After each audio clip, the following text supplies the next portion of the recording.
friends, real quick. We're on a mission to hit 25,000 subscribers by Halloween, and every single sub, like, and comment helps push The Darkest Hour out to a wider audience.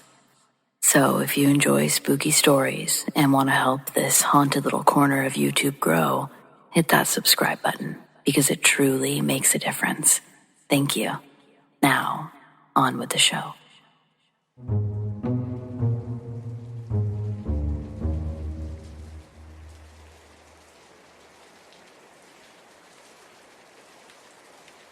A few years ago, I landed a summer internship at a pretty well-known architecture firm. The building was old, like heavy oak banisters and creaky floorboards old. It had been retrofitted with just enough modern tech to pass inspection, but it still had that pre-war office with secrets kind of feel. Because I was the intern, I stayed late a lot, filing, digital rendering, cleanups, scanning blueprints. It was boring, but I appreciated the space and the quiet. That's when I noticed the drafting room light. It was an old side room, mostly unused, filled with big tilted desks and stools that no one really sat on. And the first time I saw the light on, it was nearly 10 p.m. I was locking up the copier room and noticed it through the frosted window in the hall. Not flickering, just on. I asked one of the junior architects about it the next day. She barely looked up from her laptop and said, "Just leave it, it always does that." That would have been the end of it, except for the next few nights. I noticed that it would be off when I arrived, and on again by the time I was finishing up. Always that room. Never others. And it wasn't on a motion sensor. None of the lights in the building were. Curiosity won out. And one night I walked in. The room was cold, smelled faintly of pencil shavings and printer toner. There was nothing particularly spooky about it, just forgotten tools and the hum of old electronics. But sitting on one of the desks, centered perfectly, was a rolled-out drawing I hadn't seen before. The building in the drawing, it didn't look anything like what we were working on. A real brutalist structure, dark, towering, but there was something compelling about it. The lines were clean but aggressive. The signature in the corner had been half erased. I brought it into the main office, thinking maybe it was misfiled, part of an abandoned concept. No one recognized it. My supervisor barely glanced at it before saying, "Toss it if it's not marked. We don't keep the duds." I didn't toss it. I scanned it, did some digging. The name on the partial signature matched a former architect who used to work there. He'd been with the firm for a long time, but left abruptly in the early 2000s. According to an old blog post that I found from a design forum, he'd become obsessed with a personal project, one that no client had asked for. The building in the sketch, same shape, same angles. It was mentioned briefly. He said it came to him in his dreams. He died not long after, jumping from the firm's building, 3rd floor balcony. No one at the firm talks about him. I went back to the drafting room the next night. The light was off again. I opened the door and an empty desk. The drawing was gone. I've only seen the light come on once since then, just for a second. I didn't go in. I can't really explain any of it, but I like to think that their presence there is a positive thing. Because honestly, thinking about it any other way is sort of horrifying.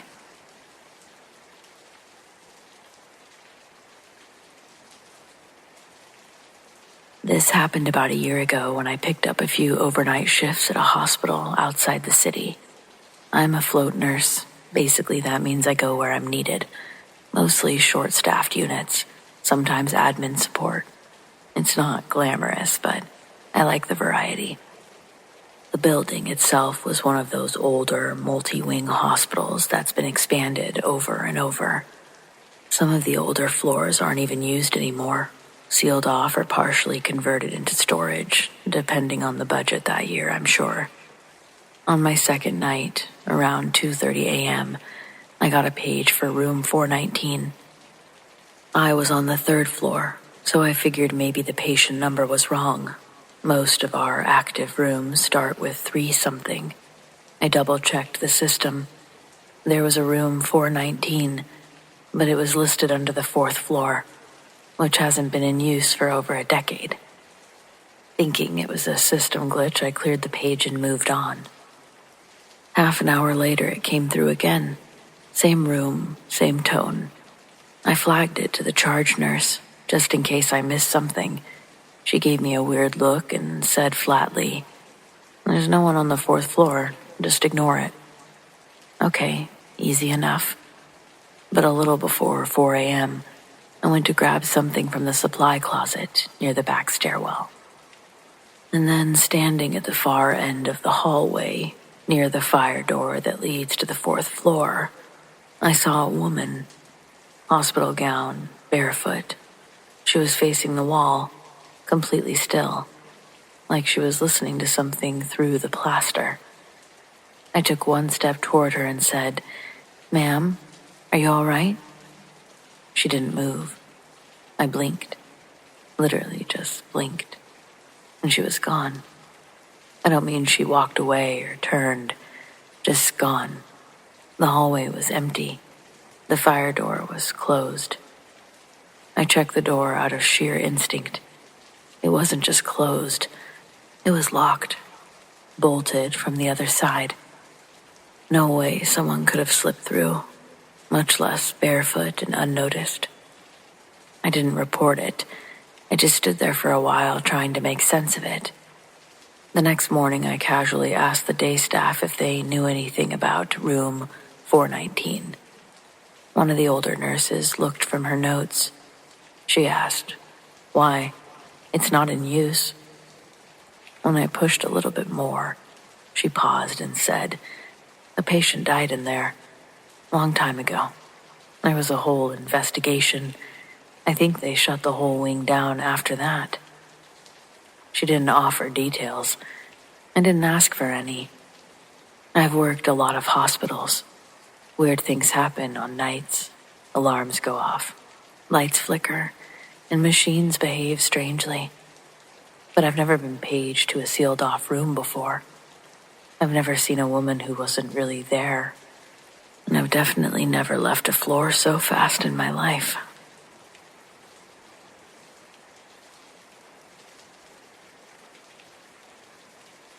I work as a technician at a natural history museum.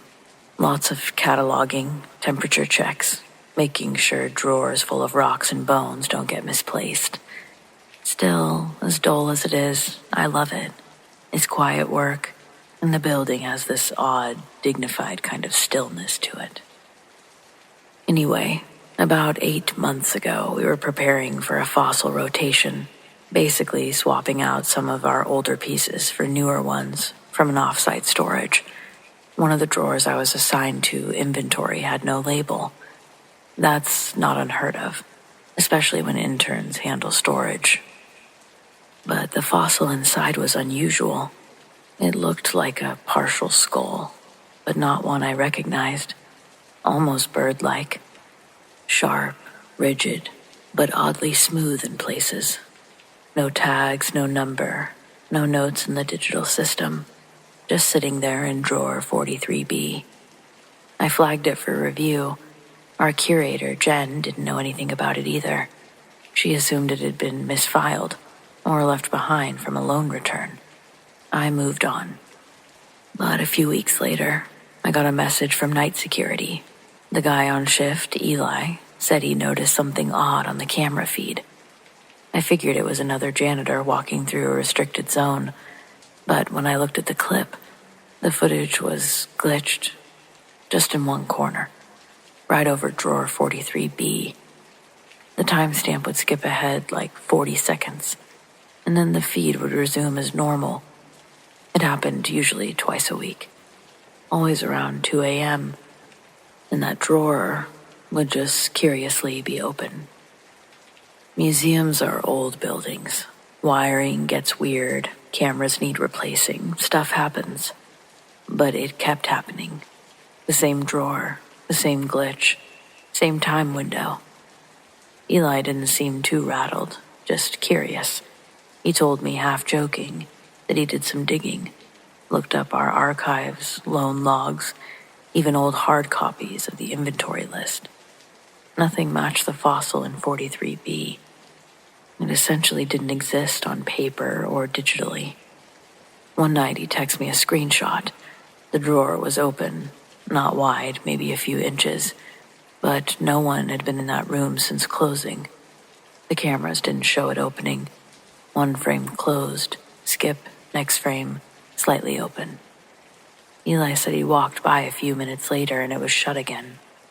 After that, he stopped looking into it, said it was probably a mechanical issue, old drawers, old tracks, weird air pressure shifts, that sort of thing. But he still noted every time it happened, and so did I. The distortion, the glitch, the momentary static that fuzzed the timestamp. It never showed anything dramatic, just wrong. Eventually, the fossil was flagged during an audit and shipped to a different institution. Some paleobiologist in Montana requested to study it, said the morphology looked prehistoric, but that it didn't match any known specimen. Jen was relieved to be rid of it. I didn't argue. The drawer hasn't moved since, according to Eli, and I haven't seen anything. I still check it every so often. Not really out of fear, though, more like habit. The kind of reflex that you build after witnessing something you can't really explain. But also that didn't really do anything. No ghosts or apparitions, no haunted dreams. Just a drawer and a weird video glitch. I guess the weirdest part is that the security glitches stopped the day it was shipped out.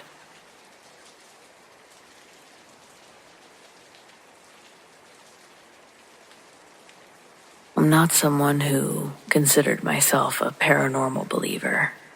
I'm a back-end dev at a tech startup, and if you know anything about that world, you know the culture tends to be more skeptical and spiritual. We debug, we optimize, we don't sense things. We prove them, and we fix them.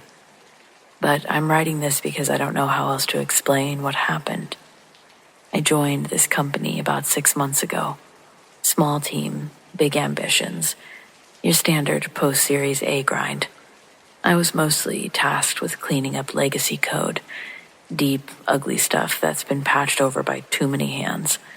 A lot of it dated back to a major product overhaul from 2 years ago, during a launch that nearly tanked the company. One of the original developers died around this time. No one talked about it much. I didn't ask. Anyway, I was combing through a set of error logs that kept throwing up warnings tied to a module I hadn't touched yet.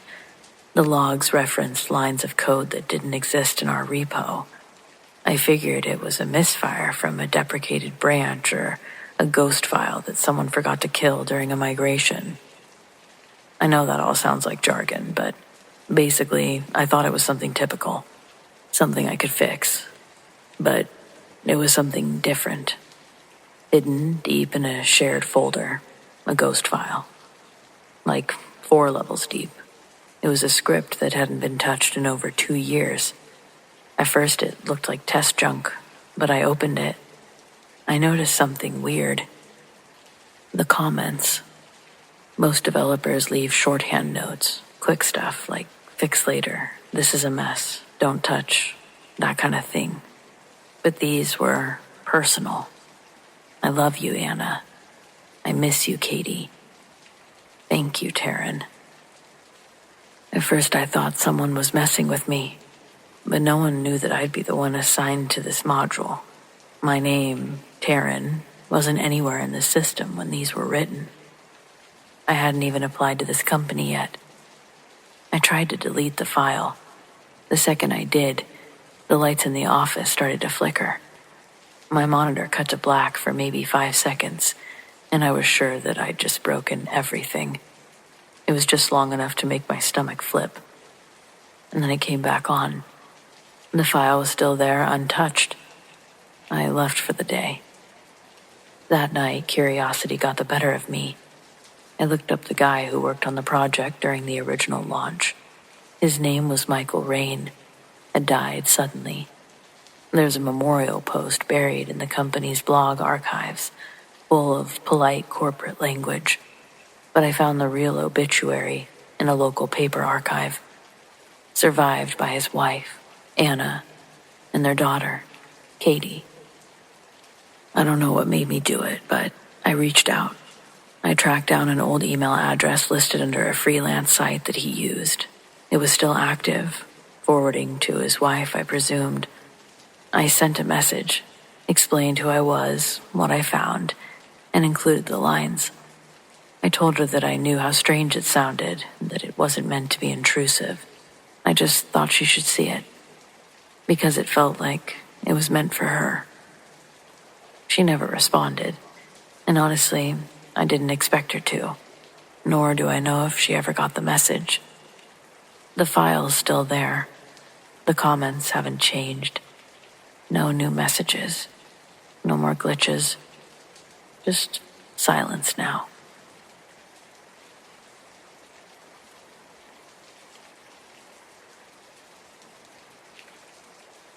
As a firefighter, I've been in a lot of fires, saved a lot of lives.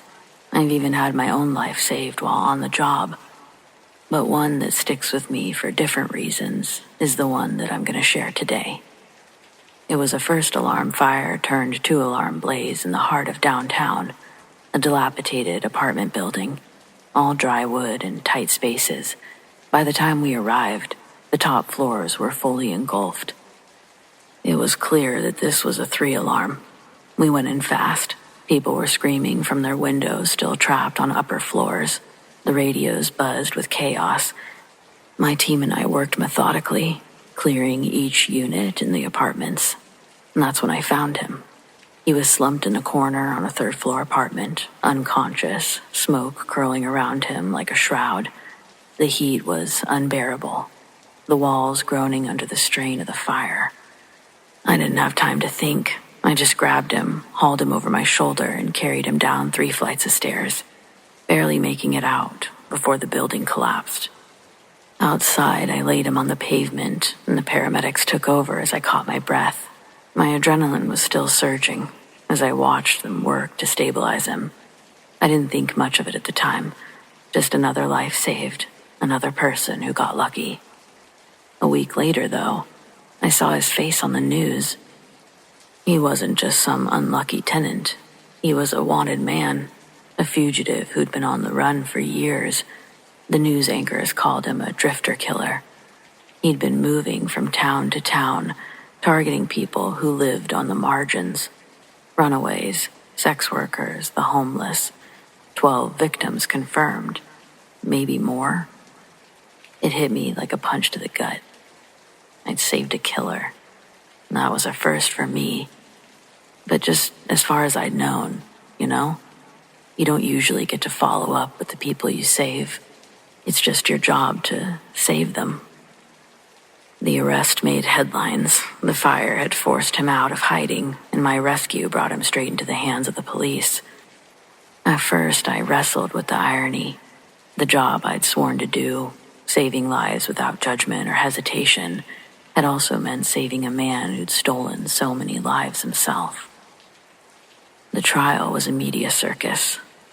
The man I'd saved sat stone-faced as his gruesome crimes were laid bare. The methods he used, the stories of his victims, and the families he'd destroyed. He pled not guilty, but the evidence was overwhelming. DNA, fingerprints, even an online journal where he'd kept notes about his victims. I was subpoenaed to testify, not about the crimes, but about the night of the fire. The defense tried to paint him as a victim of circumstance, a desperate man who'd been caught in a tragic accident. They asked me if I'd seen him trying to escape the flames or heard him call for help. I told the truth. He was unconscious when I found him, and I didn't know who he was until after I'd pulled him out, days later. And that was it. My testimony didn't absolve him, but it didn't really incriminate him either. After the trial, People asked me if I regretted saving him. Friends, colleagues, even strangers wanted to know if I'd wished I'd just left him there to burn. I always gave them the same answer. No. My job isn't to judge. It's to save. I've saved hundreds of lives in my career. Children, the elderly, addicts, abusers, people who'd made bad choices, and people who'd just had bad luck. I don't get to decide whose life is worth more than another's. That's not my role. It never will be. The man was sentenced to life without parole, and they moved him to a maximum security prison a few states away. I don't think about him much anymore, but every so often, I'll see his face in my mind. Pale, smoke-streaked, lifeless when I found him. And I can hear my captain yelling, "Get him out, Dylan. The ceiling's coming down." And I did. I got him out, just like I was trained to do. Would I do it again? Yes, every time.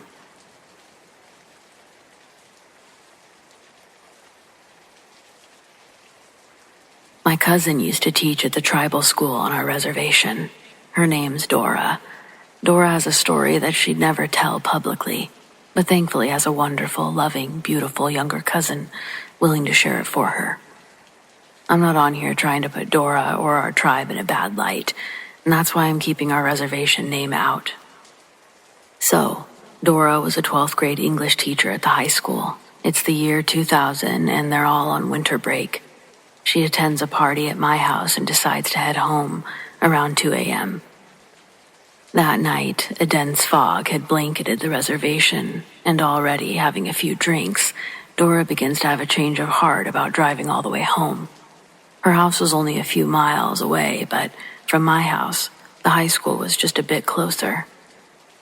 The lanyard with her keys hung on her rearview mirror, so she put them around her neck and then took a left instead of going straight out of my neighborhood. When Dora got to the high school, her car was the only one in the parking lot. She drove around the back where the buses pull in to pick up the kids. Her classroom doors are located on that side, and she parked her car in the bus loop, a stone's throw away from her outside door. The school lights that lined the building were all turned off during holiday breaks, making the building itself completely dark. Dora parked under the only source of illumination coming from the single street lamp located on a cement island center of the loop. Besides that one light, the rest of the property around her is black. There's only one road that leads from the rear of the building. The road eventually leads into a four-way stop, but before that, there's only trees all the way up to the school. Needless to say, the first step Dora took from her car was a leap and a bound to her classroom door. When she gets inside, her desk is right by that door, so she didn't have to navigate blindly through her classroom to find a light. Exhausted and relieved, Dora actually called me that night to tell me what her new plan was. Then, after we hung up, she pulled all the blankets and pillows out of her emergency closet and made a bed on the little couch in the corner of her classroom. Before going to bed, though, Dora realized that she didn't enjoy any of the amazing food that I prepared. So, her stomach began to rumble, almost as if it was verbally scolding her for being so stubborn. It's a little after 2 a.m., and every business in town closes at 8. But somehow, Dora found probably the only food that would be willing to make a delivery that time of night.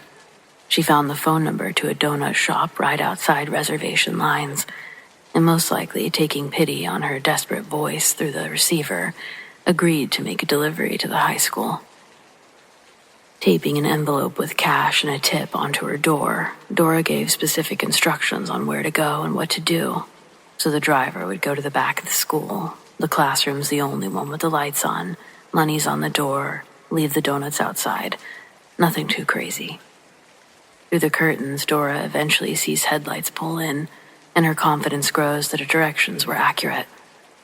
In the quiet classroom, she can clearly hear someone get out of their car, walk up to her door, do the 2 taps, confirming successful transaction. Before Dora leaves her couch bed to get the donuts, she waits as shoes walk away from the door. Listening for the car door to shut again, Dora begins to hear something else. It sounds like footsteps were heading back to her door, but this time, the feet were running. Then, boom, boom, boom.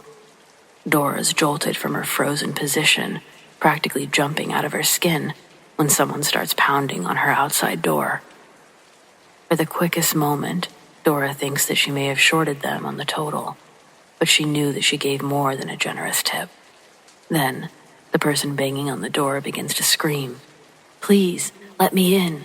Let me in, Miss B." The B is the initial of Dora's last name. The person on the other side of the door called her by her full last name. Must be a student. Dora also thinks the voice sounds familiar, and that's one thing that I'll never get. How do teachers remember all of their students like that? Well, sure enough, the mystery person pleading outside of her door ended up being a former student of hers. His name's Mark Len. Mark's family owns the donut shop that Dora was ordering from that night. Dora liked the Len family and had an oddly significant memory in her teaching career involving Mark's older brother, Callan. He was a few years older than Mark, and when Dora first started working at the school, there was a kid that kept harassing her like a creep. One day, the creep got way too close to Dora, and Callan stepped in between them, knocked the guy on his ass, basically. That ended the harassment. So, when Dora opened the door and Mark Len pushed his way through, slamming the door behind him, she's almost relieved. But that's short-lived, as the look on her former student's face is filled with horror. Right as the door slammed behind him, Mark ran over to the curtains, started peeking through them and out to the parking lot. Their familiarity to each other wasn't enough to break the tension that Mark was feeling, and a formal greeting didn't take place. Instead, out of breath and continuing to peer out the curtains, Mark tells Dora, when he was walking back to his car, something or some things started to chase him in the fog. Before saying anything, Dora would join Mark in staring out the window into the fog. The mist that had covered the town remained thick, and Dora's car was barely visible from where they stood. She asks Mark if it was an animal that was chasing him, and he said no, he wasn't sure what it was. It sounded like human strides coming at him from directly in front.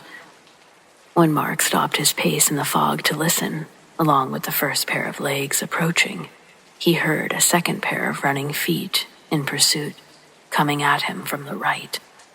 That's when Mark turned and sprinted back to the door. His accounts of what happened scared Dora more than she'd ever let on. Attempting to remain logical in the situation, Dora suggests the commotion he heard was from a pack of res dogs wandering the grounds, but Mark was adamant about what he heard. The steps were too heavy to be from dogs. For a moment, they both stood in the anxious silence that filled the classroom. Their eyes fixed out the window, looking for movement in the fog. At first, Dora thinks her eyes are playing tricks on her, but Mark's gasp solidified that what she was seeing was real. Both of them watched as a tall, hooded figure rose out of the fog by Dora's car. They could see it under the street lamp. The hood doesn't fully cover its face, and Dora swears it had the head of a wolf. The hooded figure turned and stared directly at them before slowly sinking back down and disappearing into the fog. Unable to keep her feeling of dread suppressed, Dora steps back from the window. Mark does too, speechless at what they'd just seen. Dora turns off her desk lamp, once again immersing her classroom in darkness. The hope of being unnoticed is extinguished almost immediately after they begin to hear knocking on the windows of her classroom. Neither of them were brave enough to open the curtains. Mark says, "It knows we're in here." They quickly decide to move rooms. Mark and Dora leave her classroom through the internal hallways. The whole time, they can hear the entity going around the school, pounding on all the windows, shaking all the doors. Dora feels her legs get weak.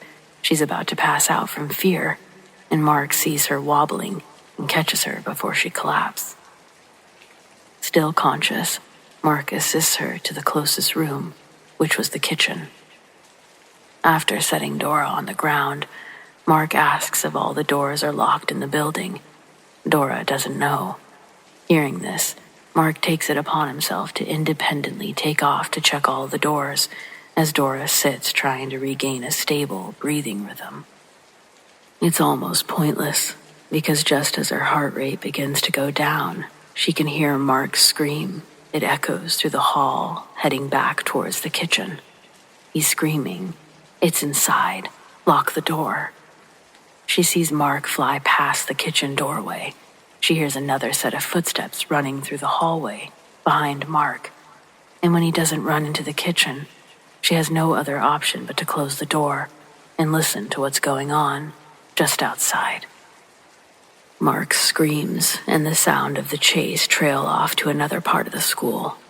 Then, silence. Dora stayed like a statue in the kitchen for what felt like hours. She didn't know when it all started, but the clock located over the industrial stove read 4:30. She decided to wait until sunrise before leaving her hiding spot. The entire time she waited, her heart was pounding. Every creak of the school's old infrastructure felt amplified in the emptiness of the kitchen. Every shadow seemed to move in the corner of her eye. She clenched the handle of a butter knife, one that she'd grabbed from the drawers, her only weapon if whatever was chasing Mark decided to return. As the first light of dawn seeped through the small, grease-streaked windows above the industrial sinks, Dora gathered enough courage to leave the kitchen. Her legs still felt weak, but she steadied herself, gripping the wall for support as she tiptoed down the hallway. The building was eerily quiet now. No pounding, no footsteps, no screams.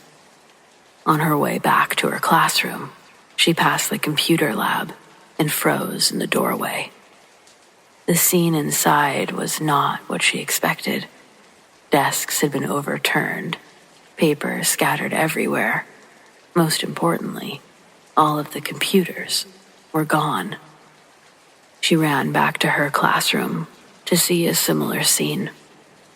Her phone, which she'd left next to her couch bed, was gone, and so was Mark. Frantic, she checked the parking lot through the classroom window. Her car was still there, but Mark's was nowhere to be seen. Dora decided to call the police, but with her phone being missing, she needed to find the office, as classrooms didn't have phones. As she made her way back down the hall, she noticed some other things. Muddy footprints leading from the back entrance of the school. And sure enough, they led right to the computer lab. Reaching the office, Dora used the landline to call for help. When tribal police arrived, they searched the entire school, but they found no sign of Mark, and no sign of the creature Dora described. No evidence of forced entry either. What they did find, however, was far more shocking. Not only had the computer lab been completely stripped of its equipment, but every monitor, keyboard, laptop, it had all been taken. Adding insult to injury, all of the remaining cords had been cut.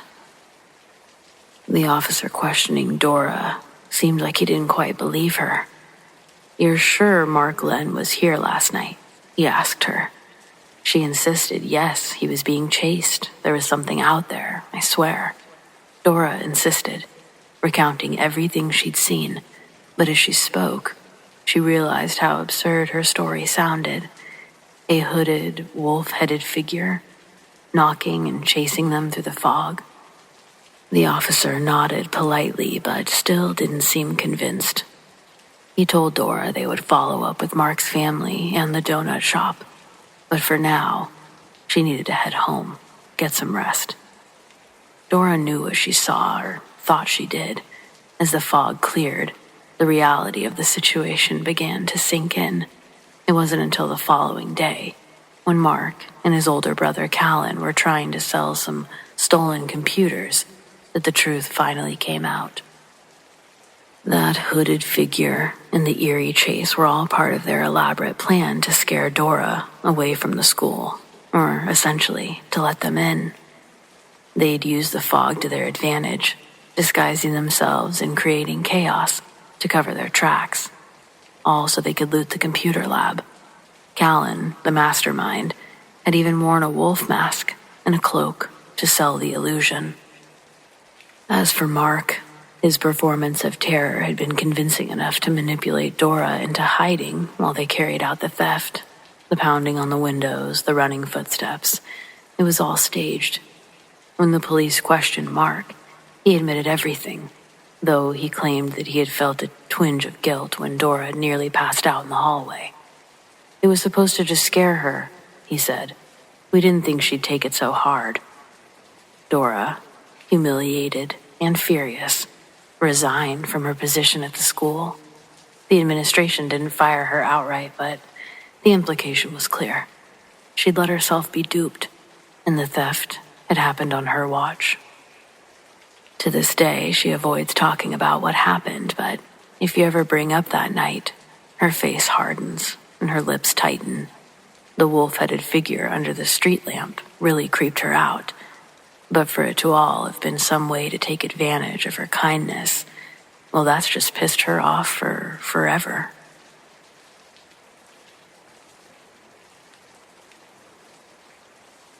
I've been driving rigs going on 22 years, mostly timber hauls and mountain work. I've seen a lot of strange stuff in that time for sure. Lights in the sky, animals that don't quite look right, even a guy walking barefoot in a blizzard like it didn't bother him. But nothing has ever messed with me the way that this did. This was maybe 8 or 9 winters ago, hauling a loaded flatbed through the northern Washington mountains. It had just started to snow heavy as I came off a private cut road, and I was headed down a steep, winding grade. I pulled off onto a wide shoulder to throw on chains before hitting the switchbacks. I was out there alone, no radio chatter, no taillights ahead or behind, just me and the trees. About halfway through chaining the tires, I got that feeling. You know the one, when the air feels wrong. Still but heavy. Then the hair on my arm stood up and I swear I could hear nothing. No winds, no birds, not even my own engine ticking as it cooled. Just quiet. I stood up and looked around, and that's when I saw something. Across the road, up on the snow-covered embankment, had to be 15 or 20 feet high. Something was standing there, tall, broad, darker than the trees behind it. I couldn't make out a face, just the outline of a massive figure with shoulders as wide as the front of my cab. At first I thought maybe it was a bear, until it jumped, and I considered the season. But its jump, one clean motion, it dropped from the top of the embankment to the road below like it weighed nothing. Then with another jump cleared the opposite bank and vanished into the woods. No sound, just gone. For a second I was frozen. I didn't finish chaining the last tire. I just climbed back into the cab, locked the doors, and drove slow the rest of the way down the mountain with the chain slapping the pavement. I didn't stop again until I was 2 counties away and the snow had turned to rain. To this day, I don't know what I saw. I try not to talk about it much because people just call it Bigfoot and laugh. But I've seen bears. I've seen elk, moose, mountain lions. This wasn't one of those. And if you ask me, whatever it was didn't want to be seen until it did. And that's the part that still gets me. Did it see me? Did it want me to see it? I don't know.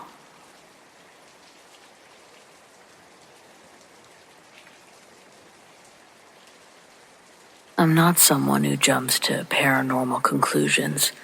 I guess I try to be reasonable about weird things, blame stuff like the wind or whatever.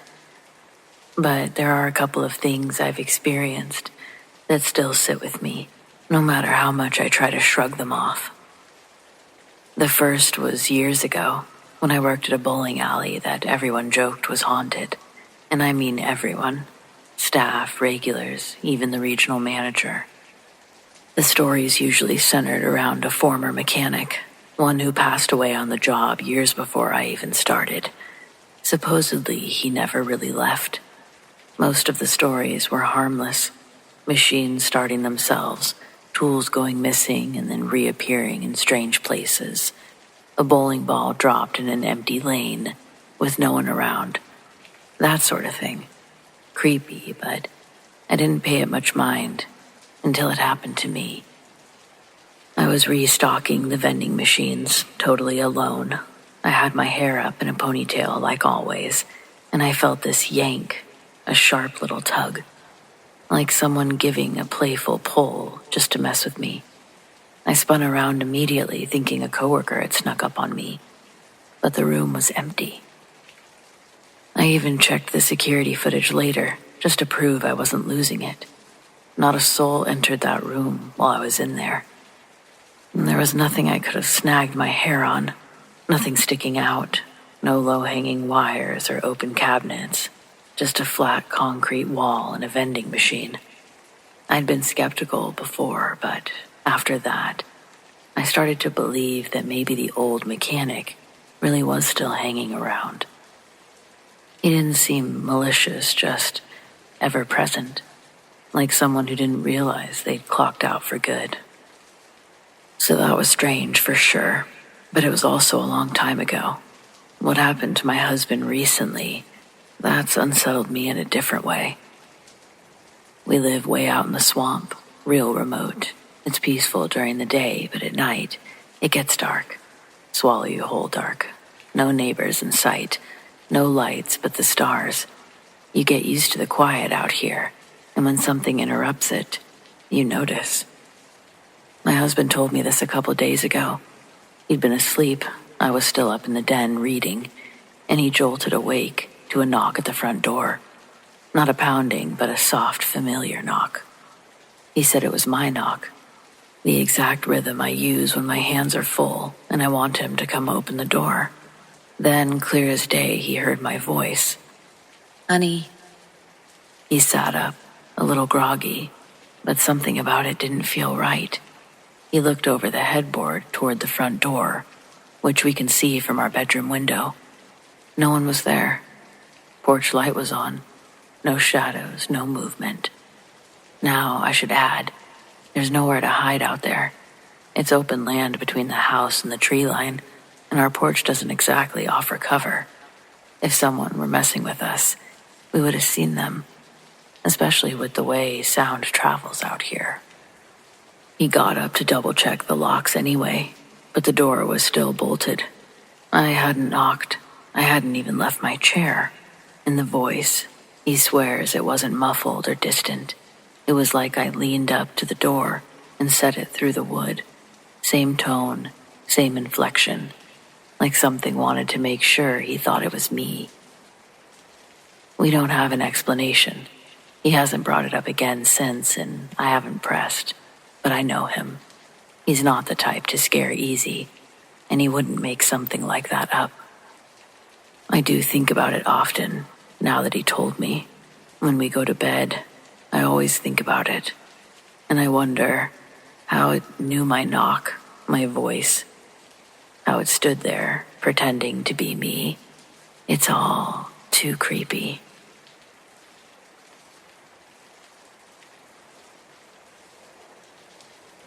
Okay, so I'm on my summer break before senior year, and my high school has a swimming pool that opens up to the public every summer.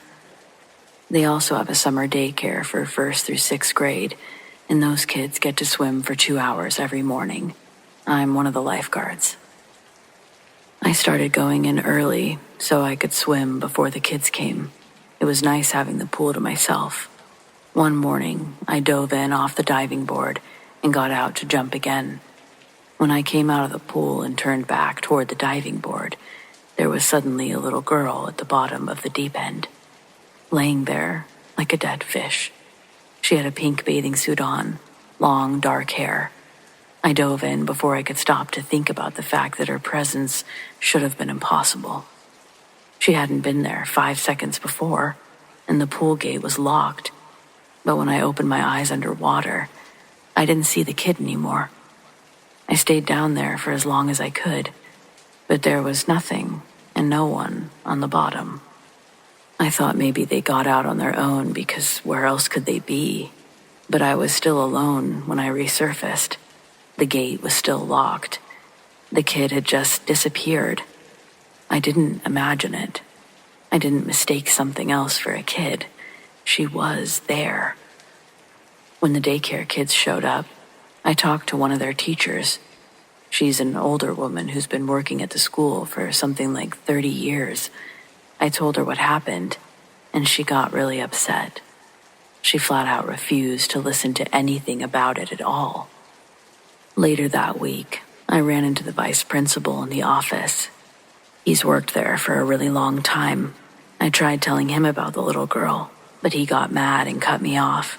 He said every time one of the students finds out about the little girl who drowned in our pool back in the 80s, word spreads and people start making up ghost stories.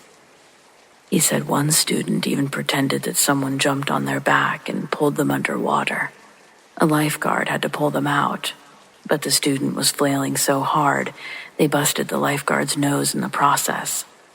No one else had been anywhere near that part of the pool when it all happened. But I hadn't known anything about the little girl who drowned. I had just saw her one day. So what if all those other stories were true too? What if that other kid really did get pulled under by a ghost? I don't want any part of that. I'm going to finish out the summer, but this will be my last lifeguarding gig. There's just no way I want to deal with any of this long term.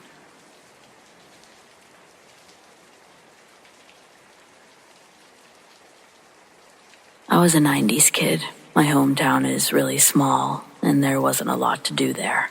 We had one park and one roller rink that everyone went to, and the roller rink closed in '92 when I was only 6. By the time I turned 12, it was just an abandoned building that teenagers used to hang out. One of my friends lived across the street, so we would wait for the teens to leave and raid the place for any stashed alcohol. We rarely had any luck, but one night we found a pint of whiskey with a little bit left in the bottle. There was enough for all 3 of us to take a couple sips. It gave us a pretty good buzz, so we hung out for a while and kept looking around. There were no skates left behind the counter, but we found an old newspaper from when the rink closed down. We were so young when it happened that we never knew the reason. I'd always assumed it was just out of business, but apparently a kid died there. The article called it a tragic accident, but didn't give many details. Just that a young boy fell victim to a terrible accident, and that the family was filing a wrongful death suit. We couldn't exactly look up the details online back then, so we asked our parents the next morning. Most were reluctant to talk about it, but we eventually got most of the details. In those days, parents either dropped their kids off or socialized with one another instead of supervising their kids. They counted on the rink employees for that, even though the business never had someone specifically responsible for watching skaters. I guess that's just 90s living for you. Anyway, a group of older kids started trying to do crazy tricks with younger ones, lifting them up, spinning in circles, all kinds of stunts they probably saw on TV. Someone ended up swinging a little boy too close to the cement wall and cracked the kid's skull open. It hit the worst possible way. The boy didn't survive. My friends and I were obsessed over the story to the point that we decided to hold a seance. That weekend, we snuck back into the rink, lit some candles, and tried to call forth the spirits of the little boy. Fun fact, we also used an old fishbowl as our crystal ball, like we weren't being that serious about it. I don't think any of us actually expected something to happen. And at first, nothing did. We moaned and groaned and summoned until we got bored, and then we searched for more booze. A few minutes into it, music started playing. It wasn't like someone with a radio. It sounded like it was playing from the speakers. Only the speakers were looted ages ago. There was nothing valuable left. All the electronic wires and copper, long gone. Yet somehow we had a radio playing on surround sound. We looked everywhere for the source, but we couldn't find anything. Then the DJ said something about Death Becomes Her, opening in theaters that week. Only that movie came out years before. Turns out it was actually the summer of '92, but we didn't know that offhand. Anywho, the more we listened, the more we realized everything was outdated.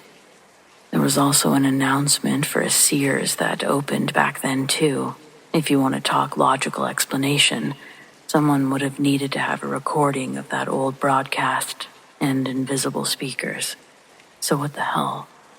And I can't think of an explanation at all for the next part.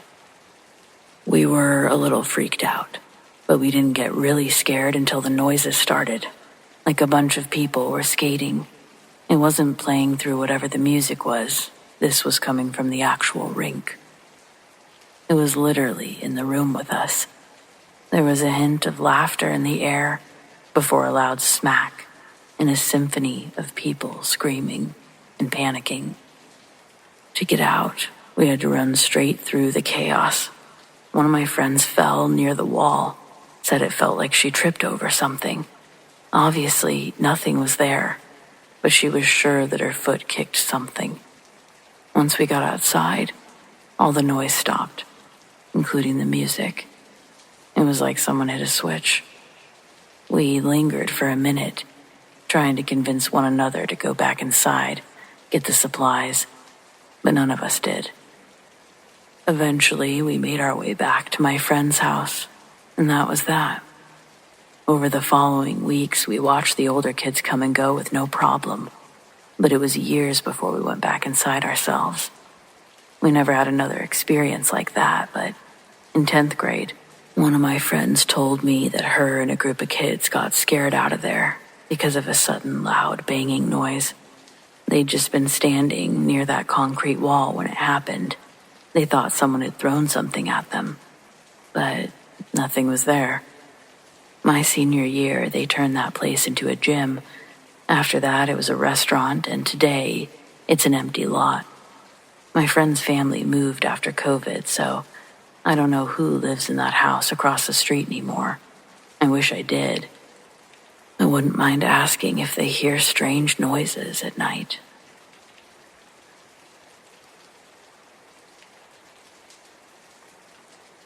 After my senior year of high school, I took an apprenticeship at a tattoo shop for the summer.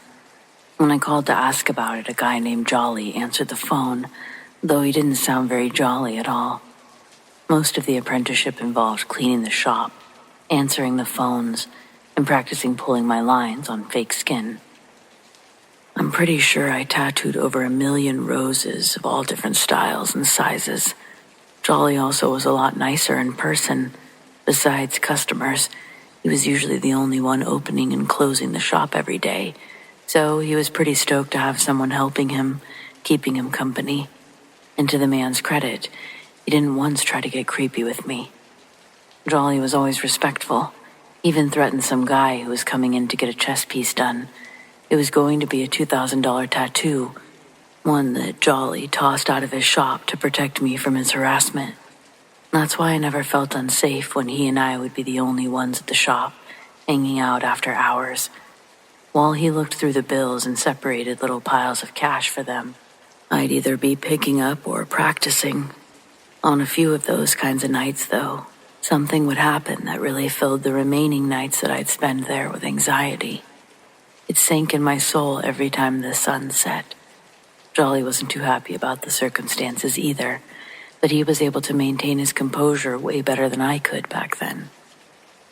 We would hear the front door buzzer activate all the time, like a customer had walked in, but the shop would be empty when one of us would go check it out. A few times it happened while I was sitting behind the reception desk. I'd see the door physically open. There was never any winds or drafts pushing the air around inside. Jolly had already gone through all of the experiments trying to figure out why the anomaly would happen so often but sporadically, and only after the sun had set. That was just plain weird on its own, but what I thought was more unnerving about the whole thing was that the sensor that activated the bell was mounted just inside of the doorway, and the shop doors open out, meaning the door itself wasn't what would set it off. Someone would have to cross the threshold of the doorway to make it ding. But time and time again, the bell would sound and no one would be present. Jolly shared other little things that he'd seen happen around the shop since he bought the place. He had a record player in the corner that he'd rotate albums on throughout the day. He had a wall full of vinyls, a true collector, and his collection was extensive, but the only ones that he'd spin were old blues or jazz artists, saying that that was the only type of music that seemed to keep the place calm, settled. Any other type of music, he noticed it would stir up activity in the shop, and he didn't like dealing with that.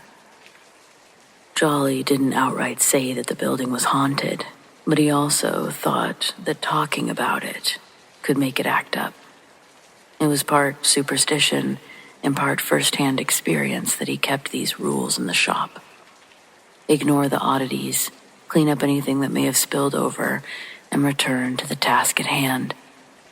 During the times that Jolly wasn't tattooing a customer, he was always up, moving around, tinkering with things, really focusing on me with the fundamentals, more than he needed to. I was grateful to have so much of his attention to my progress, but it was probably the result of his insistence on staying mentally and physically distracted, trying to be too busy to bother. Not by me, but by the spirits, I guess. Even the age gap we shared, I tried to show empathy. Told him something like how I could understand how he was going about it. Weirdly, the goal of being distracted from a scary world is what got me into drawing. Since I was young, art had always been there for me. It was my companion when I was lonely, the therapist I communicated my feelings to. Sometimes, staying distracted is all you can do. I started to get choked up at the end of telling him this, and I remember Jolly's expression never changing. Our age gap apparently was too wide for him to return the empathetic gesture. Again, Jolly wasn't a mean guy. He was, however, a grizzled, old Algerian biker guy with a bunch of sailor tattoos that he got from a lifetime of service in the military. He probably stopped feeling real human feelings long before I met him. I don't know how I expected him to react, and I guess I shouldn't have been surprised when he said, "What? I'm not a sad baby. I'm angry these duppies keep messing with the shop." If it's the first time you've heard that word, it sounds racist, doesn't it? It made me pause for a second, too, when I heard him yell it. I asked, "Duppies? Doopies?" And he goes, "Booze, people without a body." In West Africa, a duppy is what they call a ghost. Jolly never acted upset or scared, but the consistent bad juju he'd been dealing with since he'd opened the shop, it had really started to take a toll on him. I think he was embarrassed, too. He felt bad that it was making me nervous, and so now the disturbances were progressively making him more upset. The uptick in his anger seemed to do exactly what he didn't want it to do, and that was to increase the energy. He said that they'd eat negative energy. It's food to them. If that's true, Jolly was hosting a buffet almost every night in the month of August. Business wasn't great either. His tattoo shop was pretty far off the main road, so he hardly got any walk-in traffic. Only a handful when I was there. People asking for small American traditionals that they'd pick off the wall or names. These tattoos didn't make him a lot of money. Unfortunately, I think I met Jolly at a low point in his life. If there was any peace still left inside, the constant stress and gloom had calcified it. You could tell the fake smile he wore. It no longer did what he thought it did. His smile looked more like a wince while he grinded his teeth. The more time we spent together, the more he felt comfortable showing his true feelings. My apprenticeship was ending at the end of August anyway, and so I didn't let his moods affect me. Every time I tried to go in there with a goal to soak up as much hands-on knowledge as I could, while simultaneously staying out of the way, and I did a relatively successful job at that. But I don't think that anything could have prepared us for what was to be my unofficial last day. Both of us were astutely aware of the growing tension inside the brick building. I think Jolly started associating me with the heightened energy, because as I did my best to stay out of his way, anything that would go wrong in the shop, he started blaming on me. I reminded him that his shop had been having problems well before I was there, and he would say, "Not like this. It wasn't like this until you came around." It hurt my feelings, and one night, a week shy of completing my apprenticeship, there was still a few hours left in the evening. Jolly had just finished up a client, and after they'd left, I was sanitizing the station and equipment. Jolly took off his gloves and went out back to smoke. I have my head down, focused on wiping and spritzing a vintage repurposed dentist chair, while I hear the front door slide open and the sensor chimed. I looked up, and standing in the doorway was a man with long gray dreadlocks. They reached past his shoulders. He was an elderly man, but he still looked to be in good health. He wore black pants with a silver wallet chain that hung low on his leg. He stepped maybe 3 feet inside and asked if Jolly was around. I told him he'd just stepped out, but he'll be back in a second. I asked if he wanted to schedule an appointment. I thought while we waited for Jolly, I could check the calendar for available dates. Though before retrieving the book with Jolly's schedule, I knew it was most likely going to be wide open, but I didn't want the customer to know that. For some reason, I thought that it would just look better as a business if it looked like you had something going on. It felt unprofessional to say, "Any day, any time, we'll be open," without even glancing at a calendar. I'm walking back toward the desk as I'm asking him this, and by the time I'm able to grab the book and pretend to flip through it, I'm still waiting for his reply, so I look up at him, but the shop is empty again. I don't think much of it. Maybe the guy changed his mind. I'd seen it happen before during my time there. Someone comes in, hears the whirl of needles, panics, and quickly reconsiders. A few minutes later, Jolly strolls back in.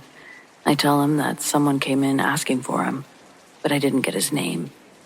He asks what they looked like, and I describe the man and say he had the same kind of tattoos that you do. There was one in particular that I described what it was and its placement, because it was a very distinguishing tattoo on the side of his neck. It was an old Vegas slot machine, with 3 of the 4 spinning things having come to rest, but the first is still spinning. The ones that have stopped say UCK, and the one that's still spinning at the front is between the letters L and F. I thought it was clever when I saw it. My description of the man and his tattoo made Jolly say, "What? What? Where did he go?" I say he left just a little bit ago, and that sends Jolly running out the front doors and around the store searching for this person. When he came back into the store, he was out of breath, asked if I told the man that he was there. I say yes, thinking that this is a good thing, but it's seemingly like an act of betrayal. Jolly starts locking all of the doors, telling me to pull the window shades down because now I'm in danger too. Hearing him say that in his gruff accent sends a burst of fright through my body. Thinking the windows were about to be blown out by gunfire or something, I get on my hands and knees and crawled into the back area. Eventually, Jolly met me back there with my purse and my coat, handing them to me, telling me to leave immediately. I started crying, begging him not to throw me out there. I was terrified he was going to show up before I could make it to my car. Jolly tossed my stuff on the table next to me and then told me that I wasn't safe where I was anymore, but I was still too afraid to move. I was crying hysterically, but as quiet as I could, whisper screaming at him to please let me stay. Then he raised his voice over my tearful hiss and tried to explain to me in the best way that he could why it was better that I left. The man that I'd met was named Calvin Northman. He and Jolly were shipmates, but not in the military. Jolly used to own a fishing boat that he and 3 other men worked on. Him, Calvin, and 2 other guys. Something happens to Calvin on one of their fishing trips. He was accused of stealing by one of the other men. Things get out of hand, and Calvin gets ran through with a harpoon, in the front, out the back. They're miles from land, and as the 3rd guy's trying to keep Calvin conscious, the guy that did the impaling has his hands on his head, staring down at the blood and seawater washing over his feet. And he allows what he's done to sink in. When it does, in another act of sudden brutality, the man grabbed onto the metal chains of one of the big hooks that they use to pull the nets of fish in. It's not too sharp, but the end was still at a pointed tip. He used the metal chains and hoisted himself up, climbing the lever until he was just over the water and far enough that his head was above the hook, and then he could let go of the chain. The hook went through the soft part of his jaw, and his body swung over the waves. Jolly and the other man could only watch in horror as their comrade hanging with the hook through his face didn't die instantly. Instead, they were forced to listen to his gurgled, agonizing screams echo off the metal as he hung off the side of the boat.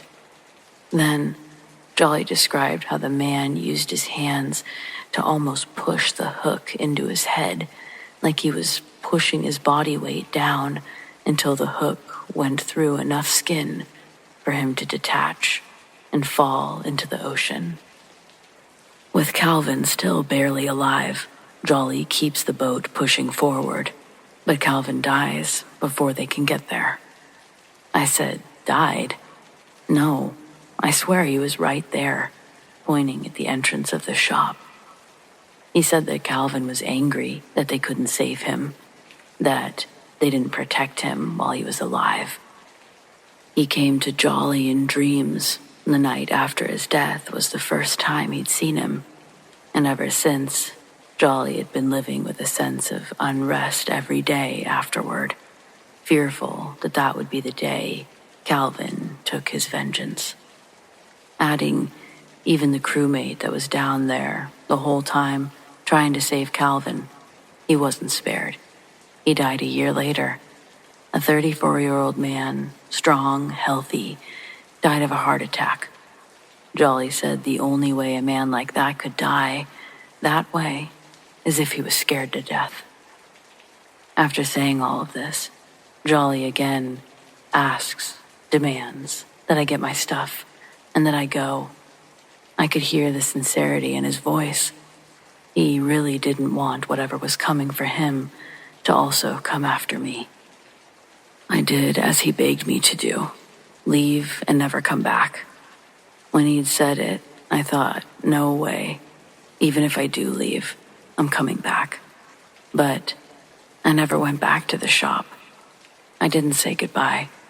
I didn't collect my final drawings or thank Jolly for everything he taught me. I just left. And for a long time, I felt guilty about that. I still do sometimes.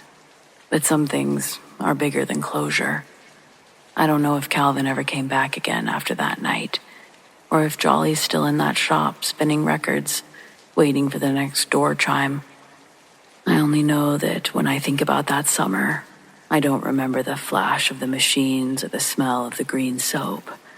I remember the sound of that bell, echoing through an empty room. And I remember the way Jolly looked at me, like he already knew how his story ended.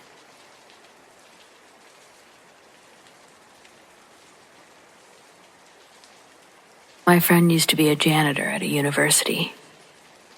One night, he's finishing cleaning up the bathrooms and he's just about to leave. He hears one of the toilets flush. He tries to think nothing much of it and continues on working. About 30 minutes later, he's closing up one of the classrooms and he notices something from the corner of his eye.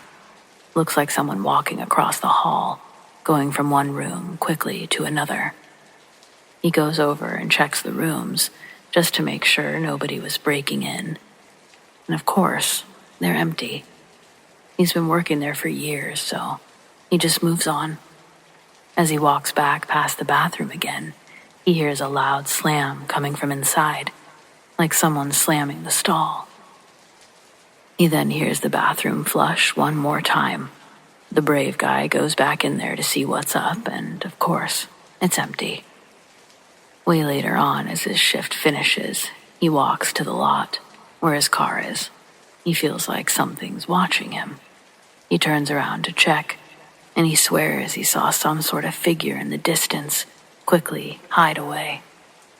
He worked there for another few years, but oddly enough, that was his only story.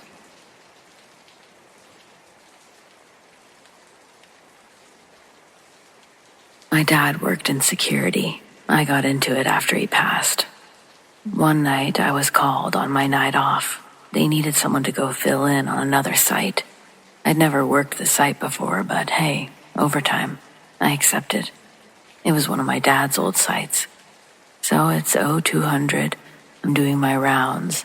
I enter one of the buildings, and I think I see someone moving up ahead. It's 0200, and the building is locked. There shouldn't be anyone in there. I quietly close the door behind me and creep up for a closer look. At the end of the hall is a security guard, which is odd as I'm the only guard on duty at the time.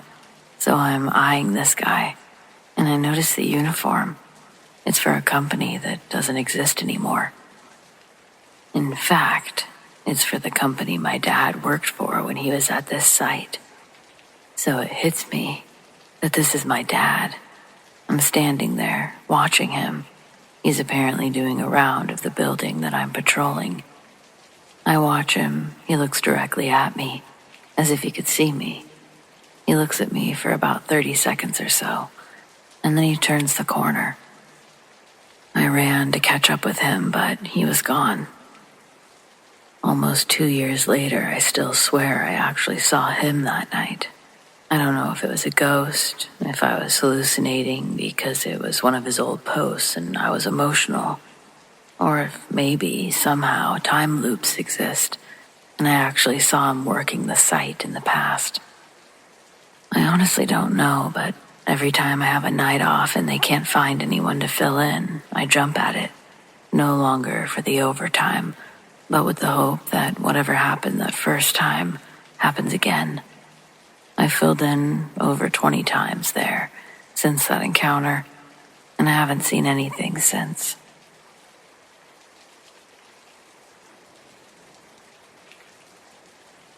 So this happened at work the day before I had a 3-day vacation.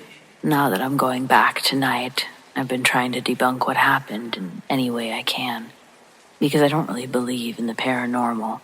I know it's got to be psychosomatics, that I'm just spooking myself out. But I've been working at this gas station near Raleigh coming up on 4 years.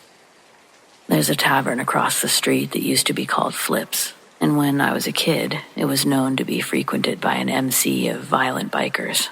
The club was extorting the owner while using the bar after hours as a central meeting spot for a few of their smaller chapters around North Carolina.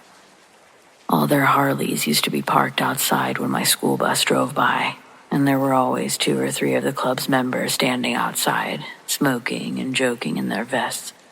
All the boys thought they were so cool. They would press their faces against the glass and yell about what motorcycle they thought was faster. We'd pass by Flips every day on our way home from school. Then, one afternoon, a bunch of armored or bulletproof trucks, FBI, came into town with a search warrant for the bar. The bikers had no choice but to let the agents enter and look around. Usually when a search warrant is involved, that means your establishment is about to get turned upside down. But the agents knew what they were looking for and didn't waste their time smashing bottles or flipping the billiard tables. As soon as they gained access to the property, the armed agents went straight to the basement door. The door's only line of defense was a combination lock that bolt cutters made quick work of. None of the bikers move as two of the agents raise their firearms and begin walking down the stairs into the dark basement. There were no ground-level windows. Besides their flashlights, they were in the pitch black down there. Most of the other agents waited upstairs, making sure that nobody came in or out of the bar. Then, a walkie-talkie chirps. "Yep, we've located it. Round 'em up." There's not much out here in terms of entertainment, so when the 15-16 bikers were hauled from that bar, the whole town was all standing outside, gawking like hens. Me and my friend included. As they were getting marched out, all of the men either looked completely irate or completely confused. There was no in between. And remember this, because it would all make sense a few days later, when my dad's reading the morning paper. In a nutshell, this biker gang was used to getting raided by agents, but most of the time they were getting raided or harassed by the ATF. The gang had no clue why the FBI was knocking down their door.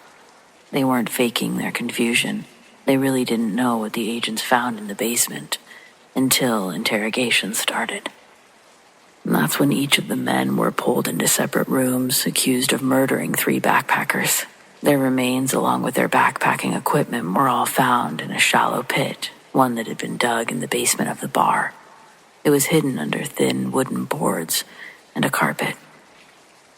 With all of the men separated, they weren't able to corroborate stories together, yet each of them all reacted with aggression, defending their innocence. Not only their innocence, but a prideful assertion that their MC would never target a group of helpless backpackers.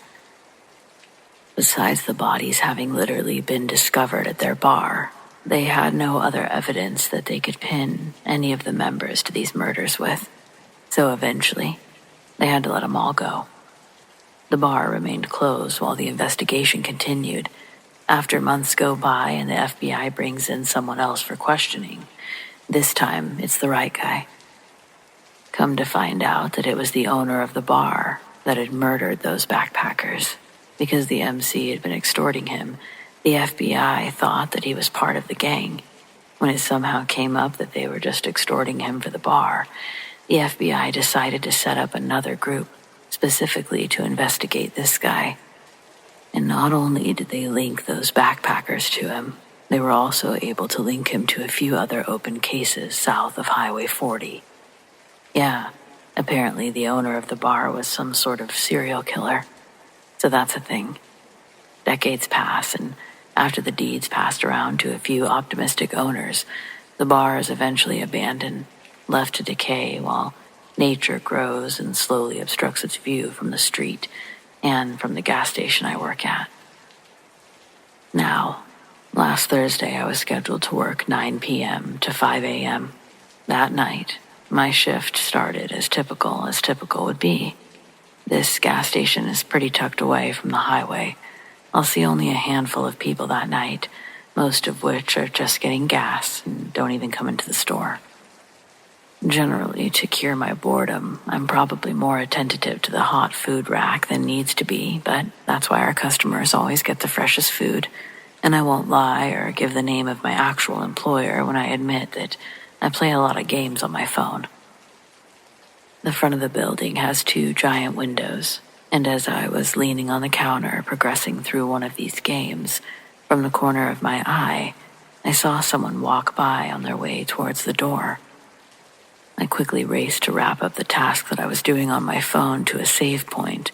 By the time the customer came in, it took longer than expected, and internally I felt time running before they walked in.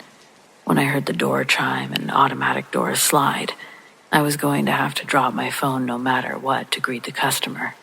But after a few more seconds came and went, I realized the doors hadn't been activated yet. Less than a second after that, I was able to save my game pocket my phone, wondering if I was mistaken about seeing someone walk up.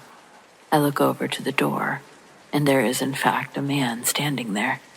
The sight of him made my knees kind of weak because I wasn't expecting it. He was just standing outside the glass doors, staring in, and not at me. His stare was straightforward, like one of those 1,000-yard stares. Again, the front doors are automatic and they slide open when a person's standing in front of them. But in this case, they weren't opening for him. Thinking the 2 glass doors might be stuck or something, I hurried around the cashier's counter to see what I could do. But as I got close to the doors, the chime went off and both doors slid open like normal.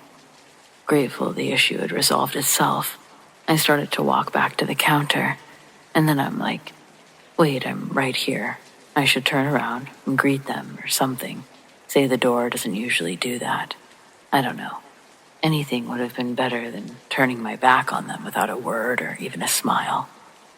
I swing back around holding a smile on my face, and I notice that the man hasn't come inside yet. He's still standing frozen, staring off into nothing. Looked to be in his 30s, brown, shaggy mullet, goatee.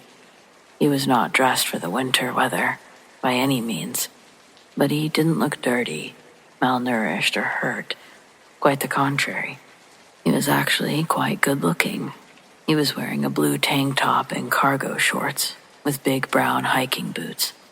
I say welcome to such and such gas station, and his expressionless gaze slowly shifts to make eye contact with me. Then he says, "May I come in?" It was such a weird question to ask me.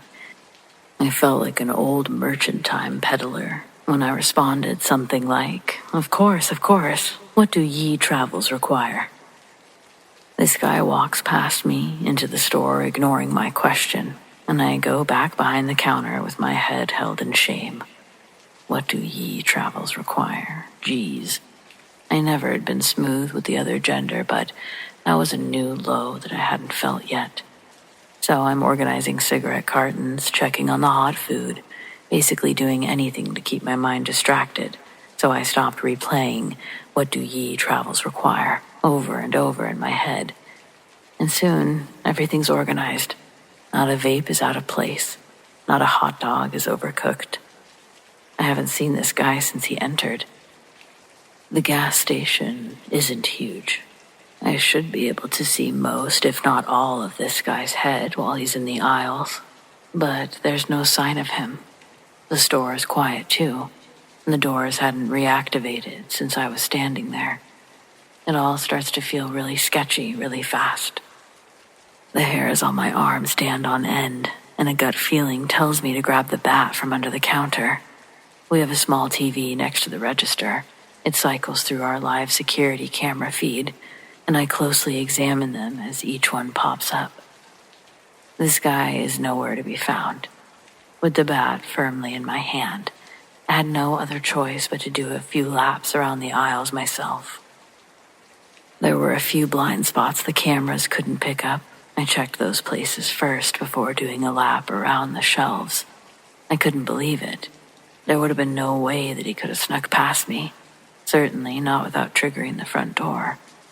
That was unless he snuck into the back somehow. I was confident he hadn't exited out the door behind the cashier's table. But there was another back freezer area behind the drinks that someone could possibly get into.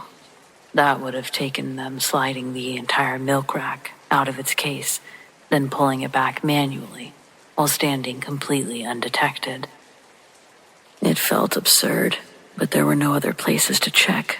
It's a struggle pulling the metal rack out by myself, and the whole time it's loudly clinging as I push it back and forth, and no surprise, the guy wasn't hiding in the freezer.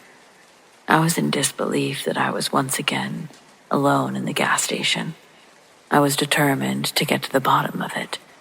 At around 2 a.m, I locked up the doors of the store and go into the back room behind the counter. It's where the security camera recording equipment is, and the computers. If my manager would have shown up and found the doors locked, I would have lost my job. But this disturbed me enough to take the risk. I'm not a computer whiz by any means, so it took me a few minutes to figure out how to replay the footage from earlier. When I finally do, I'm nervous that I could have messed up the video somehow when I was tinkering with it, because when I finally rolled the footage back far enough, I watched the 6 different recordings from the cameras inside the store and outside, pressing start before I'd put my phone away. None of the angles showed the man coming up to the store. The camera inside that faces the front door shows me walking up to the sliding glass doors and them opening, but I can't understand how it didn't capture the hiker guy in any of the digital files. In every camera angle, it looks like I'm having a conversation with myself. Then, running around the store like a lunatic with a bat, I played the footage back almost endlessly. There was a chilling void where the man had been. My heart was racing as I watched myself approach the doors over and over. I just couldn't believe there was no one there, no trace of the stranger. Had I imagined it all? That didn't feel safe or possible. As I left the gas station that morning, the silence around me was louder than any conversation I'd ever had. The mask of calm that I'd worn all night, it had cracked. The air outside, it was heavy. I remember rushing to my car like I was being followed, trying to shake off the unease and even fumbling for my keys. My glances darted around, looking for any sign of that stranger, any hint that I wasn't as alone as it looked. I took a deep breath and got in my car. I locked the doors, and somehow it made me feel safer. I pulled out of the parking lot, but that unsettling feeling just wouldn't leave. It felt stupid, but I couldn't shake off the thought that I'd be coming back to this place in just a few days. What if he showed up again? What if he was just lurking around? As I drove away, I glanced in my rearview mirror, really expecting to see him just standing there, expressionless like before. But all I saw was darkness. A chill ran down my spine as I turned the corner, knowing I'd have to make my way back to that gas station soon. And now, soon is now. I just really hope that nothing or no one is waiting for me.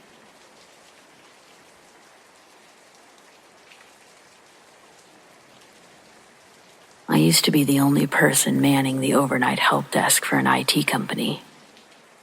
I would get there just as the last folks were leaving for the night, and I'd have the entire office to myself. After a month or so on the job, I started hearing noises around the office. Creaking floors, weird vocalizations, a random guttural gagging sound. At first, I didn't really pay any attention to it. It was an older office and it made weird noises. But then I noticed that when I'd step out for lunch or use the bathroom, I'd come back and there would be lights on that I didn't turn on, or cabinets opened that I didn't touch. I was 100% sure that some slasher maniac was hiding under a desk, waiting to kill me. Well, it turns out one of our managers was in the middle of moving house, and due to a scheduling conflict, he didn't have a place to live and would be crashing at the office with the door closed. What I was hearing was him trying to sneak around the office without alerting me. And the gagging noises, well, that was him snoring. He was embarrassed by the situation, so he was waiting for me to leave my desk so that he could dash out to grab a drink or some snacks from the supply closet. So yeah, I'm still waiting for my real ghost story.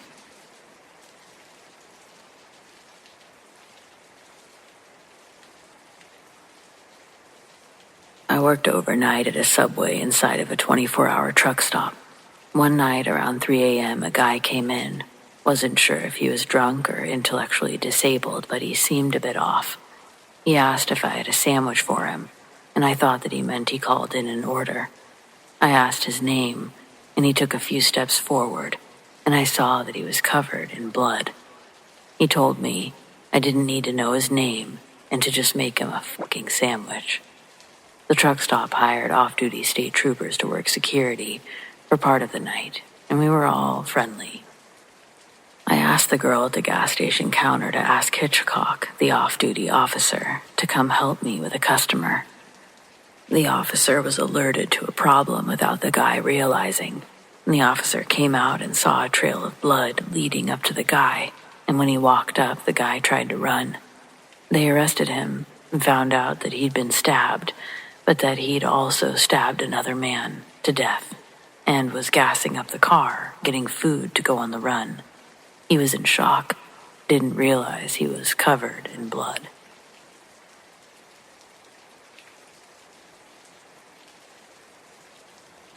I'm not interested in discussing what I'm about to tell you in a deeper retrospect.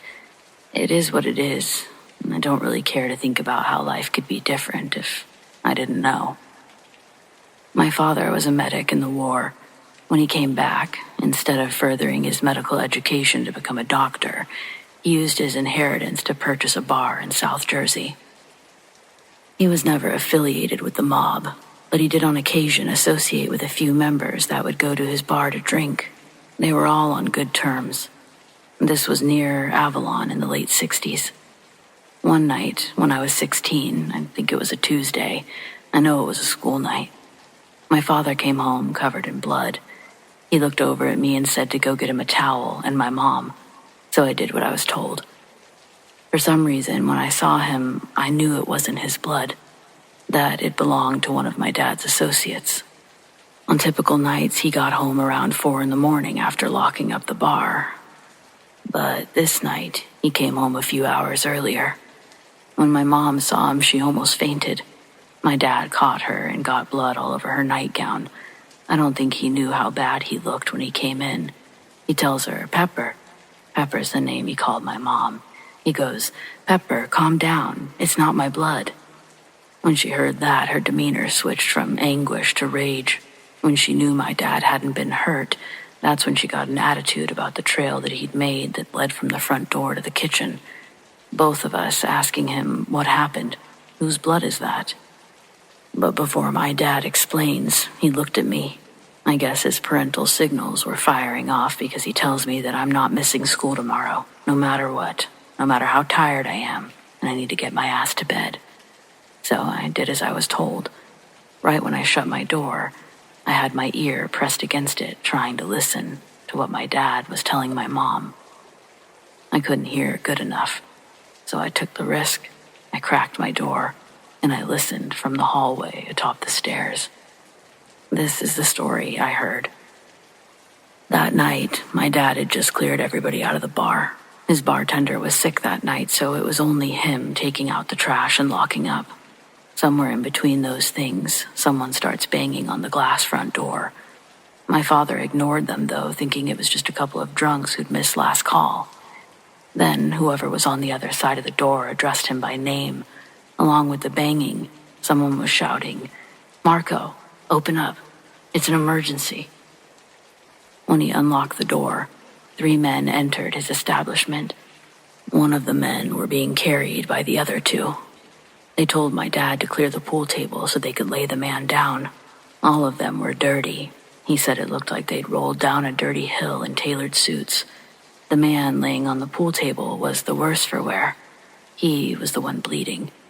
When they laid him on the pool table, one of the men went to use the bar phone, while the other handed my dad what he thinks is a long rifle bag. The man tells him to put it in the freezer. The front room of the bar has dim lighting, and he didn't realize until he was actually setting the object down that it wasn't a bag with a long rifle. It was a human leg, cut from the thigh, shoe and pant leg still on it, like a mannequin at the store.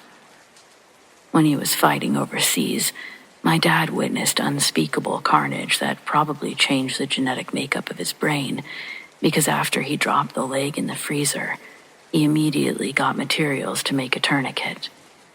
I mean, I was still stuck on this part of his story, and he was fully moving on. He goes out to the pool table and starts trying to get it around what's left of this guy's leg while asking everyone what happened. But all the other two guys kept saying was that he was attacked by something. The area where the leg had come off was cut clean. The skin hadn't been torn apart or burnt like what you would see from explosions. As the one man slowly bled out on the table, the other two men argue back and forth about what they'd seen. These were tough guys, gangsters, and both of them, by my dad's description, looked like they were genuinely shaking in their boots from the experience. The man on the table was still conscious and writhing in pain. My dad gave him a bottle of liquor to help ease it in some way. There was no doubt in his mind that the man was going to die. A few minutes later, more headlights brighten up the bar's interior before the car turns off, and the men's boss comes running in with two more goons. He says their doctor's on the way, and then he asks, "Where's Marvin?" Apparently, the group started with 4 members that night. Now one's missing, and another's dying on the pool table. He demanded to know what happened. They completely ignored my dad as he continued to work on the man, using all the knowledge he obtained in the military. The 4 men were unloading cargo from a truck by the vineyards on Highway 47. They were moving boxes in complete darkness. No headlights. Nobody's even allowed to smoke when they do these runs. And from what my dad heard, this transport run happened relatively often. Nothing was out of the ordinary about that night, until one of the guys saw what they thought was a flashlight heading their direction. He tells everyone to hide. All of them find their spots behind the truck out of view from the approaching light. Instinctually, they collectively loaded and readied their guns, thinking it was the cops or another crew. Anyone out there at night would be seen as an opposition and treated accordingly.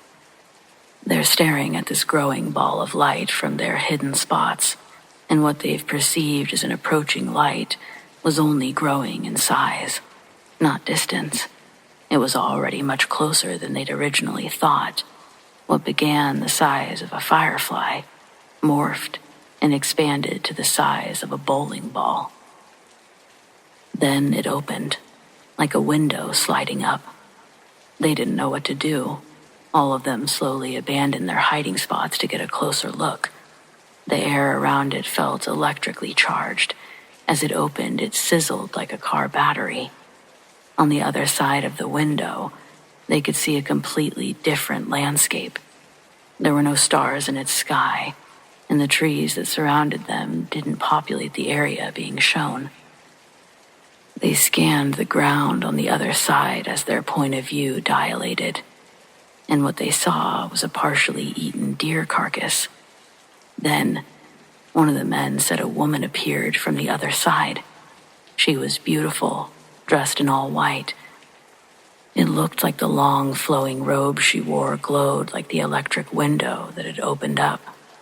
They thought that she was an angel or something. When she came into view of the opening, it grew until it reached the grass. Then, the woman stepped through and over to their side. She stepped over the glowing line with grace. It was like she knew they were going to be there, and she was waiting to reveal herself. A member in the group called Gio took the first step towards her with his gun raised. He was yelling, telling her to identify herself. But she just stared at him. So he took another step towards her. Mid-step, she moves at him with insane speed, and they see her limbs are much longer than any normal person. Her hands, her fingers, were pointed and sharp. Not like her fingernails, but the fingers themselves resembled claws. It was a flash of movement in the blink of an eye. By the time Gio finished his second step, he went to put pressure on it, and his leg slid out from under his hip. When he fell, the remaining 3 unloaded every round they had into the woman. She wasn't able to move faster than bullets, and she fell to the grass backwards. But she's still alive. She was still moving, crawling, trying to get back to her side of wherever she'd come from. Marvin, another member of the group, reloads his .38 and follows her in. He stood over her and put 4 more bullets in the back of her head, to make sure she was dead. Then, the glowing window closed. It shrank back down to the size of a firefly and disappeared. Marvin was gone. Nobody knew what happened or what to do next. Gio started screaming, and the other two men sprang into action, grabbing him and his leg and getting the hell out of there. The story was unbelievable, but seeing Gio on the pool table made it undeniable. He said that they had to ditch the truck, and that's when the boss stops him. The doctor had just come into the bar and relieved my dad of his medical duties. The boss walked up to my dad, stuck a wad of cash into his pocket, while thanking him for allowing them to use his bar. And then he tells my dad to go home, that they'd clean up and lock up the bar before they go. This man was someone that you don't say no to, and my dad was exhausted. He got his stuff and did what he was told. The next day, when he went to open the bar, it looked just as it did before, maybe even cleaner than he'd always left it, aside from a missing pool table that they'd replaced with a better one the week following. It looked normal. Marvin never came home, and I think people just assumed what happened. I was never dumb enough to let anyone know what I knew. Not that it even fully made sense to begin with. My father's bar was blessed and protected by his associates' association all the way until he sold it. Sometimes I wish I'd talked to my dad about this story while he was still around, but I realize he doesn't know any more than I do.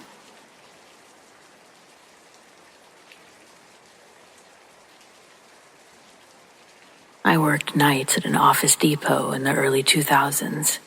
There were 2, at most 3 of us locked in the store overnight. The manager would let us out at 6 a.m.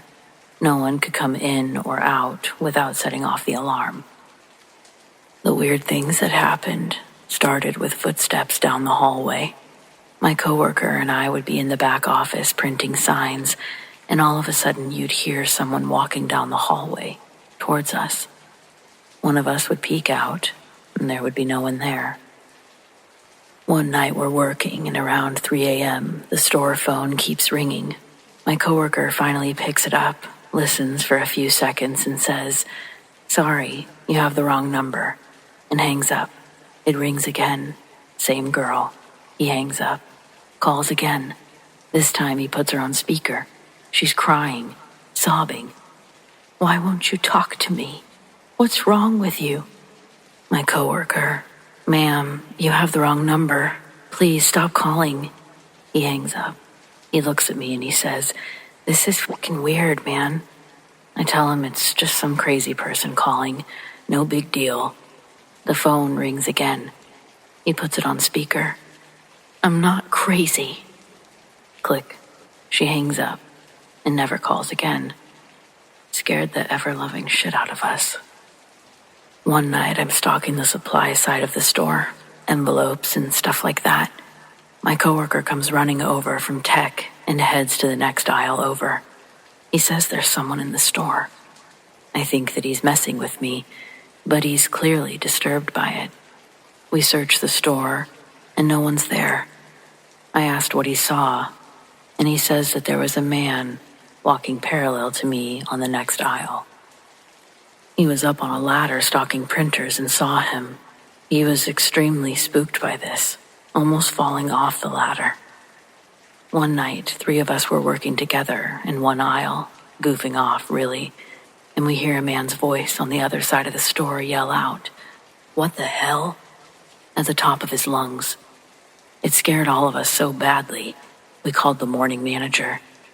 He wasn't happy, told us to quit fucking around. When I took 2 weeks off for my honeymoon, the guy that they got to cover for me lasted 1 week before he quit. I ran into him a few weeks after I got back, asked him what happened. He said he couldn't do it. He kept seeing people standing there, out of the corner of his eye, but when he looked, no one was there. He said footsteps turned into something charging at him. Something invisible. The night crew stopped when I left. My coworker quit and they hired a woman to replace him. Her second night, she came up to me and said the back of her neck was on fire.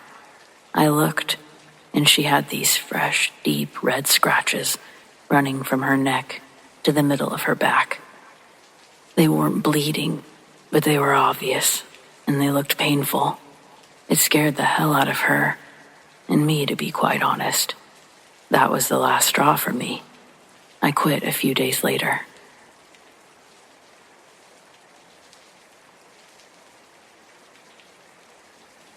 We'd just bought our first house, a small place out in the country, surrounded by quiet roads and empty fields.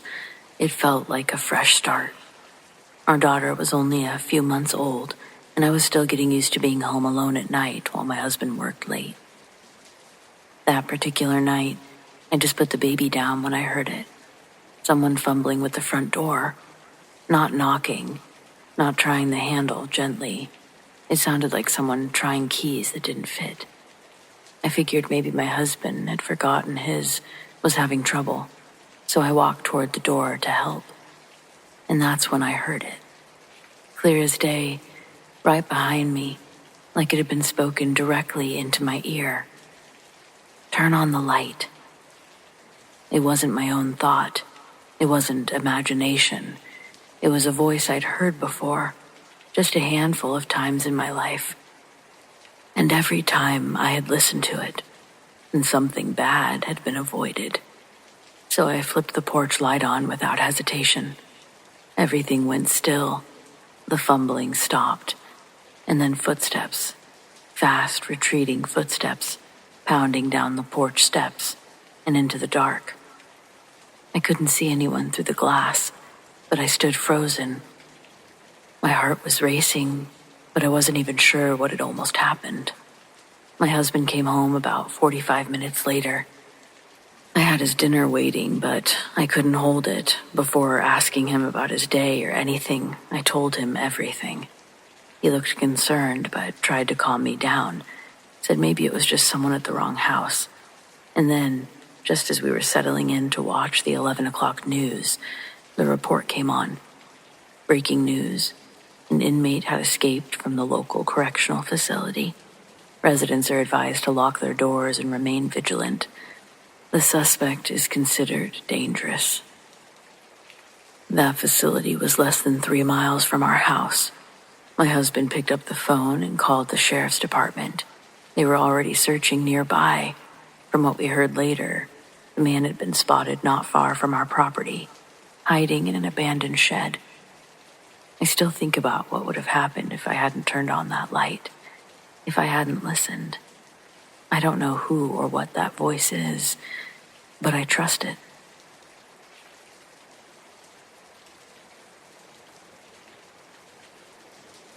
This happened about 4 years ago while I was staying in a hotel just outside of Tulsa.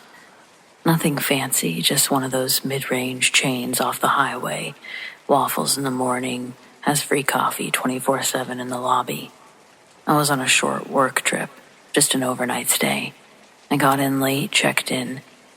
I headed straight to my room on the 3rd floor. I remember thinking it was quiet, like too quiet.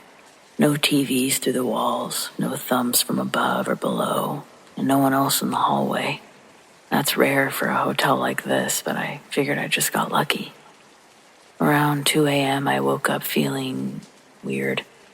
Not sick or anything, just like I wasn't alone.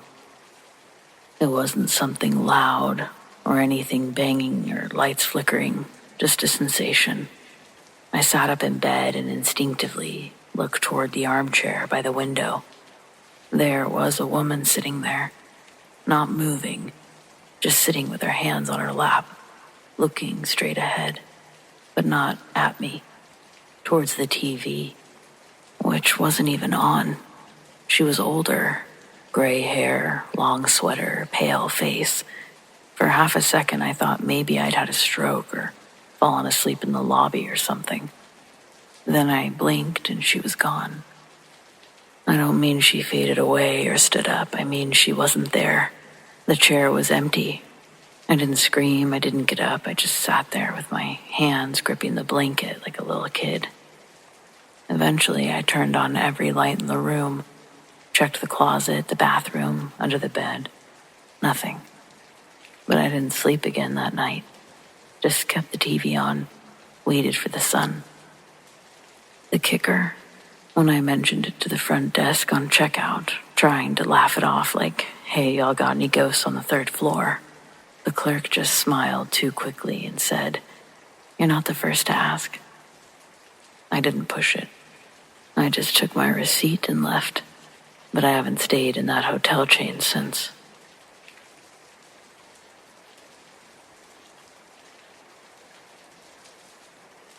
I collect Funko pop dolls.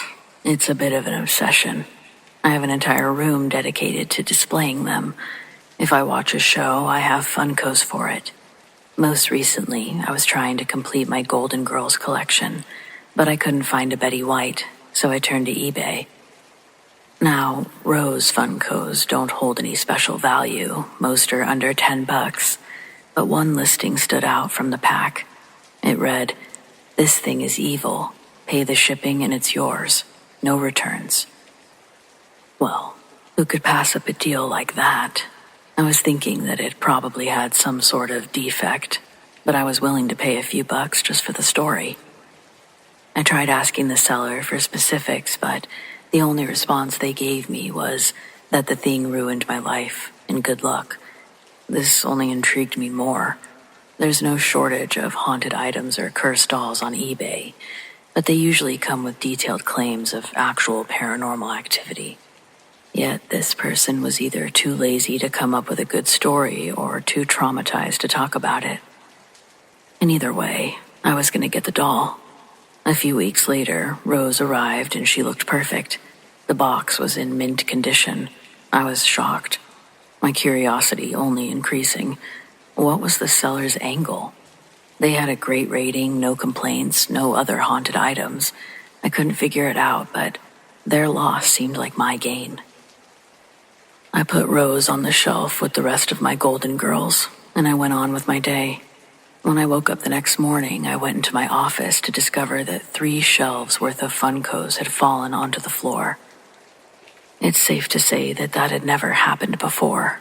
I don't have any pets, there's no earthquakes where I live, so what the hell? The next day, same thing. I go into my office and there's a pile of boxes on the floor. This time I was angry. 2 rare ones landed under heavier ones and took on some damage. I like to think that I'm a fairly logical person, but I'm also extremely paranoid. So my first thought was, dear God, did they put something inside that box? Like a remote control camera or tiny robot? I don't know, but it had to be something. I opened Rose and checked every inch of her, but it was just a normal Funko and box. There was nothing extra inside. Nothing seemed to be tampered with. When I was done, the box couldn't really be called mint anymore, so I just threw it away and put Rose on my nightstand. Have you ever woken up in the middle of the night, but you weren't sure why? You know that thing where you think you heard a noise, but now you hear nothing, so maybe you dreamed it. It happened to me twice that night. The second time, I got up to go to the bathroom and I stepped on something painful. It was Rose. She'd fallen onto the floor, again. More annoyed than anything, I put it back on the nightstand, did my business, and returned to bed. The next morning, I rolled onto my back and felt another sharp pain. Rose was in the goddamn bed. I hadn't even placed her on the side next to the bed. If anything, it should have fallen on the floor again. Sweet, innocent Betty White was starting to seem like a secret sadist. Crossing over from angry to freaked out, I threw it in a drawer and planned to forget that it existed. That night, I went to get into bed, but it was occupied. Rose was on my pillow, like someone had placed her there. If I didn't live alone, this would have been the simple explanation. But no one has been in my house. I'm practically a hermit. No one else is ever here. So again, I ask, what the actual hell? That was my last straw. I took the Funko back to my office and locked it in a filing cabinet. That's where it is now. I haven't had any other incidents, but I only go there during the day. I haven't exactly been checking on it. I don't really know what to make of all of this. Like, how the hell does something end up haunting a Funko doll? That's absurd even for paranormal standards, I would think. And not just any Funko doll. Betty White. I guess the only thing I really need to know now is, does anyone want a used Rose Funko doll? It's yours for the price of shipping.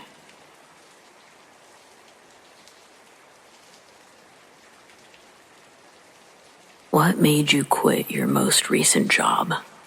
This was such an oddball question, a real scroll slower. Probably because it related to my situation so incredibly, I couldn't move on. When I read it, I knew my answer right away, and well, here we are. Morning, friends, I'm Addie. I've always been an early bird, and I appreciate structure and routine. Speaking with therapists, I have a lot of abandonment issues that have led me to treat relationships and jobs like an oath in blood.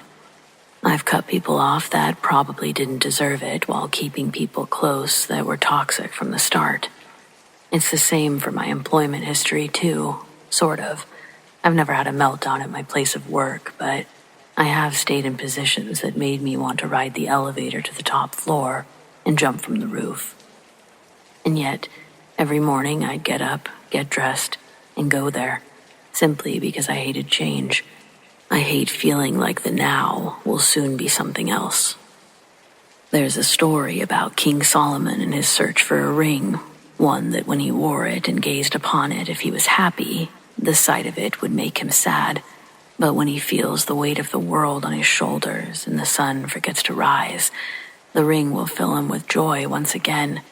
He offered 1 bag of gold for the one who could obtain such a ring and bring it to him. It seemed as though he'd given an impossible task to anyone who volunteered. Over the days, he was brought rings from all around, most of them adorned with expensive jewels and rubies. Some changed colors depending on the amount of light it was given. All of them were rejected by the king. Seeing all these beautiful rings being tossed aside led one of his followers to think about the obscure request in a different way. And when he did, he knew exactly what to do. He went out and purchased a cheap wooden ring from a small shop in town. Then he went down a couple of doors and had it engraved. And when he presented this ring to King Solomon, the inflated smile he wore slowly melted into a frown. And with that, he told one of his guards to fetch the peasant his reward. What was engraved on the ring that the king was so moved by would later be revealed to say, "This too shall pass." I thought about this a lot in my job, like a reminder. Both good and bad times are temporary. It served as a source of comfort and perspective for me during difficult periods. So back to the question, what made you quit your most recent job? The funny thing is, I did that today. I felt so much guilt. I work at a preschool for the deaf. The staff there is composed of a few deaf teachers and a few hearing, all fluent in ASL. It's not a big facility, and because of the special needs of the students, it's difficult finding qualified candidates. We're constantly low-staffed and filling in for each other. It gets wearing on the spirit knowing that you're only waking up and getting dressed because you're obligated to your own personal work ethic. And that's the thing. My coworkers bust their asses off just like I do. It takes all of us to open the doors every morning. Not physically, but you get what I'm saying, I hope. I feel terrible leaving the team, and I can say that I really did like everyone I worked with, and the pay was really good, almost double my last job. But this school is so fucking haunted, and I'm so fucking sick of feeling scared when I'm alone making lesson plans. Things are always falling off of shelves, cabinets are always open when I swear I just closed them. Try blaming that on a kid when they're out at recess. You can't. And then you get real shivery and try everything in your power not to hop on your bike and ride home. And that too, this place was biking distance from my house. It was literally my dream job, but I couldn't do it anymore. Sometimes the kids would notice the toys moving on their own. That was a regular occurrence. This Toy Story dinosaur in particular kept turning its head to look at us while we were having circle time. When we'd have our cleanup song and put everything away at the end of the day, I'd take the kids to their parents' pickup.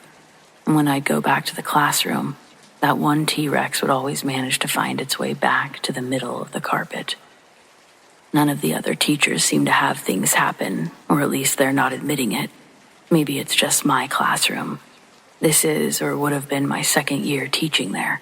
The first year, I didn't experience any activity. Over the summer, they did a lot of construction from the grant, and the old building that's been around since 1970 got a whole new renovation. Returning this year, we had a chance to get our classrooms ready before the kids came in the following week. When I walked into my room and saw the touch screen and everything, all new countertops, sinks, cubbies, all of it, it was insane, all the technology upgrades they expected us to learn and get down in a week, but it was exciting. And then we had one more staff meeting in the cafeteria the night before the first day of school. It goes a little late with all the questions that we had about how to use the new equipment, and by the time the meeting adjourns, it's dark out. Before the meeting, I'd accidentally left my laptop plugged into the charger in my classroom, and I needed to go back and get it. The buildings are laid out in an L shape. The cafeteria is located at the center of the L, and my classroom is at the top, opposite the front doors. The double doors at the end of my hallway lead to the playground. With it being after hours, most of the hallway lights were off, and all the classroom lights were off except mine. I remembered turning them off before I'd left for the meeting, but I was also walking back to grab a laptop I'd forgotten. I could have easily bobble-brained the lights as well. Who knows, right? But as I got closer to the room, the lights turned off. I must have been preoccupied with what I was going to do after I left the school because I didn't think of it past, that was weird, before the next thought pushed the anomaly out. As I walked through the doorway, I flipped on the lights and headed toward where my laptop was plugged in. But before I got there, I heard the sink turn on in our hand washing station. The new sinks are motion censored, and I was pretty sure I couldn't set it off from that far away, but it's possible. When I get to my desk, I have to climb under to unplug the laptop from the power strip. While I'm under my desk, I hear the sink turn on again. This time, I know there's no way I could have done it, and my heart starts to beat a little faster. I look up from the desk at a sleek rectangular faucet as it continues to spit water. That side of the room was darker, and when the sink turned off, I saw the red sensor on the bottom of the faucet and realized whether the sink was going or not, that red light should have still been visible. So what I had just watched was something unblock the sensor. I got chills and quickly exited that evening. The new school year begins, and throughout these past 4 months, the little stuff with the toys and the cabinets started happening. It felt like the energy had soured in my classroom. I dreaded waking up to go to that place every day. Sometimes I'd be sitting at my desk and suddenly feel an overwhelming wave of sadness for no reason. I became depressed. I've been depressed. It's been like something has been feeding off my normally bright and positive energy since the school year started. But I couldn't abandon my team, so I continued to go. But last night tipped me over the edge, and nothing could have gotten me to go back. It's conference week, and thankfully this was the last family I was scheduled to meet with. Both parents are hard of hearing and didn't hear the toys and books falling on the floor behind them. But I could see it all. I knew something was going to happen when they left. I anticipated it. I couldn't tell if the family felt anything, but the energy felt heavy when we all walked in. Like walking into a sauna. The air was thick, but not by water molecules. As the meeting wrapped up, I tried to stall the family as long as I could so I wouldn't have to be alone, but they eventually did leave. I walked them to the front doors and locked them when they were out. I thought about following them out and hopping on my bike as well, but I knew I couldn't. I was the last one there, and I needed to lock everything up before I left. Up to that point, I wasn't planning on quitting. My goal was to get in, get out, but that couldn't be further from what happened.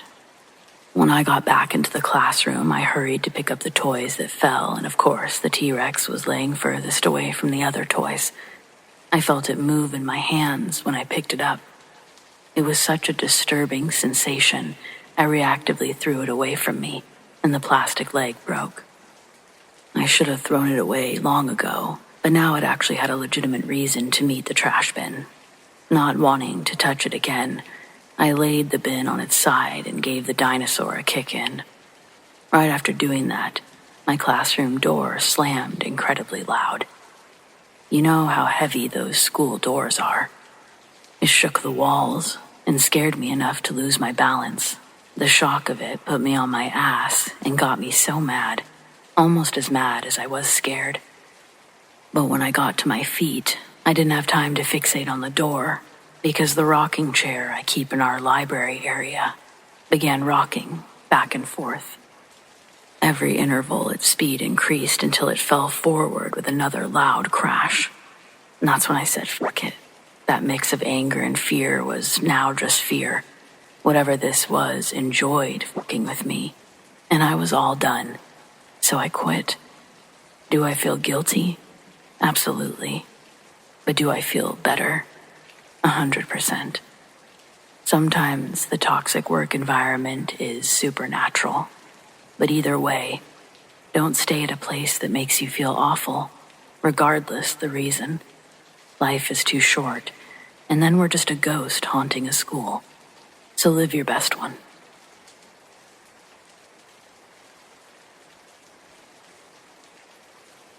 I used to work at Mejir in the deli. A customer came up and asked for my opinion. I recommended all the things I liked and was just super friendly. I guess he ended up calling the store that night asking for me. The other girl I was working with didn't even offer the phone to me, just told him I'd left. Thank God. He came back the next day and started asking personal questions to me. I was very vague and then started helping other customers. He left, came back the next day. I had to get management involved. He was standing like behind a pole, just watching me. I had to be walked to my car every night for about a month. I'd call my boyfriend at the time, who's now my husband, every night on my way home. And I lived in an apartment building with another coworker whose husband would literally walk me to the door. I still feel like he's watching sometimes, and this was over 4 years ago.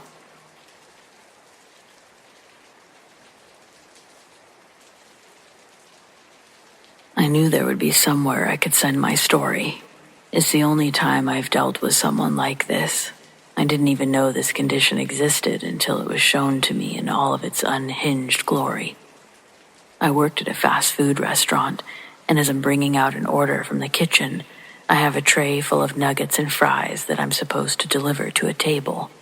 Out of nowhere, the store manager steps in my way looking pissed. He sometimes acted weird, but this was a whole new level of weird.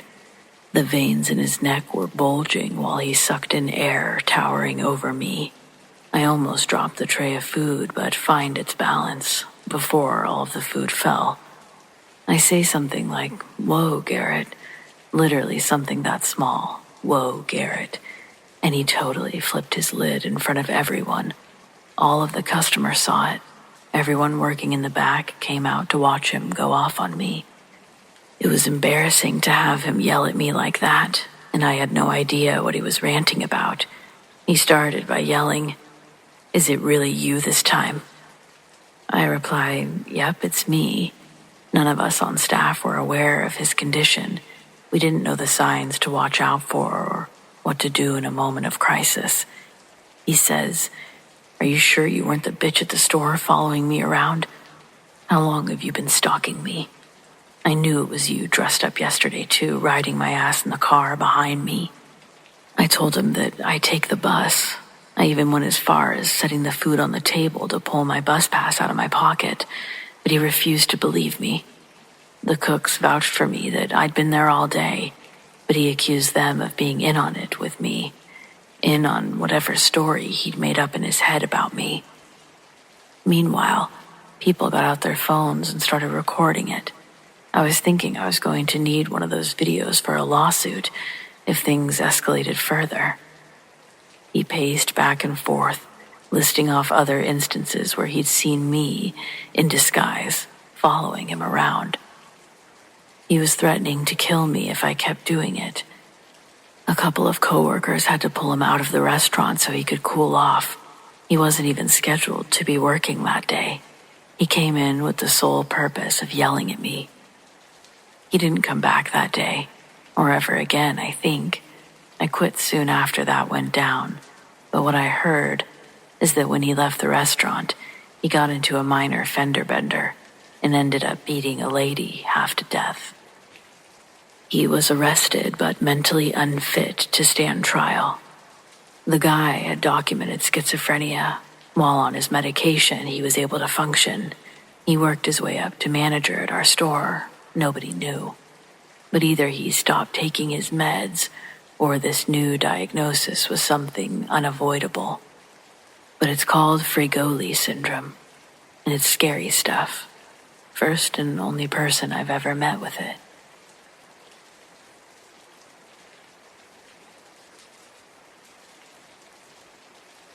I used to work at a bowling alley, a real relic of a bygone era. Creaky floors and the faint smell of stale popcorn embedded in its walls. The place always had a strange vibe at night, especially when I was the one closing up. I never paid too much attention to it, at least not until one night. It was late, just past midnight. The last customers had long gone. I hadn't even had a chance to turn my music on yet, so the eerie silence seemed to echo off the polished lanes. I went through my usual routine, locking the doors, shutting off the arcade games, and finally flipping the switch to turn off the overhead lights. The place fell into near darkness, save for the faint glow of the exit signs. I was just about to grab my keys and head out when I heard it. The unmistakable hum of a lane powering on. My stomach tightened. There was no mistaking that sound. The sound was distinct, followed by the mechanical clatter of the pin setter coming to life. I turned around, and sure enough, one of the lanes at the far end was lit up like it was ready for a game. The thing is, the lanes don't turn on by themselves. Each one has a manual switch hidden behind a curtain in the back. I stared at the glowing lane for a moment, half expecting to see someone step out of the shadows, but the place was empty. Or so I thought. Swallowing the lump in my throat, I flipped the main lights back on, and I started walking down the aisle towards the back. The air felt heavier every time I took a step, like the silence was kind of pressing down on me. I reached the curtain. I was about to step through it when the lane shut off just as suddenly as it had come on. The silence that followed was suffocating. For a moment I just stood there, staring at the now dark lane, trying to make sense of what had just happened. A chill ran down my spine, and I couldn't shake the feeling that something else was there. But still, I tried to rationalize it. Maybe a power surge, maybe a malfunction. But deep down, I knew that wasn't it. I considered going behind the lanes to check the switches, but something about the oppressive stillness made me hesitate, and I guess I've always learned to trust my gut. It was like the darkness beyond the curtain was waiting for me, and not in a good way. The next day, I told my boss what had happened. He laughed it off, dismissing it as a figment of my imagination. No cameras, no proof, he said. I could tell that he thought I was just tired, maybe looking for an excuse to leave early, but it didn't stop there. A week later, while closing up again, I heard the faint thud of a ball rolling down a lane. The sound sent a jolt of fear through me, and I spun around to see a single ball sitting in the gutter of the same lane that had turned on before. Only this time, I knew I hadn't left any equipment out. I didn't stick around to investigate. I grabbed my stuff and I left as fast as I could, locking the doors behind me. To this day, I wonder what would have happened if I'd gone behind the curtain. And sometimes, late at night, I would think about the bowling alley, about the strange energy and how it felt, not being alone. I would wonder about the things that went on when no one was around, and I couldn't help but wonder if something or someone was actually trying to get my attention, or worse, trying to lure me into something.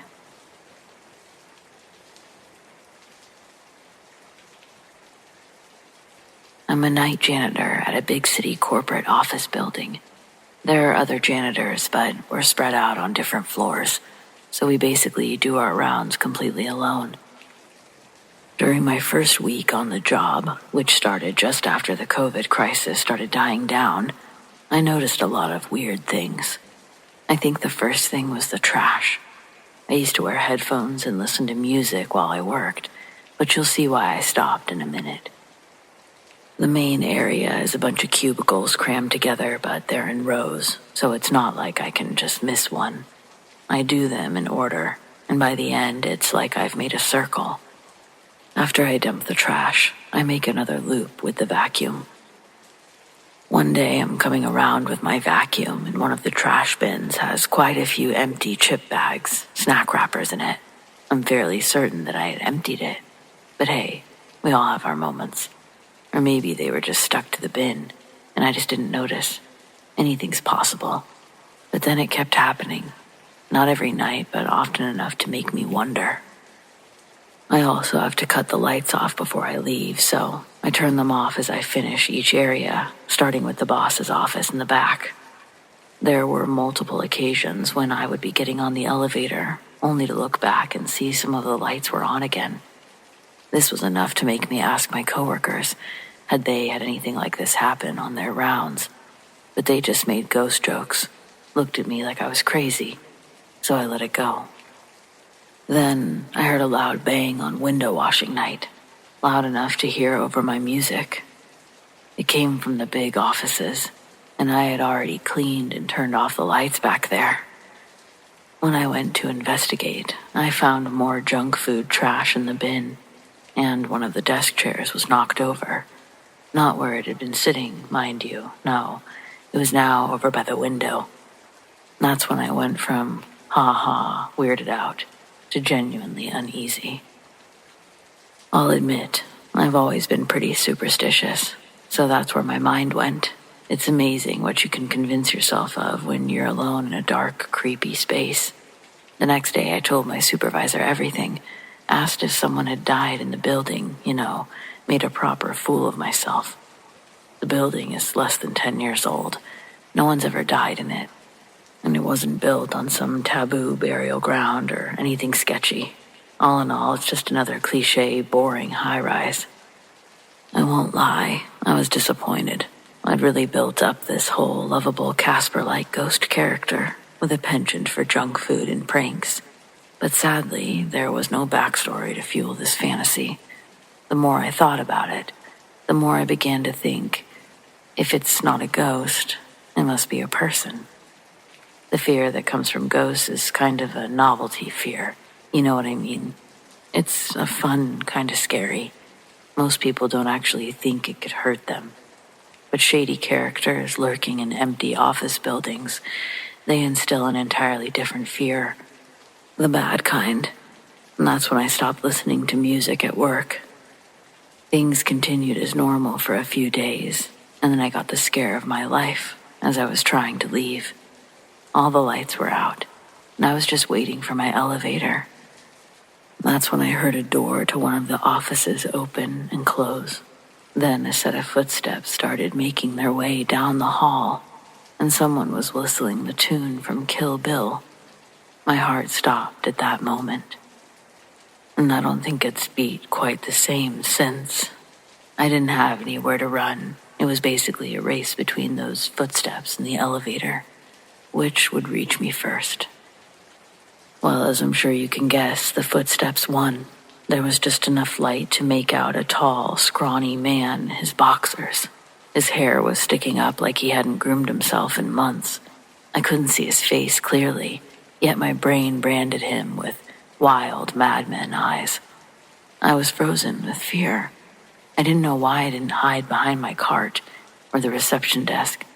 I just stood there with a scream stuck in my throat. He saw me and froze. That eerie whistle tune died on his lips, and he began rushing towards me. The elevator finally dinged behind me, and the doors shut just as he was reaching me. I found some of my coworkers, and we called the police. A few hours later, they were escorting the man outside. Later, I learned that he was laid off during COVID. I guess I shouldn't say his real name, so I'm gonna call him Ted. Ted really needed that job. Without it, he lost his home, his car, his wife. The poor guy didn't know what to do, so he snuck back into his old office. He'd worked there for years, so he knew the schedules, stayed well hidden during working hours. And then his mind became progressively worse. That made him increasingly careless. That night I found the chair knocked over. He was trying to throw it through the window so that he could jump.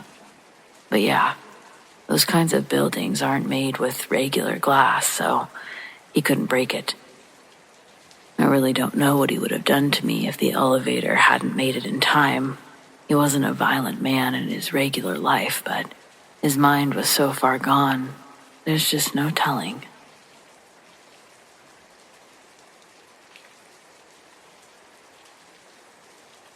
So my dad's a cop as well as my cousin, and they've both told me some pretty terrifying stories over the years. My dad also worked security at a haunted hotel before he became a cop, and we live on an Indian reservation where paranormal stuff seems to happen way more often than it should. I'll try to break these down into separate stories, but fair warning, some of this still freaks me out to this day. The woman at the Fairmont in Ottawa. Before he became a cop, my dad worked security at the Fairmont Chateau in Ottawa. If you don't know, the place is rumored to be haunted, and according to my dad, that rumor is 100% true. One night during his shift, he was doing rounds through a section of the hotel that was supposed to be empty. No guests, no staff, just dark hallways and locked rooms. It was around 3 a.m., of course it was, and he turned a corner. He saw a woman walking ahead of him. She was dressed in early 1900s attire, a long, flowing dress, walking at a steady pace away from him. At first, he assumed she was a lost guest. "Ma'am, this floor is off limits," he called out. No response. He picked up his pace, following after her, but just as he was about to reach her, she turned the corner. My dad immediately followed, but when he turned the corner, the hallway was empty. There was nowhere for her to have gone. No open doors, no stairwell, nothing. He searched the floor, checked every room, which were all still locked, and there was no sign of her. He swears that she vanished into thin air. The police station is definitely haunted. Now let's talk about the precinct my dad works at. According to him, 95% of the cops that work there believe it's haunted. The ones who don't, the rookies who haven't experienced it yet. The activity is pretty intense. Things move on their own. Cabinet doors swing open. Objects get shoved off desks. Chairs start spinning on their own. Doors slam shut with no one around. But the worst part, the shadow figure. Cops have seen a tall black mass with glowing red eyes standing at the end of hallways or at the bottom of stairwells. And it's not just the officers who see it. The criminals do too. They have security footage of people in the holding cells freaking out, staring at something just off camera, looking absolutely terrified. Some prisoners have refused to stay in their cells, claiming that something is in there with them. One guy told my dad, "This place is haunted, man."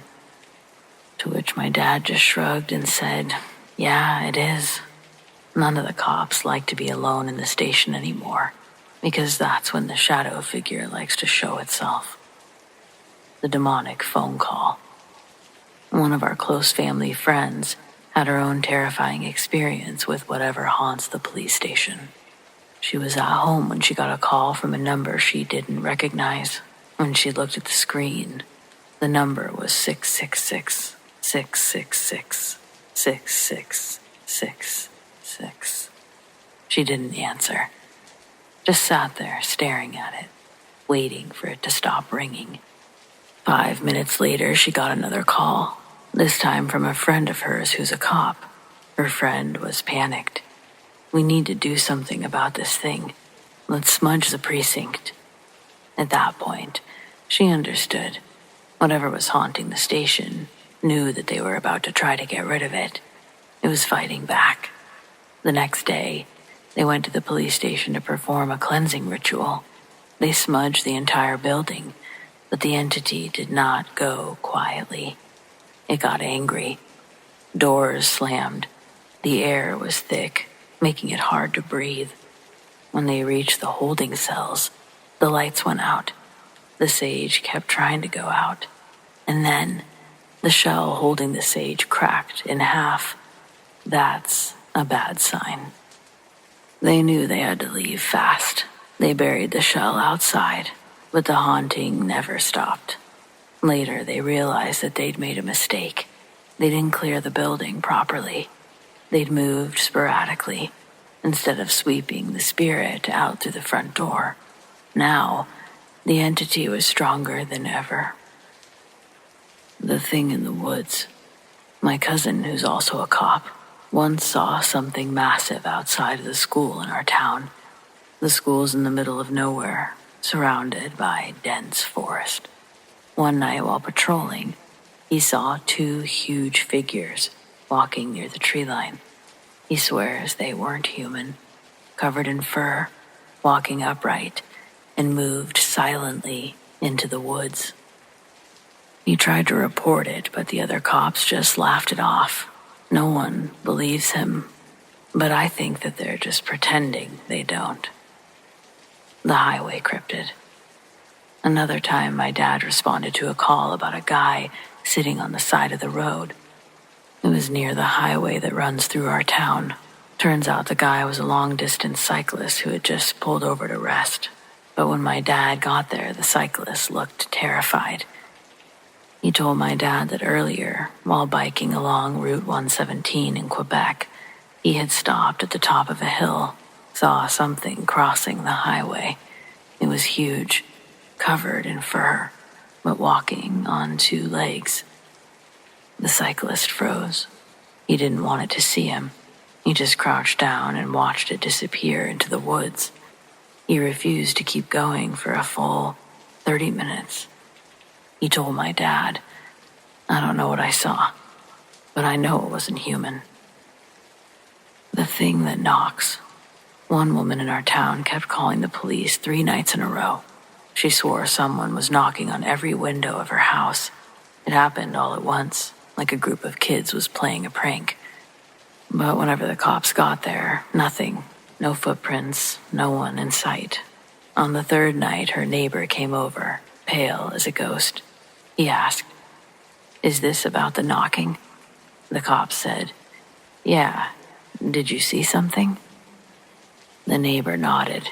He'd stepped outside for a cigarette and saw a black figure standing at the woman's window, knocking. And then it ran, but not like a person. It circled the house 4 times, knocking on every window, too fast for any human. And then it stopped. It turned toward the neighbor, ran across the street, and hid behind a tree. For a moment, everything was silent, and then it peeked out from behind the tree, looking right at him.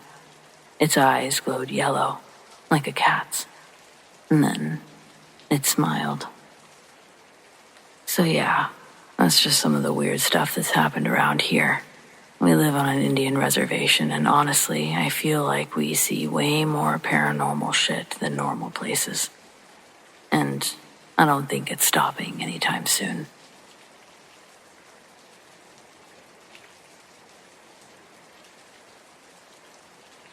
This didn't happen on the streets, but I used to work as an overnight security at an old courthouse turned city records building.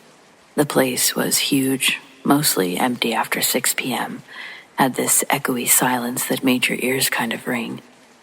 I worked solo from 10 p.m. to 6 a.m.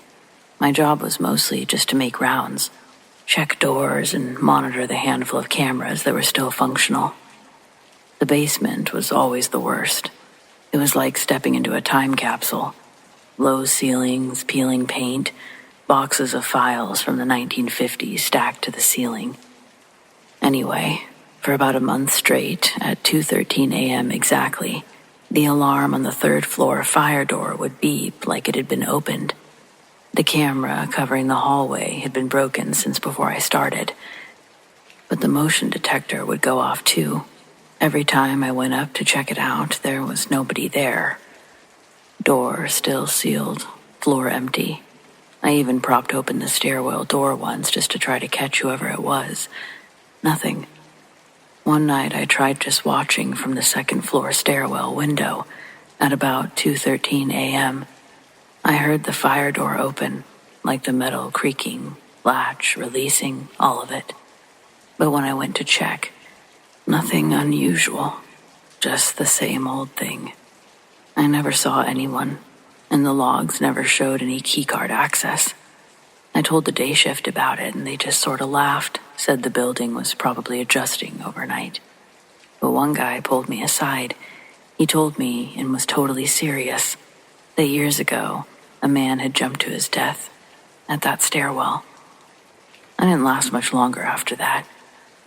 Even if that guy was messing with me or trying to scare me, the silence started to feel like it was watching me back. I couldn't really handle it.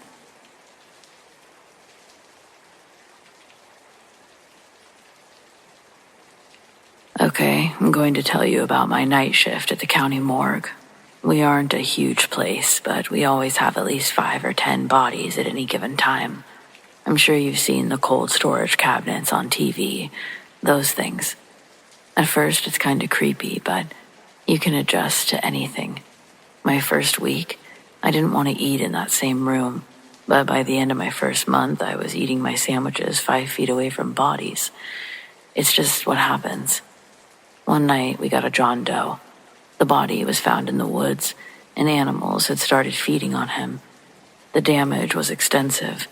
We determined he was out there for at least a week. As you can imagine, it was hard to look at, even when you've built up a tolerance. After storing him in cold 6, I snuck outside for a snack. When I came back, I heard what I thought was moaning. It was low, grunty.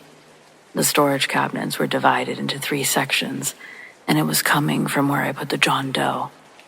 He was the only one in that section. My first thought was that the poor guy was still alive. I rushed over and pulled him out. Once I saw him again, I knew how ridiculous that was. You can't get any more dead than that guy. Most of his insides were gone.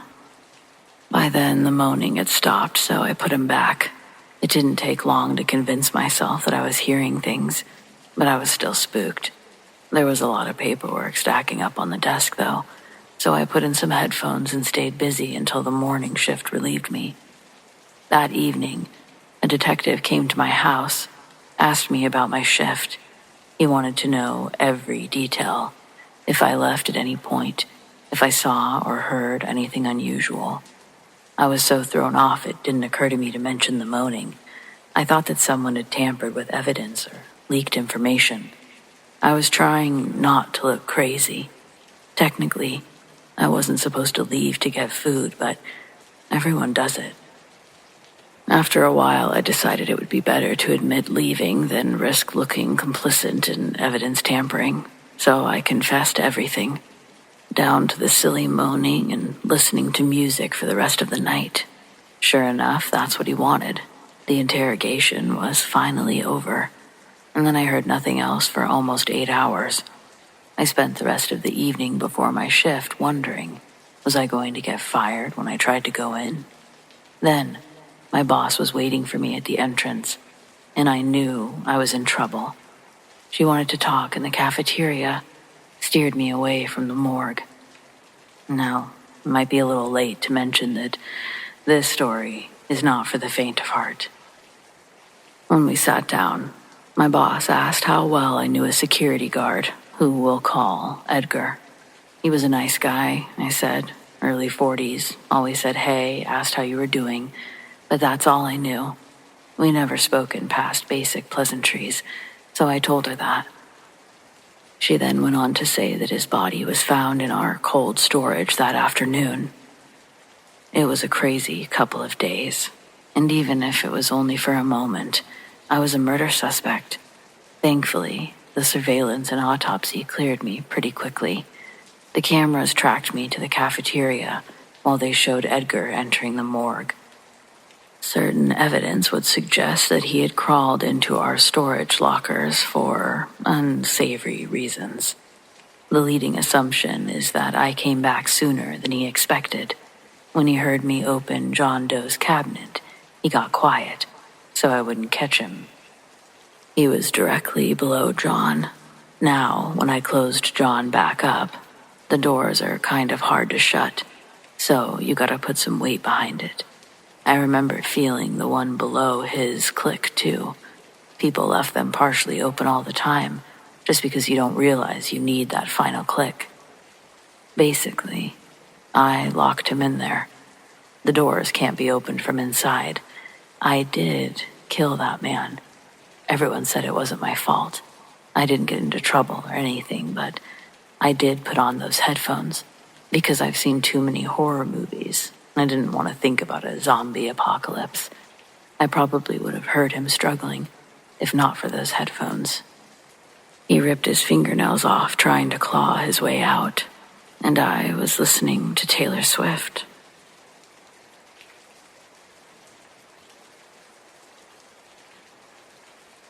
I'm a retired educator.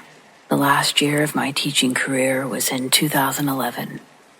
It's to be said that each year is filled with its own significant events. 2011 was much the same, though the memorable event that year involved a puzzling and tragic death of one of my students. A message left on the principal's voicemail while we were on spring break. It was the mother of a student named Austin Marino. She left a cursory explanation in an accent I couldn't quite narrow down. Austin had gotten sick, high fever, died at home. He had a sister a few grades older than him. They'd also unenroll her. It was the family's first year at our school. Sadly, it was their last. The dad was a big, burly fellow. Could have been a football player or a professional wrestler. I don't recall what he actually did for work, though. He had a big beard and his hands and neck were covered in tattoos. I'm pretty sure they were Nordic symbols, not the racist kind. Despite his gruff appearance, he spoke soft and with the same indistinguishable dialect as his wife. By all accounts, he seemed nice and his children were happy. I'd never met a child like Austin before. He was so intelligent, well-liked by his peers, and excelled in all of his studies. There was a predominant scar on his upper lip from a cleft palate when he was born. It's possible for a child to let a blemish like that impact their personality, but he had enough confidence to casually explain the condition that he had to any curious classmate that would ask about it. At that age, the kids didn't notice or care past a deflected question. Austin had an incredible sense of humor, too. His quick wit exceeded his youth. Some of his jokes would even go over my head, and the punchline would only dawn on me while driving home. I'd bust out laughing in traffic thinking about it. I knew that kid was going to be something special when he grew up. You could just tell he had it. The news of his death truly affected each student and staff member. All of us carried a sadness for the remainder of that year. And then I retired. Austin's story wasn't the reason I retired. That was planned earlier. It would have been hard having to go back again for another round. My early retirement was only possible through the hand of God and pure luck. Before he was my husband, we met and started dating in college. He was more of a party bro back then, and we were all sharing a can of Coke in the bathroom stall with one of his friends at a bar. And his friend had just finished a big drink off the hand railing when he turns around looking like he'd just eaten a jelly donut and says, "You guys ever heard of Bitcoin?" At that time, it was practically unheard of, and he told us to throw a couple of bucks into it, see what happens. So we did. Who'd have known that those few $100s that we threw would allow us to retire early and travel the world? Well, that guy apparently, and thanks to him, here we are. Nowadays, I'm a healthy 63, and my husband is 65. We've just come home from our trip to Tuscany, and I wish I could say that it was the dream I always wanted it to be. And I guess for the most part it was. But an unexpected encounter troubled me to the point that I was eager to board our plane back home.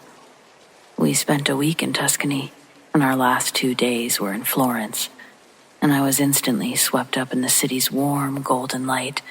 We spent the morning wandering through the narrow cobblestone streets, stopping for a cappuccino at a little cafe near the Duomo.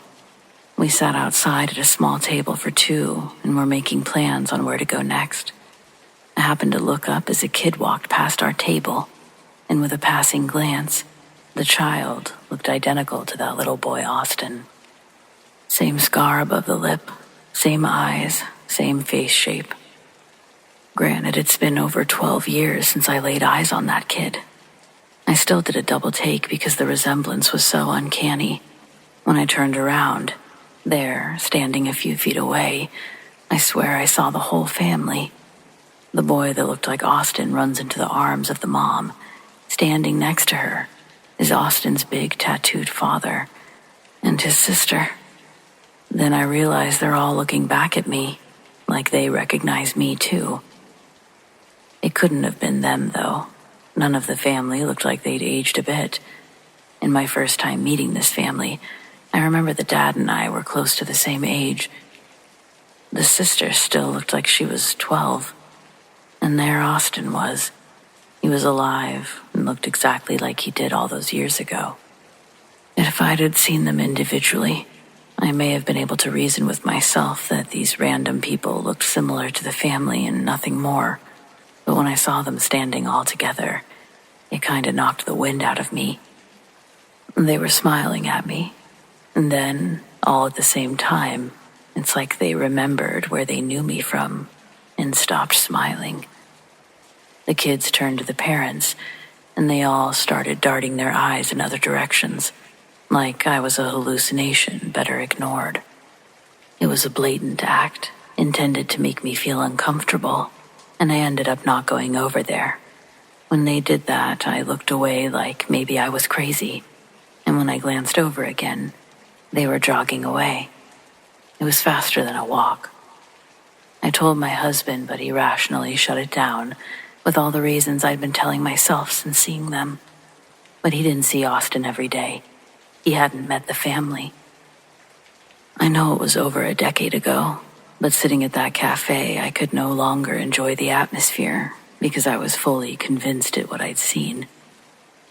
Later that night, we had dinner on the terrace overlooking the Arno River. When we got back to our hotel, we unlocked the door and found our room had been completely turned upside down. All of our clothes and belongings had been thrown on the ground, but no valuables were taken. We even had some cash lying on the counter that wasn't touched. We take the elevator down to the front desk, and they say nobody on their staff entered our room. While we're standing there, the guy at the front desk pulled up the 2 security cameras that were stationed in the hallway, on the floor, right outside our room. And you can see from the time it shows us leaving to the time we come back hours later, we were the only ones to go in or out. Not much more he could do to help us past apologizing for the inconvenience. Back in our hotel room, as we're picking up our stuff, we're packing it back into our suitcase because we'll be leaving the following day. My husband asks if I left the balcony door slit open before going to dinner. I hadn't. The curtain was closed, and we hadn't noticed until a draft blew them around. Our room was on the 5th floor. It was highly unlikely someone entered from that way, but still freaky that neither of us knew how it could have come about. Later into the night, the hotel room phone rings multiple times. Husband answers, but nobody's on the other line. After the 5th or 6th time of this going on, we call the front desk, but that line keeps ringing. Husband's got a bad back, so I get on my slippers and leave our room to take the elevator down to talk to the front desk guy again. I ring the bell and wait. He comes out of the bathroom tucking in his shirt, asking how he can help. I tell him someone keeps calling our room phone, and he looks a little confused, telling me those phones can only be accessed directly from an internal line, so another room's phone, or the lobby phones located next to the elevators. Those were the only ways we could be receiving calls, because he hadn't transferred anyone to our room. He thought another guest could have possibly been mixing up the digits when trying to call another room. He asked if we knew anyone else staying here. We didn't. With a shrug of his shoulders, the best solution he had was to unplug the phone from the wall. I thanked the man and walked back to the elevators. It's still waiting for me on the 1st floor. I go in and press the 5. The doors close, but as it starts to go up, another ding indicates the elevator will be making a stop on floor 2. The elevator slows down again, and when the doors slide open, Austin's dad stood on the other side, still wearing the same clothes I'd seen him in earlier. This time, he was by himself, and when he entered the narrow elevator, his large stature left me little room. My heart was thumping so fast, I could feel it pulsing in my ears. We stood shoulder to shoulder, and the elevator doors rolled closed to continue upward. We're both staring forward. Out of the corner of my eye, I can see his head turned down to look at me, and in the same soft voice I remembered, he asks, "Why are you here?" I don't look up when I answer that my husband and I are vacationing. He tells me to look at him, though. As I do, I watched his eyes change color right in front of me. The deep brown lightened until all I could see were these small black pupils in a sea of white. It frightened me beyond belief, but when I tried to look away, he grabbed my face and demanded I look at him. The next question he asked me, I took as a test, and my life was dependent on the correct answer, I felt. He asked me, "Have we met before?" I told him that I'd never seen him before in my life, and he seemed satisfied with my answer because he let go of me, and he turned so we were shoulder to shoulder again. When the elevator stopped on my floor, he moved slightly so I could easily exit. He stayed on the elevator when I got off. I thought he was going to follow me, but he let the doors close, and that was the last of it. I didn't sleep much that night. We caught our flight the next morning. I didn't see the family again, not at the airport or the lobby. It was like they'd vanished, thankfully. I've turned it over in my head hundreds of times, trying to make sense of what I saw, of what he asked me. Sometimes I wonder if I'd answered differently in that elevator, if I told him the truth. Would I have made it home at all?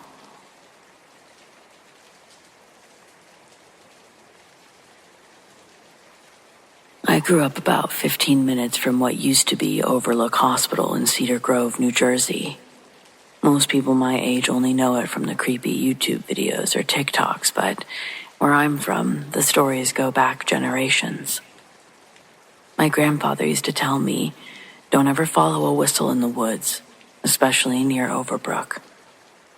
Back then I thought it was just old man superstitions, but now I'm not so sure. Overbrook wasn't just a hospital. It was a full complex.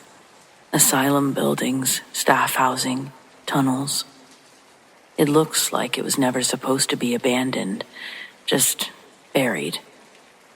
The worst part of its history, at least the one people used to whisper about, happened in winter of 1917. The story goes that the boilers failed in one of the wings during a snowstorm. The patients inside were locked in their rooms, and by morning, over 24 had froze to death. They say that some of them were found curled under beds, some in corners, a few with their fingernails torn off, trying to claw the windows open. The wing was sealed off, but never properly cleared. That's where the story started. People said that you could hear knocking from inside the walls, that if you stood by the old courtyard at night, you'd hear footsteps crunching in the snow, even when the ground was bare. My friends and I used to dare each other to go up there after dark. Most of us chickened out, but one night when I was 17 and feeling particularly stupid, I went up alone. It was late fall, right before the snow starts to stick. I brought a flashlight and a cheap disposable camera. I just wanted a story to tell, something to impress a girl, honestly. The place was dead quiet. I climbed through a broken basement window and made my way through what was once the laundry wing, peeling paint, rusted equipment, everything soaked in this weird cold that didn't really match the weather. Eventually, I found a staircase that led to a sealed-off wing. The door had been welded shut long ago, but someone had pried it open just enough to squeeze through. Inside was old and felt stuffy, like time had never moved past the winter.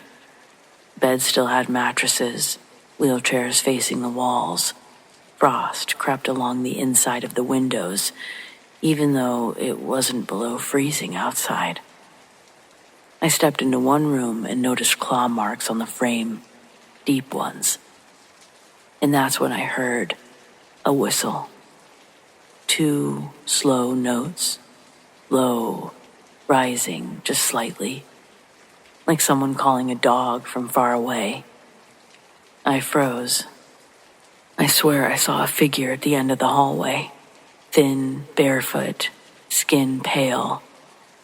It was something cold, like it hadn't been warmed in hundreds of years. I turned to leave, but the hallway behind me didn't look the same anymore.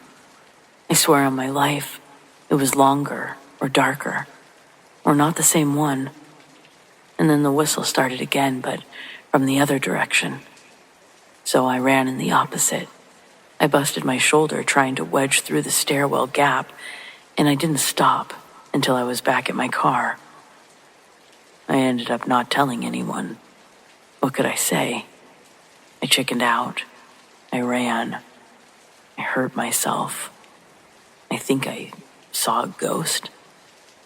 Years later, I brought it up to my grandfather before he passed. And then he told me something I'd never heard before. When he was young, his older brother disappeared near the hospital. They never found him. His boots were discovered in the woods, full of ice, even though it was spring. I understand why my grandfather never trusted that place. Safe to say I don't either. Luckily, it's been completely demolished, but I still haven't been back to the site. I don't think I ever will. And I don't recommend that you do either.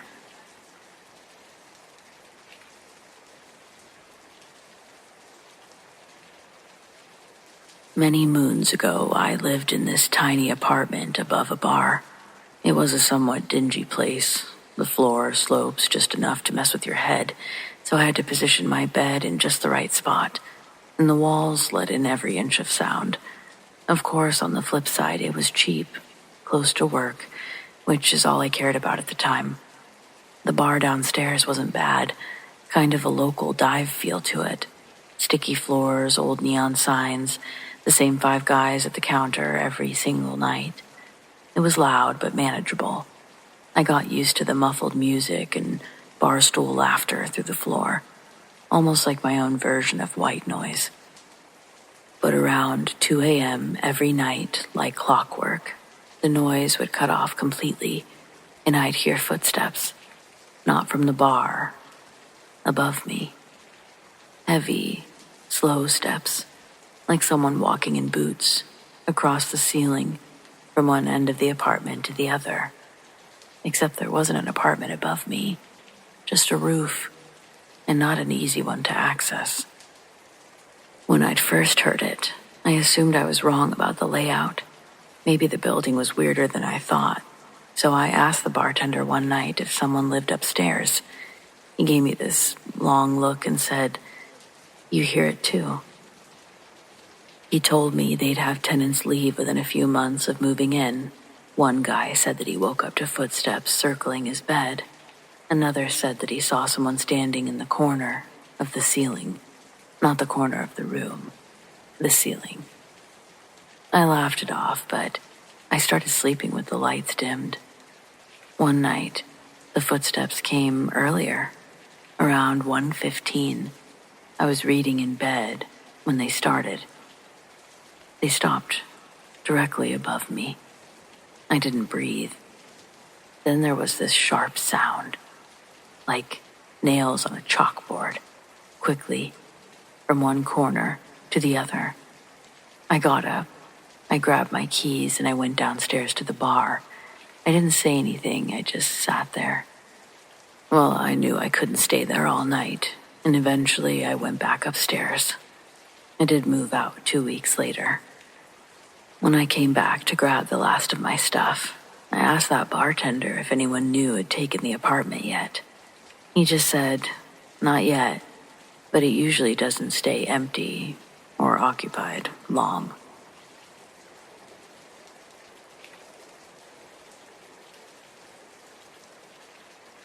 The ambulance company I used to work for had a haunted ambulance, Rig 12.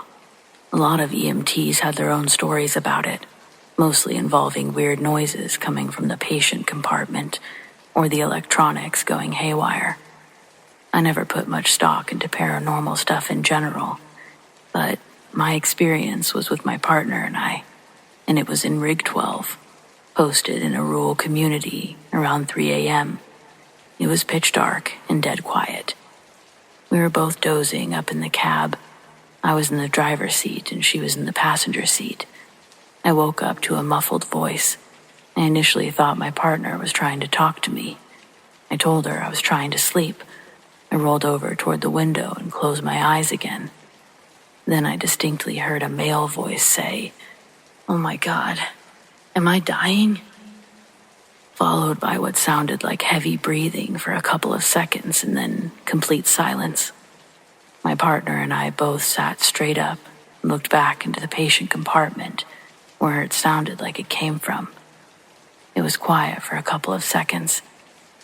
Then we heard the click of an oxygen bottle regulator and hissing like it was leaking. I turned on the compartment lights and we both piled out of the rig. Initially, I thought a transient may have climbed in the back while we were asleep, was messing with stuff. So we walked around the back of the rig, opened up the back doors. No one was back there. I checked both oxygen bottles. Neither were opened. Needless to say, we kept the lights on in the rig and didn't sleep much after that. I don't know if I believe in hauntings, but I guess it would make sense for an ambulance to be haunted. Rig 12 had been in service with various agencies for over a decade. It'd probably seen its fair share of patients die in the back. I rode in it a couple of shifts after that, but nothing else strange happened that I can recall.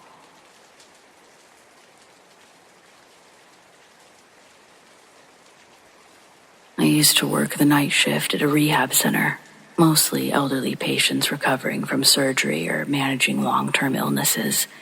It wasn't glamorous, but I liked the quiet, and the patients were usually asleep by 10. There was one woman I always checked on last during rounds. Miss Evelyn. She was 93, alert, and had the driest, sharpest wit of anyone I'd ever met. Every night she insisted on watching her old black and white TV until she dozed off with the remote in her lap. That night was no different, at least not at first. I walked into her room around 11:45, She was asleep on her side facing the window, the remote dangling off the edge of the bed like it always was. But something made me pause. The air, I guess it felt heavy, charged like a storm. And then I saw her blanket, this thin floral blanket, begin to shift, slowly, like invisible fingers were sliding up the corner, tucking in beneath her arm. It moved inch by inch carefully, the way you'd tuck in a child. Then it gently fell flat, pressure pushing down across her hips. I didn't move. The whole thing took maybe 10 seconds. She didn't move, didn't seem to notice. I stepped back into the hallway and stood there for a moment. I didn't report it. What would I say? That I saw her blanket move on its own? That something invisible tucked her in with almost as much care as the staff would? The next morning, she told me that she'd slept better than she had in weeks. Said that she felt like someone had been sitting with her all night, watching over her. I just nodded. But I've never forgotten the way that blanket moved. It wasn't random. It was intentional. And whoever or whatever did it had done it before, and possibly cared for patients.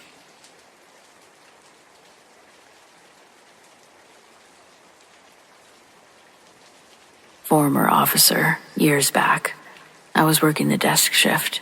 It was one of those slower evenings, no calls holding, weather was calm, and I was just working my way through paperwork when the fire alarm signal went off.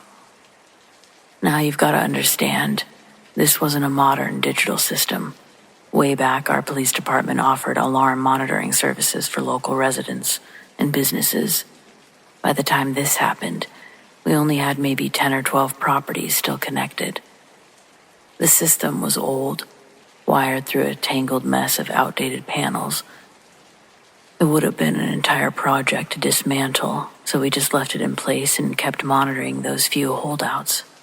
That night, first shift dispatch had already punched in early, so she answered the alarm call as I stood up to grab my jacket and head out toward the fire department. Protocol is protocol. Just as I was stepping out the door, 911 rang. I happened to be closest, so I answered. Same address. I pick up. 911, what's your emergency? And nothing. Dead air. I could hear the line was open, but no one was speaking. It didn't sound like a hang-up or a butt dial either. More like someone just managed to make the call. Maybe collapsed mid-dial. Now I'm thinking the worst. Carbon monoxide maybe, or smoke inhalation. I bolt out the back door, straight into a squad car. As I throw it into drive, I radio in on Channel 3, the shared line for police and fire, letting everyone know that I'm heading directly to the residence, possible emergency in progress. I'm the first to arrive, but not by much. Another patrol unit pulls in right behind me. We both slow roll up to the house. No smoke, no signs of a fire, no lights flickering, nothing. We're barely out of the car when we see two women approaching from the far end of the street. One's pushing the other in a wheelchair, an older woman, clearly in her 80s, bundled up in a blanket. Her daughter, maybe in her 60s, is guiding her up the sidewalk. They stop when they see us. The daughter looks concerned but not panicked, just confused. This your house? I ask. They nod. I explain what we were doing there. Fire alarm triggered, 911 call came in at the same address. Now she really looked confused. No one else lives there, just us, she says. We were out for a walk before dinner. We always take a lap or two when it's nice out. I ask about the alarm system. She frowns and says, No, we don't have one. We just have a few detectors in the hallway in the kitchen. Her mom chimes in, slowly, saying something about how years ago they had some old wiring disconnected during renovations. She thought it was all long gone. Still, something about it doesn't sit right. We decide to do a full walk around just to be safe. And when we get to the back of the house, off the kitchen, we smell it. Gas, clear as day. You could even see it, that faint shimmer in the air near the bottom of the door frame. We immediately shut off the gas at the main. Fire crew started setting up the fans to air the place out. Inside, everything's quiet. Nothing looks disturbed, no sign of forced entry. Both landlines are still on the hook, sitting properly in their cradles. Not a thing out of place. Eventually, we trace the source, a hairline crack in the gas line leading to the oven. The daughter thinks she knows how it happened. Said she spilled coffee earlier while they were getting ready to go out. Moved the oven to wipe it up. Must have bumped the line when pushing it back. Didn't hear a hiss and didn't smell anything. The call saved their lives, no question. About 15 minutes in, the fire chief shows up. He's older, close to retirement. Good guy, been with the department forever. He walks over to the two women and just stops. You can see it hit him like a wave. Without saying a word, he bends down and gives both of them a hug. Full on, arms wrapped tight, and he's choked up. I mean, you could see it. This wasn't just a close call to him. This meant something. Turns out the elderly woman in the wheelchair. Her husband was a fire chief over 50 years ago, a legend around here. The daughter. Her husband passed away a few years back. He was also a firefighter. Both men served in our department for decades. I don't believe in ghosts. I don't, but that night, that call, there's no reason that alarm system should have worked. It hadn't functioned in years. No batteries, no monitoring company, no account on file. And the 911 call, no one made it, not from inside that house. I'm not saying what it was. Maybe it was a glitch, a fluke. Or maybe, just maybe, sometimes people who spend their lives serving others get a little time now and then to keep doing it, even from the other side.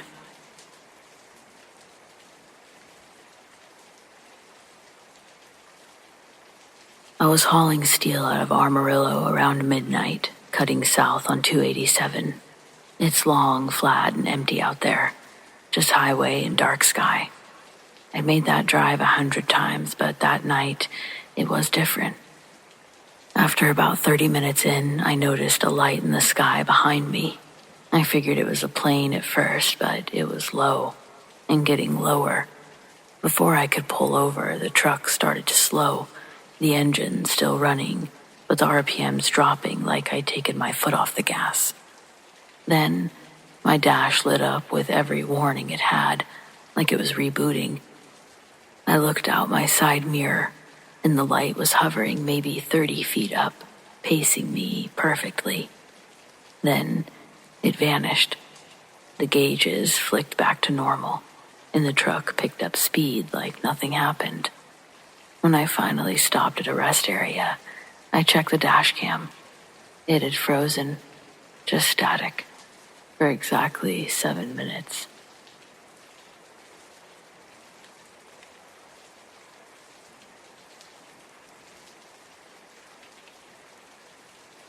I've never posted here before, and to be honest, I almost talked myself out of it.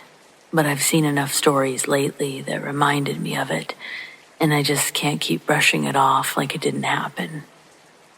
This was a few years back, mid-fall, somewhere along 287 in northern Pennsylvania.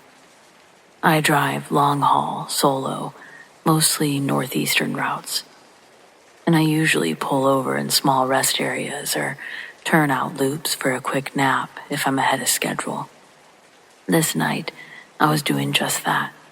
Parked along a wooded stretch about 30 miles south of the New York state line. It was pitch black, just me, the trees, and the quiet hum of the engine. I woke up around 2:30 a.m. for no reason at all. No sound, no movement, just awake. And I immediately felt off, like I wasn't alone. It was that crawling kind of unease you can't reason your way out of. I sat up in the cab and looked through the windshield. At first I didn't see anything, just the trees illuminated by my parking lights. But something was off about the tree line. There was a shape, just barely silhouetted, moving. It was tall, way taller than any person should be. Not like NBA tall, like wrong tall. Its limbs were long too, and it was walking, smooth, like it had practiced how to be quiet. But it didn't look human. The torso was too narrow, the arms hung too far down, and the head was just there, with no real neck. The closer it got to the truck, the more I realized what I was looking at. It looked like a deer, kind of. The shape of the head suggested it, but no antlers. And it didn't walk like an animal. It moved like something pretending to be a person. The legs were bipedal, but it still had that slightly hunched forward, unnatural gait.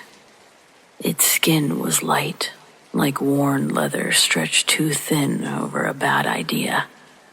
But it was the eyes that really did it for me, or I guess where the eyes should have been, because there was just emptiness, not like sockets, more like two deep wells of black. No light reflecting off of them, just voids. It walked slowly across the road in front of my truck and paused dead center, facing me. I don't know if it could actually see me, but I swear it knew I was there watching it. I didn't move. I didn't even blink or breathe. Then it tilted its head just a bit to one side, like it was curious. That's when I threw the rig into gear and got the hell out of there. I didn't stop again until I reached a way station many miles down the road. I sat there with the engine running, doors locked, and every light on in the cab for over an hour. Never said a word about it until now. Call it a hallucination if that makes you feel better. I've driven thousands of miles, seen deer, elk, moose, and much more. But nothing like that thing. And I know what I saw. And I hope to God I never see it again.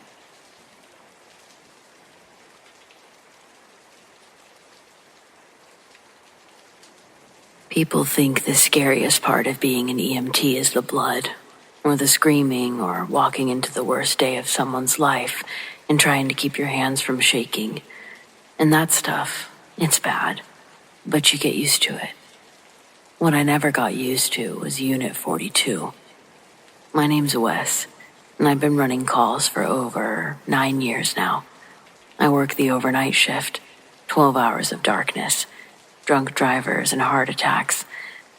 They always seem to wait until 3 a.m. to strike. I used to bounce around different rigs depending on availability, but about a year ago they assigned me permanently to 42. At first I was flattered. Full-time rig meant I was trusted, senior. Only later did I realize that they were happy to pass it off to someone else. It started with small stuff. My radio flickering on by itself, usually in dead zones where we had no signal. Lights would dim or strobe in a way that couldn't be explained by wiring. Once, while transporting a patient, the heart monitor kept flatlining, 0 heartbeat. While the guy was clearly still alive and chatting with us. We pulled over, swapped out the equipment, and everything was fine. And there was the smell. Not blood, not vomit, not even death. It was this sweet and sour, coppery scent. It would come and go, usually just before something went wrong. And always in 42, never in any other rig. The worst part, I saw a woman in the mirror, more than once. I didn't see her at first. My partner, Jess, was the one to say something. She said that she thought she saw someone in the back while she was driving, just a shape at first. Later, she described her as soaked, like she'd been pulled out of a river, hair plastered to her face, blank eyes. I thought she was overtired. We all get like that sometimes. But a week later, while backing into the hospital bay, I caught something in the rearview mirror. She was sitting up on the stretcher. We'd just dropped off a patient. The back was empty. No one was back there. No sound, no movement, just her, staring, and then gone, literally within a blink. I didn't say a word about it, not at first, but I started keeping notes, weird coincidences, calls that felt wrong. The regulars on the psych hold circuit said that they saw her too, called her the drowned lady. One guy screamed, refusing to get into the rig altogether, said that she was whispering to him.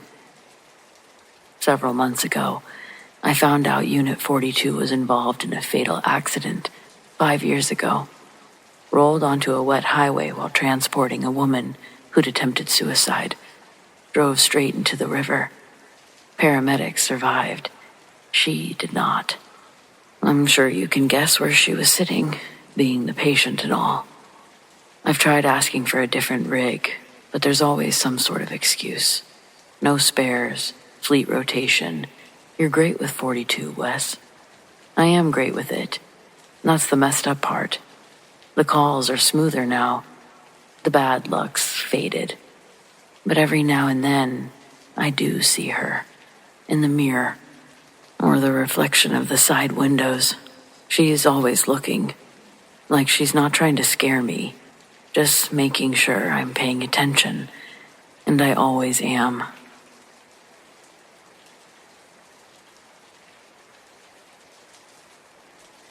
As a security guard, I've definitely seen some creepy things. Nothing flashy like you'd see in a movie, sadly. Any of the stuff that happens is usually a mundane maintenance issue, steam leaks, failing equipment, old pipes, etc. Quirks of the building also come into play. Faint pops and clicks, strange smells of unknown, all normal. What does happen that makes a guard like me get shaky, even after 5 years in the same buildings, are the things that defy explanation after weeks of research and consultations. Things that happen when I'm the only living thing in the building and the cameras outside confirm there's not a single person in 500 meters around me. Things like the booming laughter of a jovial man coming from the security hallway at 3 a.m. Whistle or hum a tune in the first floor gallery. Sometimes, if you stop mid-phrase, an answering whistle will finish the tune from the balcony above you.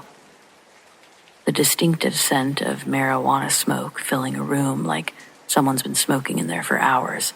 It fills the room in seconds, lasts a while, and disappears just as suddenly.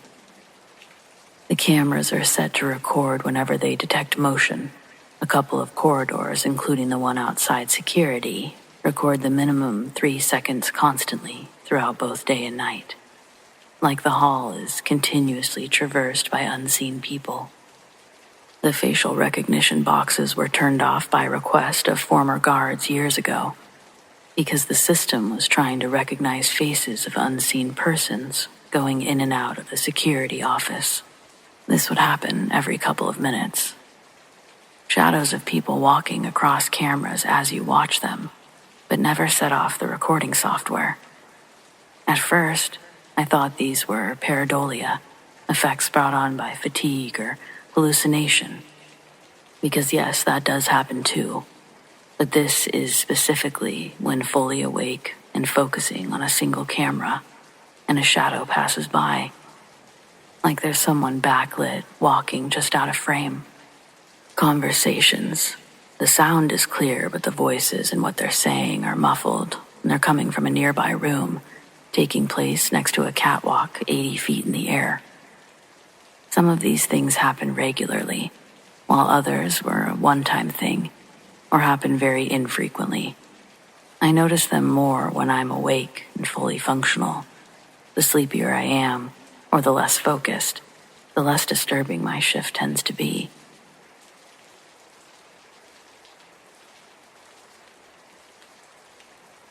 When I was 9 years old in 1970, I attended George Washington Elementary in Corona, California, for 1 semester. It was an ordinary school, or at least that's what I thought at first.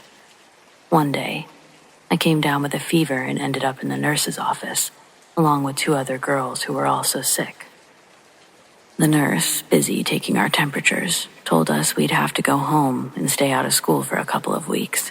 She didn't say much more, just that our parents would explain everything when they picked us up.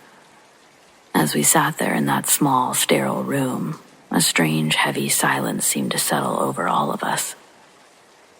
The nurse turned to the counter where a tall glass jar filled with thermometers rested next to the sink. She was in the middle of talking when it happened. The jar began to move. Slowly at first, then faster. It slid across the counter, as though being pulled by an unseen hand. And then, with a sharp crash, it tipped over the edge and shattered in the sink. The 3 of us froze, too stunned to speak. The nurse's face went pale, her cheerful professionalism replaced by a visible unease. "Okay," she said quickly, her voice tight. "Let's move to the front office. Your parents will be here soon." As we filed out, I heard her whisper to the office secretary. It happened again, this time in the nurse's room. What did she mean by again? I actually let it go relatively easy for a child. I just sat quietly in the office, staring at the clock on the wall, listening to the sounds around me, just waiting to get picked up. Later that day, I told my grandma what had happened. I thought she'd be a little surprised, but she just laughed and said, "That's nothing. I mean, it's no different than the old house we just moved out of." I realized then that I'd grown up thinking that ghosts and strange occurrences were kind of normal. Our old house had its own stories. Things moved, footsteps in empty rooms, but none of it had really frightened me. It was just a part of life. I was surprised, however, to see it at school. I didn't stay at George Washington Elementary for long, and nothing else happened while I was there, at least that I saw. More so than the jar itself, I'll always remember the nurse's voice and the look she had on her face. Her words make me wonder, what else did happen at that school? What exactly was she so afraid of?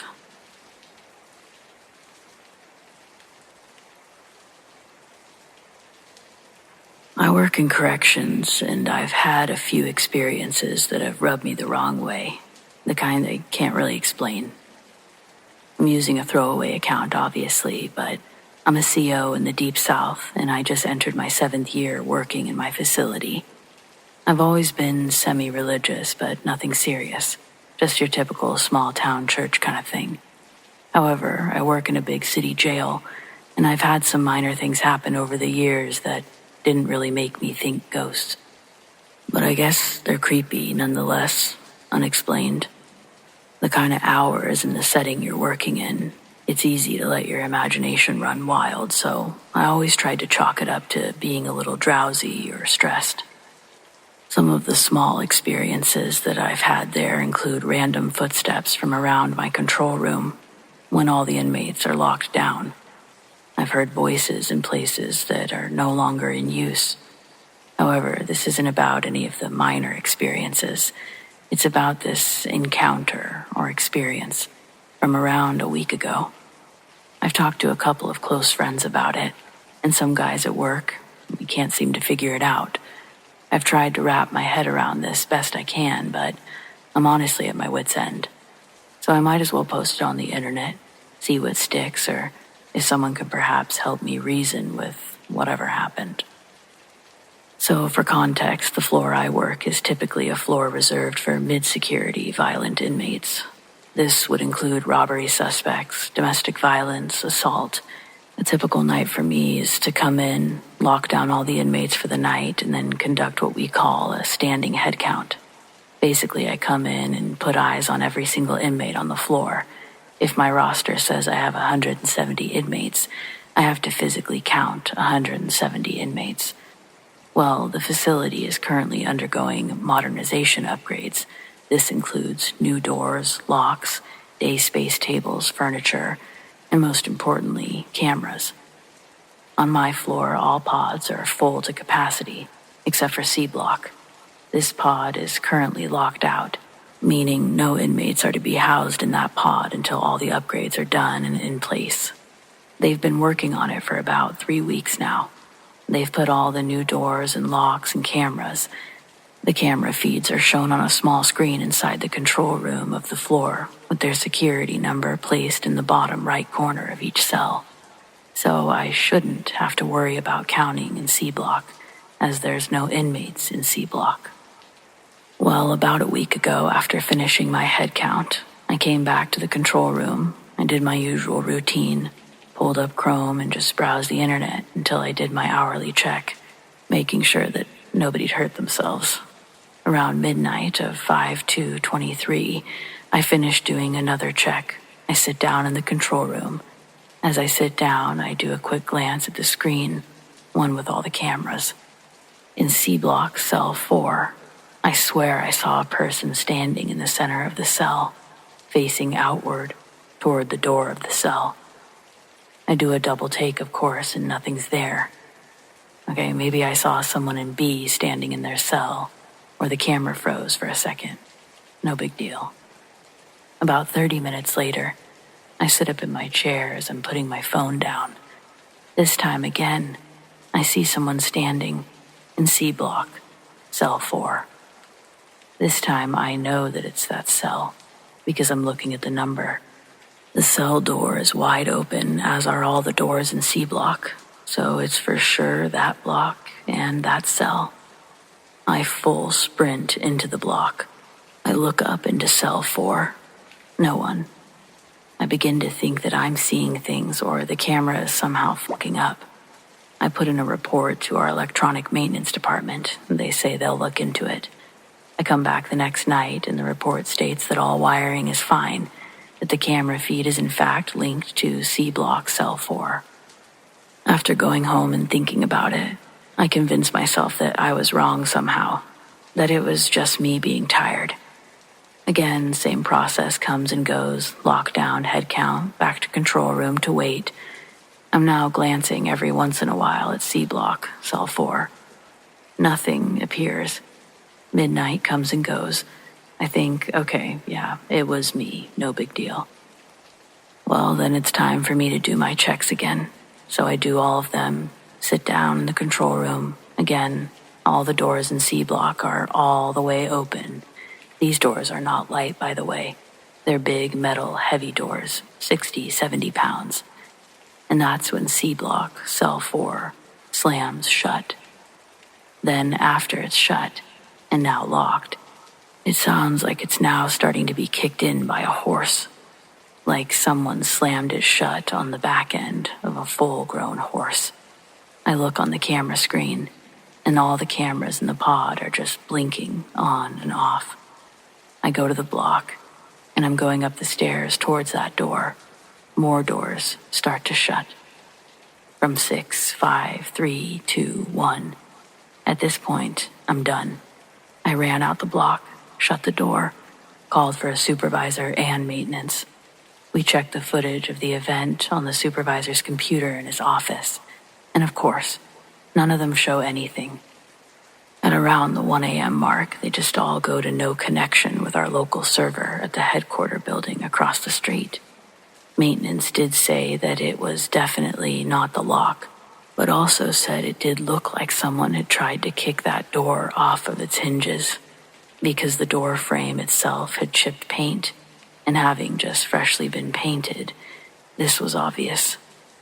I've scoured incident reports back 5 years. I can't find anything about any violent deaths or anyone dying in general on this floor. That being said, my department has sealed records for the past, where if you're under lieutenant, you won't be able to read the report. So, I'm not sure. I'm still working on this floor. They're on the last few days of fixing up C block, and then they'll move to D block. They still have 3 more blocks after D to do, so I'm a little concerned of what'll happen once those are empty and not in use. Things in C block seem to have calmed down as far as major. Nothing's happened in the last week. Doors still move, and I've had 2 shut, but not like that night a week ago. I've put in for a vacation toward the end of May, so I'm hoping to take some time away and that'll help. Hopefully, it'll be fixed. But this has turned me from a bit of a non-believer to a skeptic. Maybe even on the low end of a believer, or the high end. I just don't think that an AC could blow a 60-pound door shut, or multiple, nor could it cause the door to be hit that violently. If anyone has had a similar experience, or has ideas, I'd love to know.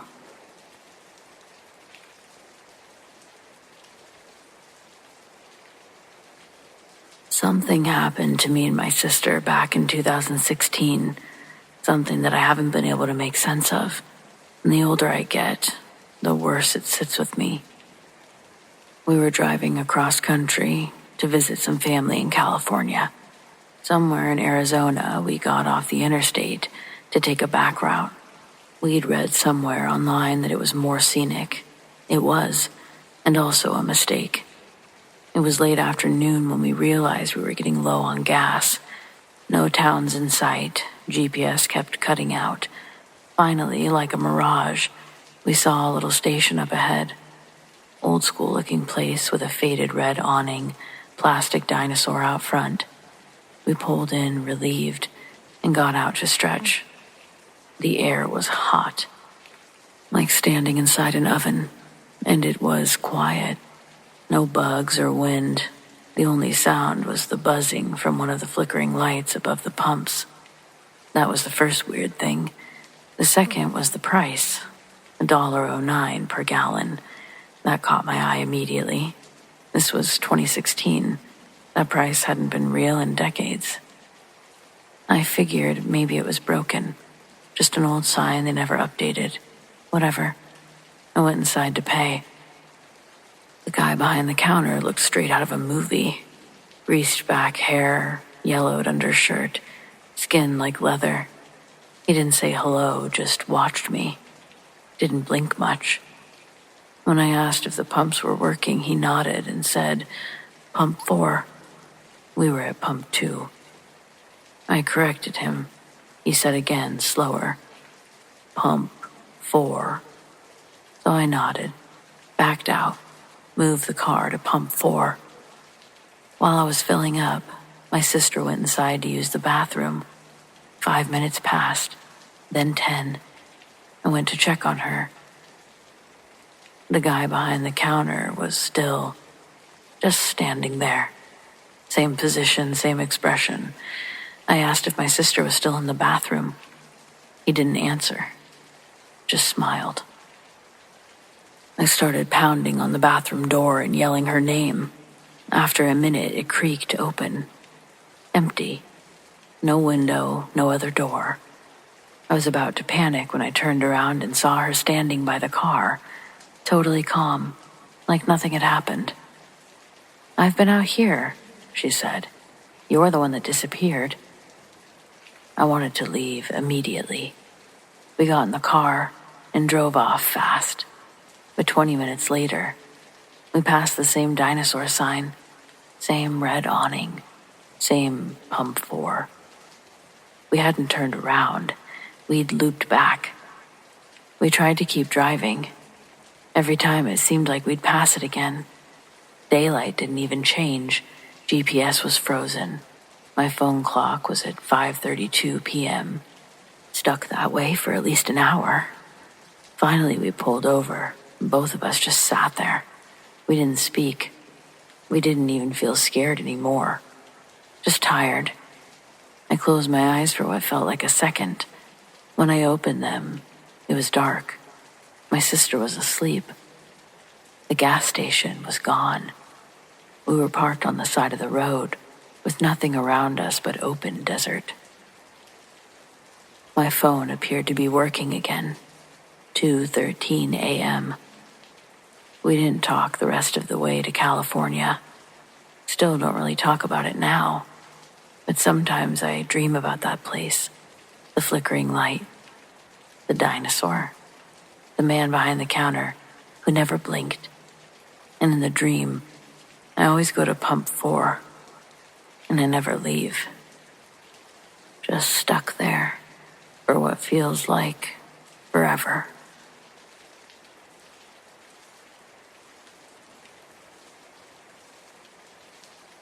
This was in the early winter of '94, back when I was working nights at a small regional hospital in Kansas.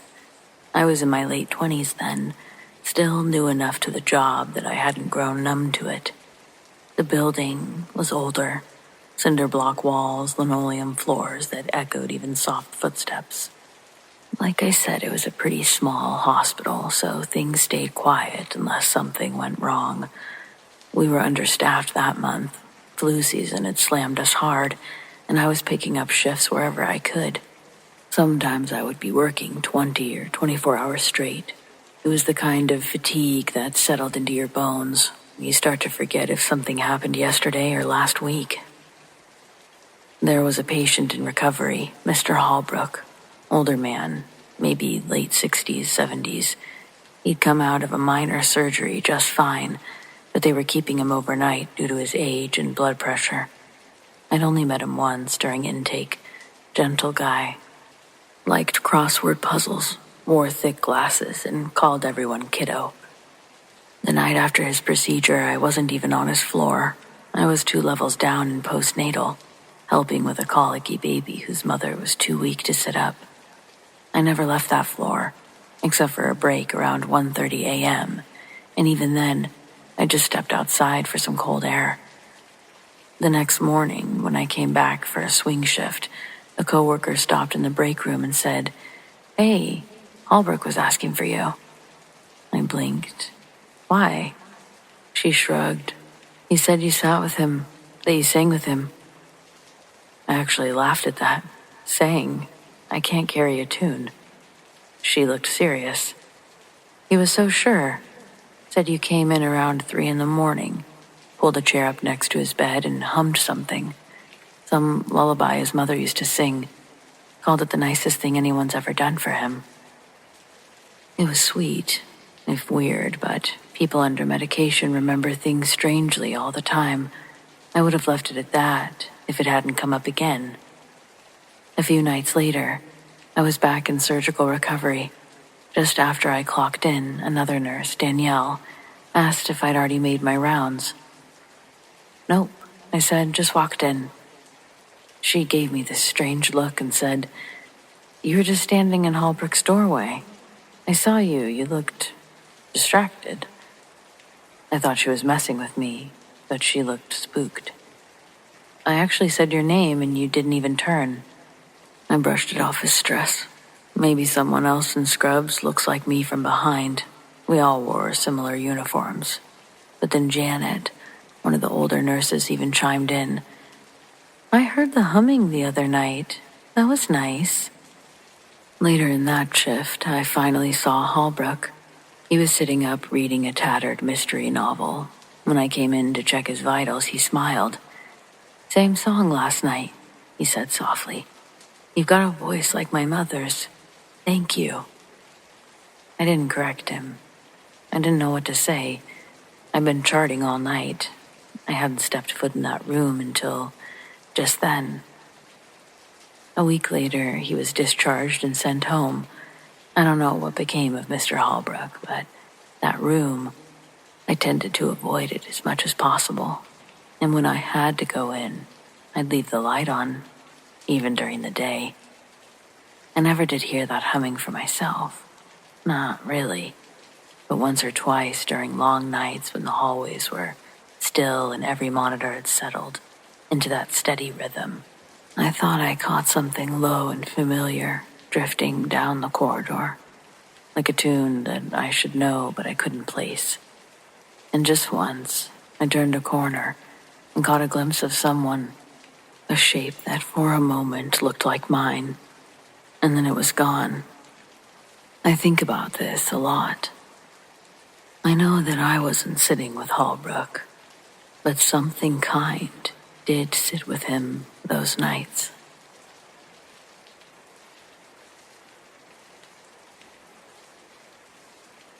I spent 2 summers working at an antique shop in Gettysburg.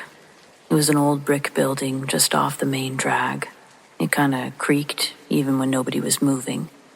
The town thrives off of its ghost stories, especially during tourist season, and our shop was no exception.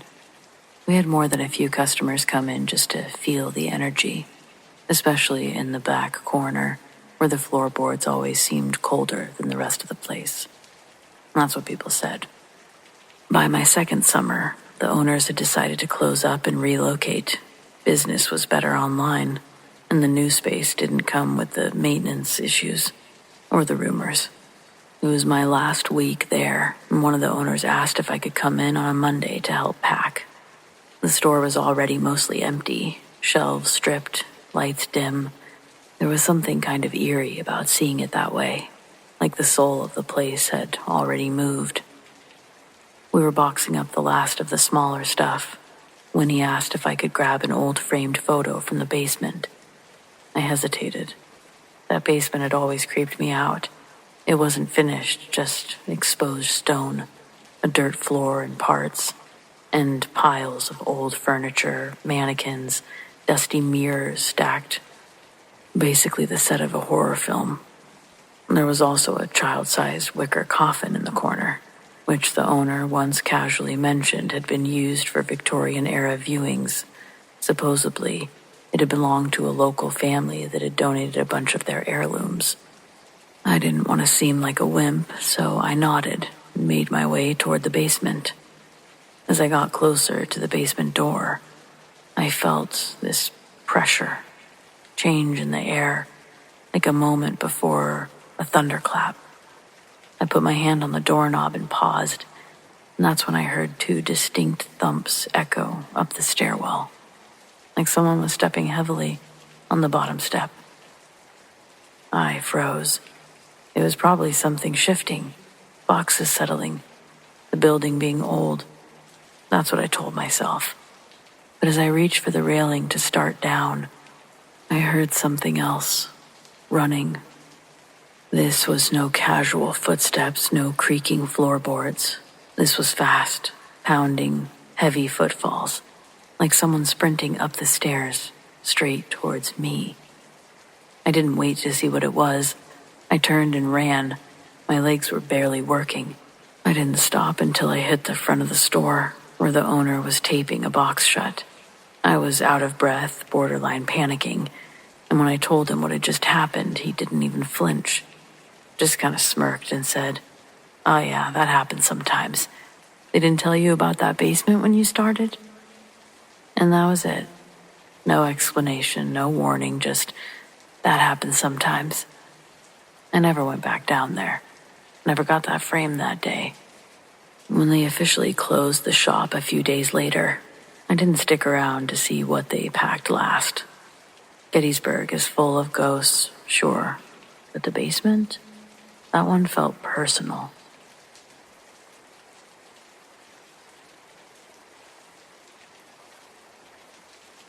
I was working late one night with my research team. Nothing unusual for us. Deadlines, experiments, broken equipment, take your pick.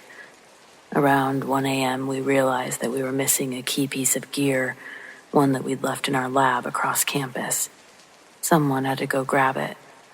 And lucky me, I drew the short straw. I threw on my jacket and started the walk across campus. Virginia Tech is beautiful at night, quiet, still, but I couldn't help but feel uneasy. The lab we use is in Norris Hall. If you know the name, you know why. Norris was the site of one of the deadliest school shootings in U.S. history. 32 people were murdered that day. 31 of them died in that building, on the same floor as our lab. They've remodeled since then, of course. Fresh paint, new doors, a reworked layout. But if you know, you know. The walls, don't forget. I tried to keep my head down as I unlocked the side door and slipped inside. The hallway lights always hummed, and it was cold. It had that clinical brightness that somehow makes a place feel more empty. Our lab is at the far end of the hall, tucked in the corner. I walked fast. The whole time I had this buzzing in my gut, like I wasn't alone.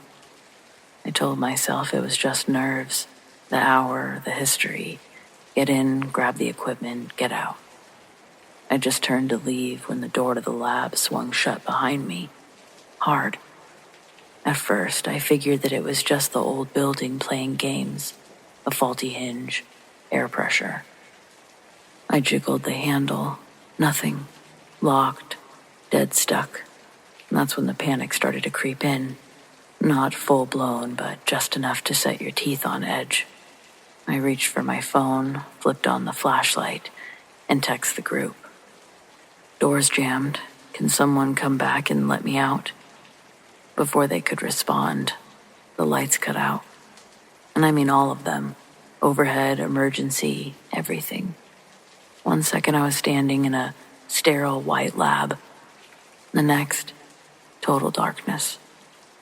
And that's when I felt a hand, not grabbing me or shoving, just touching. 2 fingers pressed softly against my lips. It's that unmistakable shh gesture. I felt my whole body just lock up. I couldn't breathe, I couldn't scream. I don't even remember thinking, just that cold pressure against my mouth and the overwhelming sense that I was reliving something. Like someone else had crouched in this very room, in the dark, begging the world to stay quiet. My phone buzzed. Someone from the group had arrived. I scrambled to the door again, and this time it opened without resistance. Just opened. No jam, no lock. It had never been stuck in the first place, it seemed. They found me white as a sheet, shaking, still clutching the equipment that I'd gone to retrieve. I tried to explain, but how do you put that into words without sounding insane? I really tried to avoid Norris alone after that, especially at night. There's a part of me that still wonders what exactly happened in that moment. If something trapped me there, or if something was trying to protect me. Maybe it was one of the students. Maybe someone who didn't make it out. Maybe someone who still remembers what it was like to hide in the dark, praying for silence.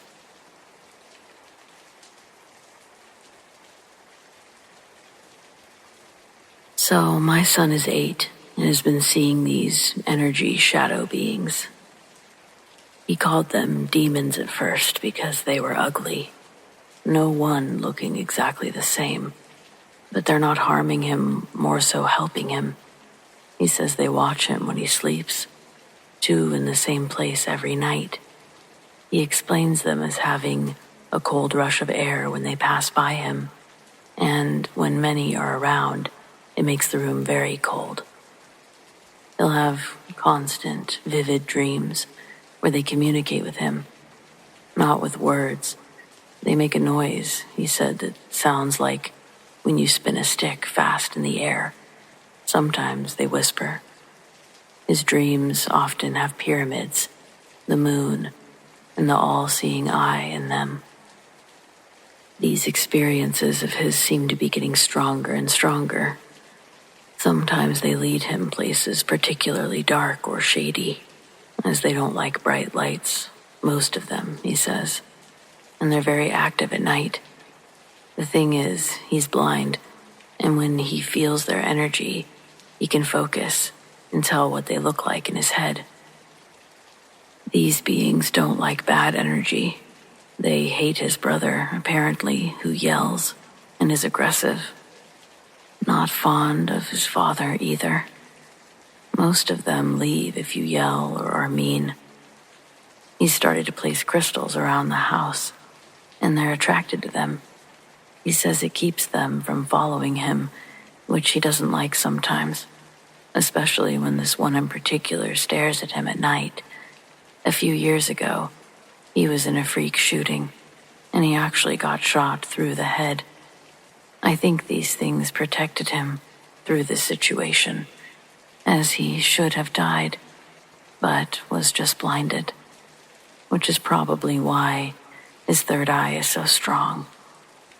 He's a very special kid, and he won't talk to anyone about these experiences because he knows that people will think he's crazy, even though he's felt them his whole life.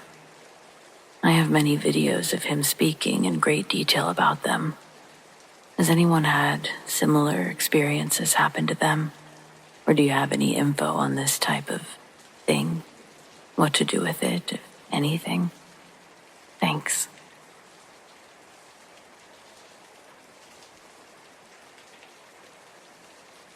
I'd never had anything remotely weird happen to me before this, but I figured if anywhere would understand, it would be here.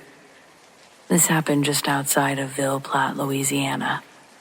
I was out near Chico State Park, where my uncle's got some land that he'd let me hunt on. I'd been going out there since I was a teenager and never felt anything strange. It's thick pine and oak woods, with low spots that flood after a good rain. Gators in the bayou, hogs in the bush. Normal Louisiana stuff. Anyway, this was in early September. Still hot, but the air had that heavy, tired feel to it, like the season was just about ready to tip. I'd gotten out of the woods a little before 5, planning to set up a foot plot and catch the last bit of daylight. The birds were quiet, and the usual bugs were oddly low. Everything felt still. I noticed it, but I didn't think too much of it at the time. About an hour in, I started hearing something moving through the palmetto. Heavy footsteps. Too heavy to be a hog. Too slow for a deer. I figured maybe it was another hunter, so I gave a whistle to let him know I was posted up. The footsteps stopped. At first I thought I'd imagined it, but then I caught sight of something through the trees. It stepped out just a little. A tall figure, grayish, almost ash-colored skin. I swear to God, it didn't look like anything I'd ever seen. For a second, I told myself that it might be a bear standing on 2 legs. But bears don't move like that.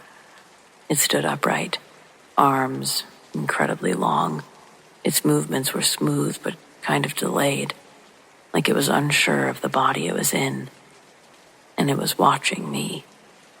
Even at a distance, maybe 40 yards, I could feel it. I could see a face, just the shape of a head, turned right towards me. I sat there frozen, rifle in my lap, but something told me not to raise it. I know it sounds nuts, but it felt like if I even flinched, something would go very wrong. It turned and walked off after a minute or two, not fast or afraid, just like it lost interest. I stayed put another 10 minutes. My heart was pounding the entire time before I grabbed my gear and quietly made my way back to the truck. I told my uncle about it that night. He just stared at me for a long time before finally saying, "You seen a rougarou?" Now, I don't know if I believe in that old swamp tale, but I've read a few things since. Some of the older Cajun stories talk about creatures that roam near the water, especially during seasonal shifts. Things that don't want to be found, but don't mind being seen. I haven't been back out there since, not because I think it'll show up again, but because I can't shake how wrong it felt out there. I spent my whole life in the woods. Never once had I felt like I didn't belong, not until that day. Anyone else around the Evangeline parish ever see something like that?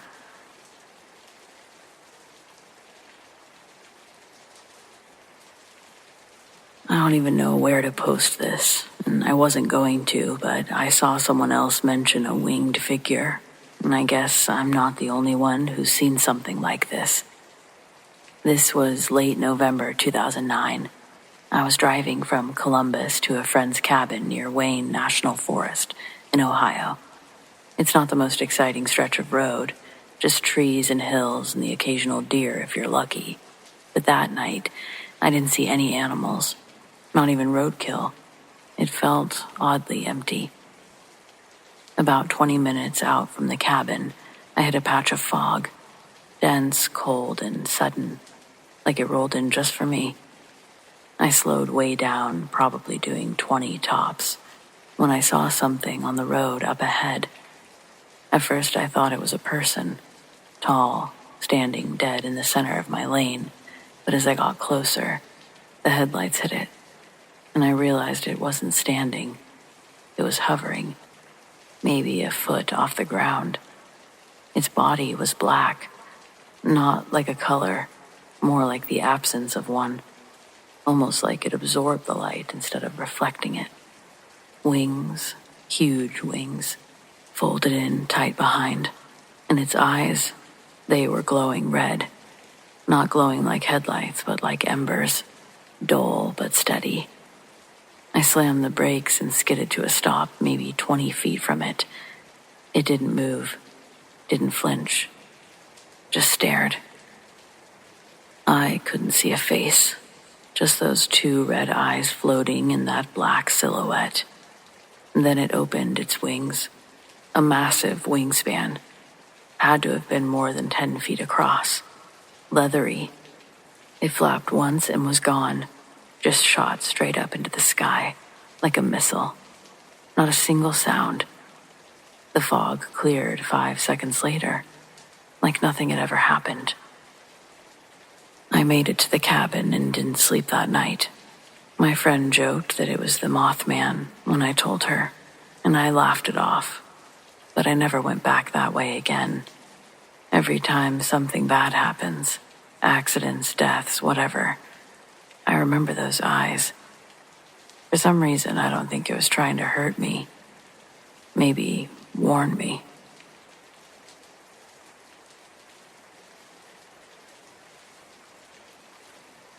Many years ago, I lived in an old house. We had many spooky encounters there, but this is the brief story of one such encounter. One night I awoke sometime in the wee hours in a dark bedroom. I saw movement to my right and turned my head. I saw a dark silhouette of an arm sticking straight up from the bed. The hand was bent at the wrist, dangling, with fingers fanned out and limp. The arm and hand was slowly waving back and forth. I assumed it was my wife, perhaps dreaming. I watched, somewhat disturbed at the strange behavior and motion. I reached my hand out to gently grab her arm, to wake her up. To my surprise, there was only air. The silhouette faded away. Startled and frightened, I called out her name. She sleepily answered me. I felt the covers and both of her arms were completely underneath. It took me quite a while to go back to sleep. Another time, my wife woke up and looked over to see the silhouette of me sitting up in the bed next to her. She asked what I was doing, waking me up to groggily respond to her. When she heard my voice come from the other side of the bed and not from the figure, she was similarly startled. Few too many strange things happened in that house.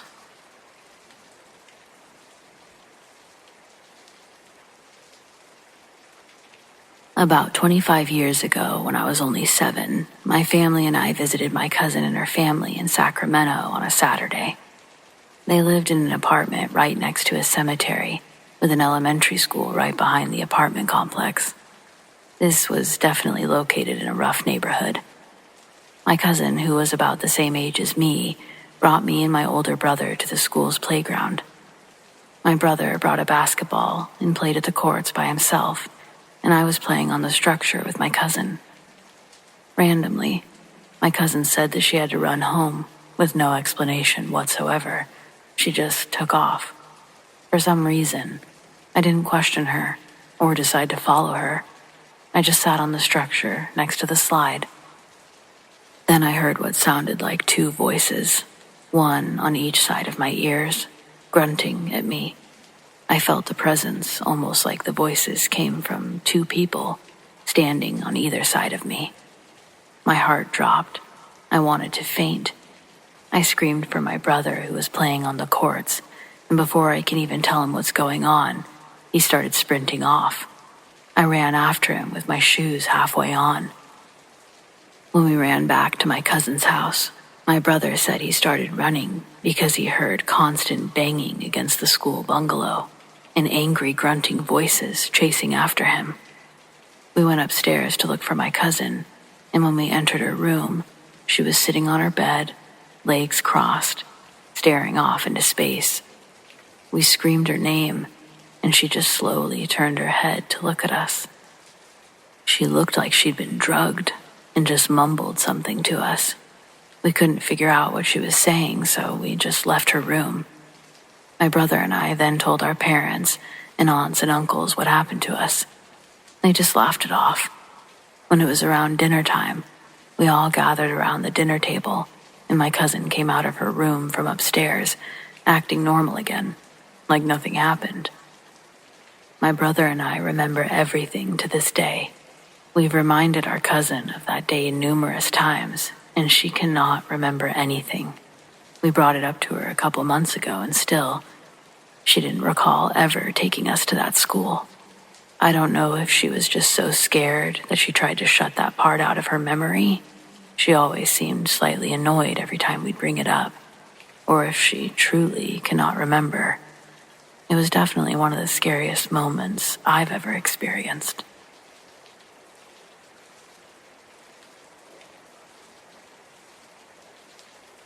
This is the only real paranormal experience anyone in my family's ever had, but it gives me chills every time I think about it. Back in the late 70s, my mom was staying the night at a friend's house. It wasn't anything unusual, just a normal sleepover. They had hung out, probably listening to records, and then eventually went to bed. My mom was sleeping alone in the guest room, which had a little beauty desk with a mirror against the wall. It was sort of built into it. Sometime in the early morning, she woke up. She wasn't sure why at first, but then she saw movement out of the corner of her eye. There, sitting at the beauty desk, was a girl brushing her hair. Half asleep, my mom just assumed it was her friend. It was early. Maybe she'd woken up to get ready for the day. My mom mumbled something, probably a groggy, "What time is it?" or "You're up early." The girl didn't respond. She just kept brushing her hair. My mom wasn't alarmed. She was tired, and if her friend didn't feel like talking, whatever. She rolled over and went back to sleep. In the morning, she mentioned it casually. Her friend gave her a weird look. I never got up. I was sleeping all night till we got up. It unsettled my mom, but she didn't push it. Maybe she'd been dreaming, or maybe she just thought she'd woken up. She let it go until she heard the rest. Later, she found out that a girl had lived in that house before her friend's family had moved in, and that girl had died by taking her own life in that room at that beauty desk. It was the only paranormal experience my mom ever had, and to this day, she swears she was awake when she saw that girl brushing her hair. And honestly, I believe her.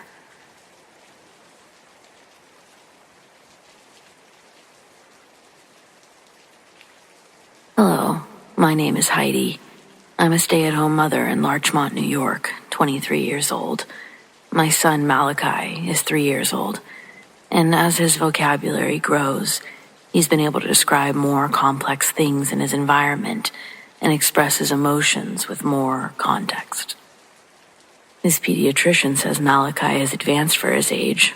I'm sure he gets that from his dad, but unfortunately, I'm not here to brag about my smart boy. Within the last few weeks, out of nowhere, he's been having night terrors. Every night, he wakes himself up screaming.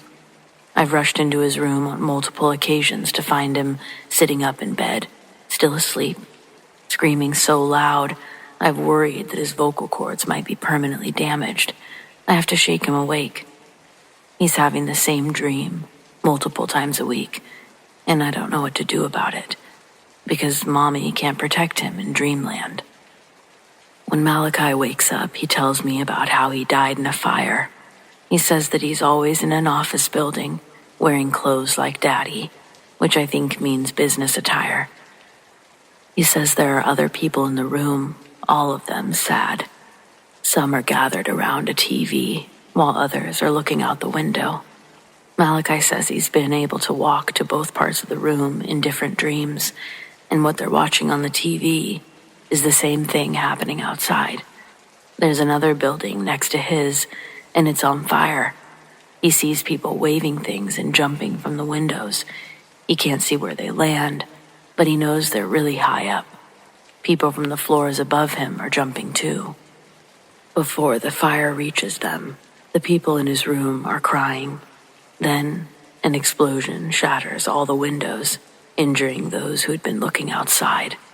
Smoke and flames fill the room, and then, he says, the sky falls down. The largest fire Malachi has ever been around is our fireplace, and he's never been close enough to even feel the heat. I don't understand where this fear is coming from.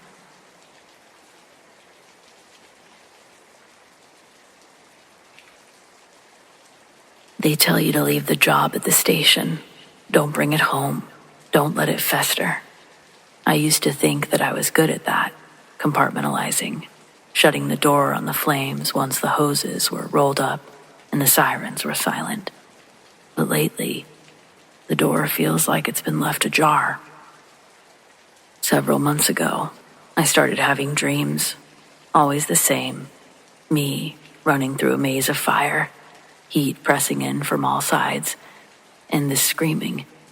It's not the panicked cry of someone who knows help is on the way. It's hopeless, like she knows no one's coming. I always wake up drenched in sweat, gasping for air. I never told anyone about the dreams. What's the point? Everyone at the station has their own ghosts. That night, we got the call just past 11 p.m. The old Hargrave Theater was on fire. It had been empty for years, falling apart brick by brick, but someone must have broken in and started the fire. Arson wasn't uncommon in places like that. Kids, homeless people, and some thrill seeker lighting up history just for fun. We rolled up to the wall of flames. The fire was eating its way through the structure like it had a grudge. My lieutenant was barking orders and we got to work. I'd done this 1,000 times before, but something about that night felt off. The fire didn't behave the way fires usually do. It flared up in strange places, burned hotter in some sections than others, like it had a mind of its own. I chalked it up to the building's age. Decaying wood and debris can do that, but it gnawed at me. I was part of the search and rescue team, sweeping the inside for anyone who might have been trapped. The theater was a labyrinth of narrow corridors, rotting seats, and crumbling walls. I was moving fast, clearing each section with precision, but as I pushed deeper, something pulled at my memory. It was the layout. I'd never been in that building before, but I knew where to go. I turned down a hallway without thinking, opened a door that led to a narrow staircase that I couldn't possibly have known existed. In the basement, the smoke was thick, choking, and my flashlight caught flashes of what was left: rusted metal chairs, splintered wooden beams, and a pile of rubble in the corner. And that's when I saw it, a metal box, half buried under charred debris. I don't know why I grabbed it. Something about it felt important. I shoved it into my turncoat and I kept moving. Then I heard it, the scream. It was faint, muffled, but unmistakable.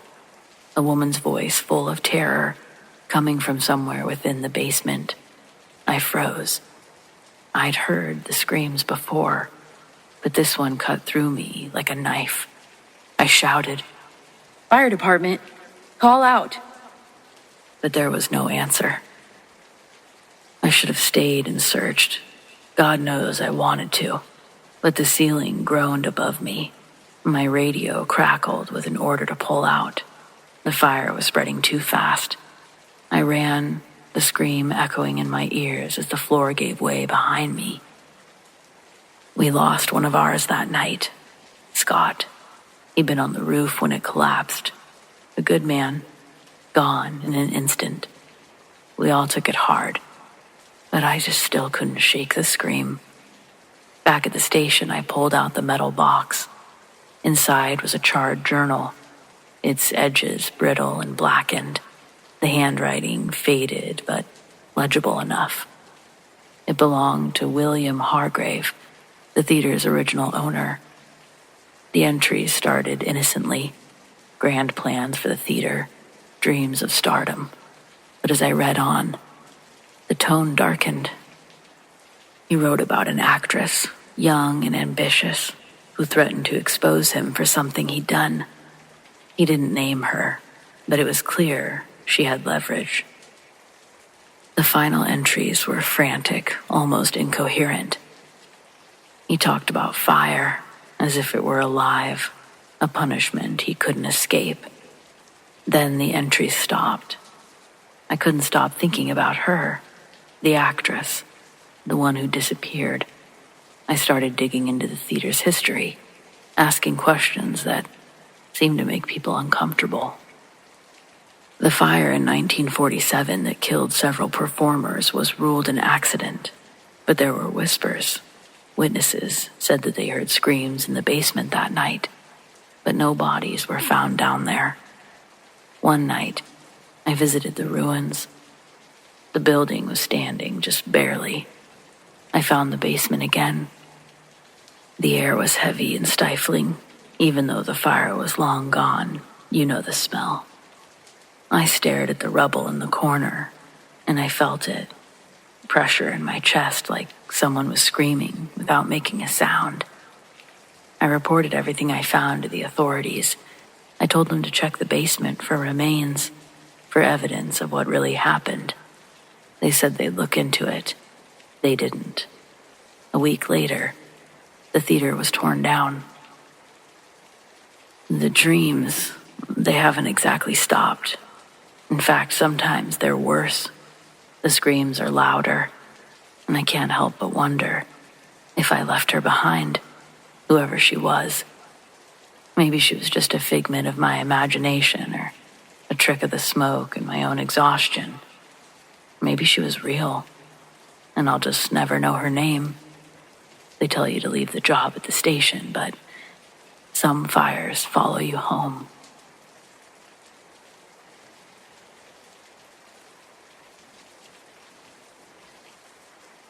During my first year at Southern Oregon University, I joined some friends for a haunted campus tour, led by a veteran security guard. The stories we heard that night were enough to leave anyone looking over their shoulder. Suzanne Hall had perhaps the most tragic tale. During its construction, the foundation pit filled with water over Thanksgiving break due to heavy rains. A young child playing near the site dragged a mattress into the water, climbed aboard, and drowned when the mattress flipped. Their body wasn't found until the following week. Students living in the basement of Suzanne Hall report a chilling phenomenon. A knock on the door, and upon opening it, they're met by a drenched child asking for a towel. As quickly as they appear, the child vanishes. Some say a ghostly young woman can also be heard playing piano in the dead of night. The basement of Taylor Hall is said to be haunted by the spirit of a security guard who once loved the building. Though the specifics are vague, the guard's presence is felt in the dim, quiet corridors. Even I can speak to that.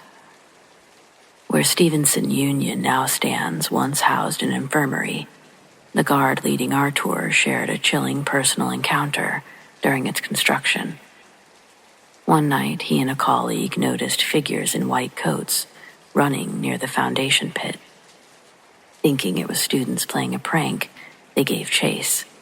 But as they approached, they watched as the figures ran straight across the pit, defying gravity, and disappeared into the night. Churchill Hall's second-floor auditorium has been the subject of many ghost stories. Its control booth is especially infamous. Working in campus mail services, I often cut through the auditorium on my route, but I always avoided looking up at the booth. The air in the room was definitely charged, as though someone or something was always watching. And then there's the Plunkett Center, the most haunted building on campus. The third floor in particular is notorious. A ghost there seems to have a knack for mischief, ensuring all computer work is saved before 5 p.m. Otherwise, the computers shut off automatically. The guard shared a story of a late afternoon meeting in the third floor conference room. As the meeting dragged past 5 p.m., the clock chimed, and strange things began to happen. At one end of the long table sat a soda can. Slowly, it began to slide across the table. Everyone stopped speaking, their eyes fixed on the moving can. It reached the other end, paused, and then reversed direction, sliding back. As the can passed by the security guard, he slammed his hand down on it. The meeting ended immediately, everyone too shaken to continue. My own encounter with the Plunkett Center was brief but unsettling. One foggy evening, my RA Laura and I, both photography enthusiasts, took some friends, Lisa and May, to photograph the campus. We ended up outside Plunkett, hoping to capture its eerie facade. Laura had May pose on the front steps, while Lisa and I positioned ourselves further down the slope. As I framed the shot, I saw it, a bright green flash from one of the windows near May. It wasn't a camera flash. None of us used flashes, and there was no way it came from passing traffic on Siskiyou Boulevard. The flash was otherworldly, and it sent chills down my spine. We left shortly after. I don't even remember if I told the others what I saw. Even now, I can't walk by those buildings without remembering the stories, or the feeling that something unseen might be watching.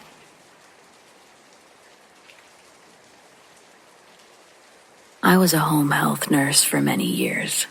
When we had to see a new patient, we had a ridiculous amount of information to gather.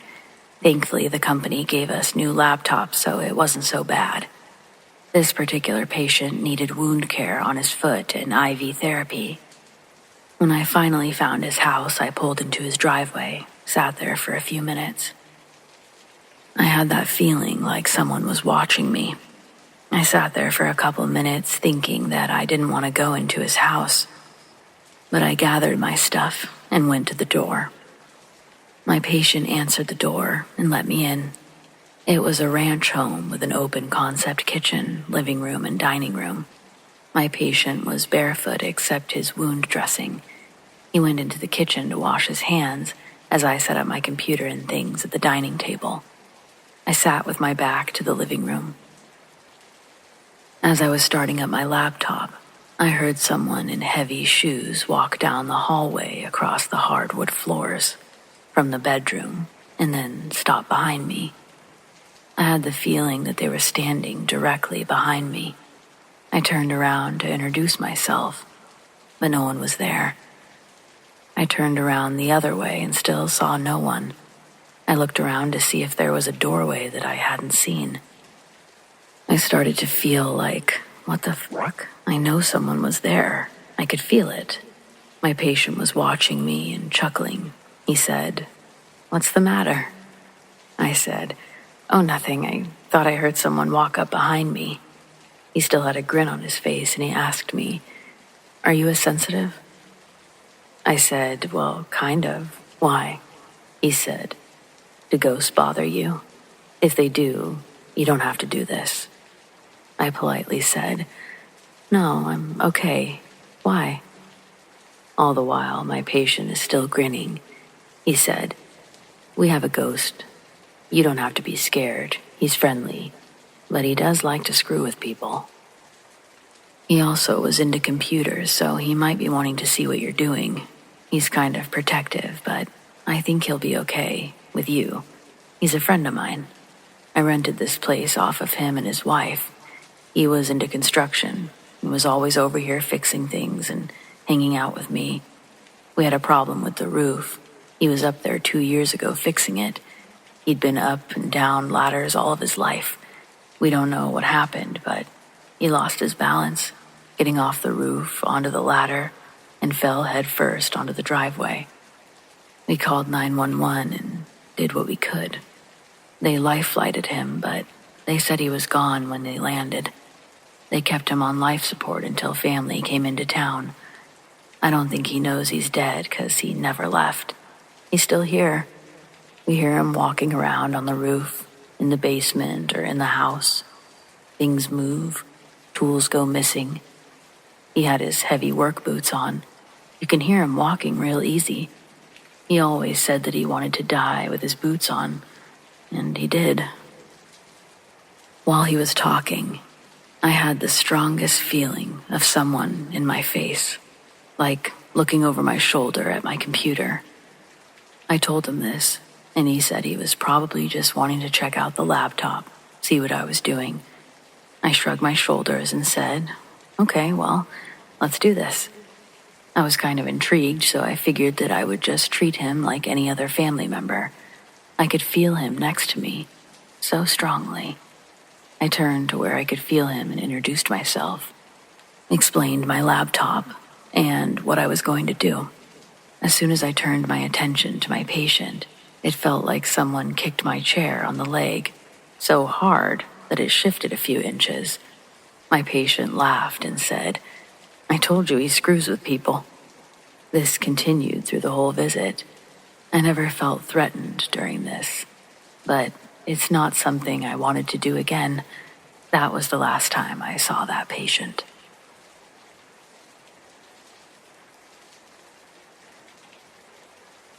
I actually have several stories with my time working as a pharmacist at the hospital pharmacy. This particular pharmacy was in the basement, and I also used to work third shift. To be fair, third shift in the basement with the emergency lights on, only that is creepy enough, but I always felt like I was being watched or followed too.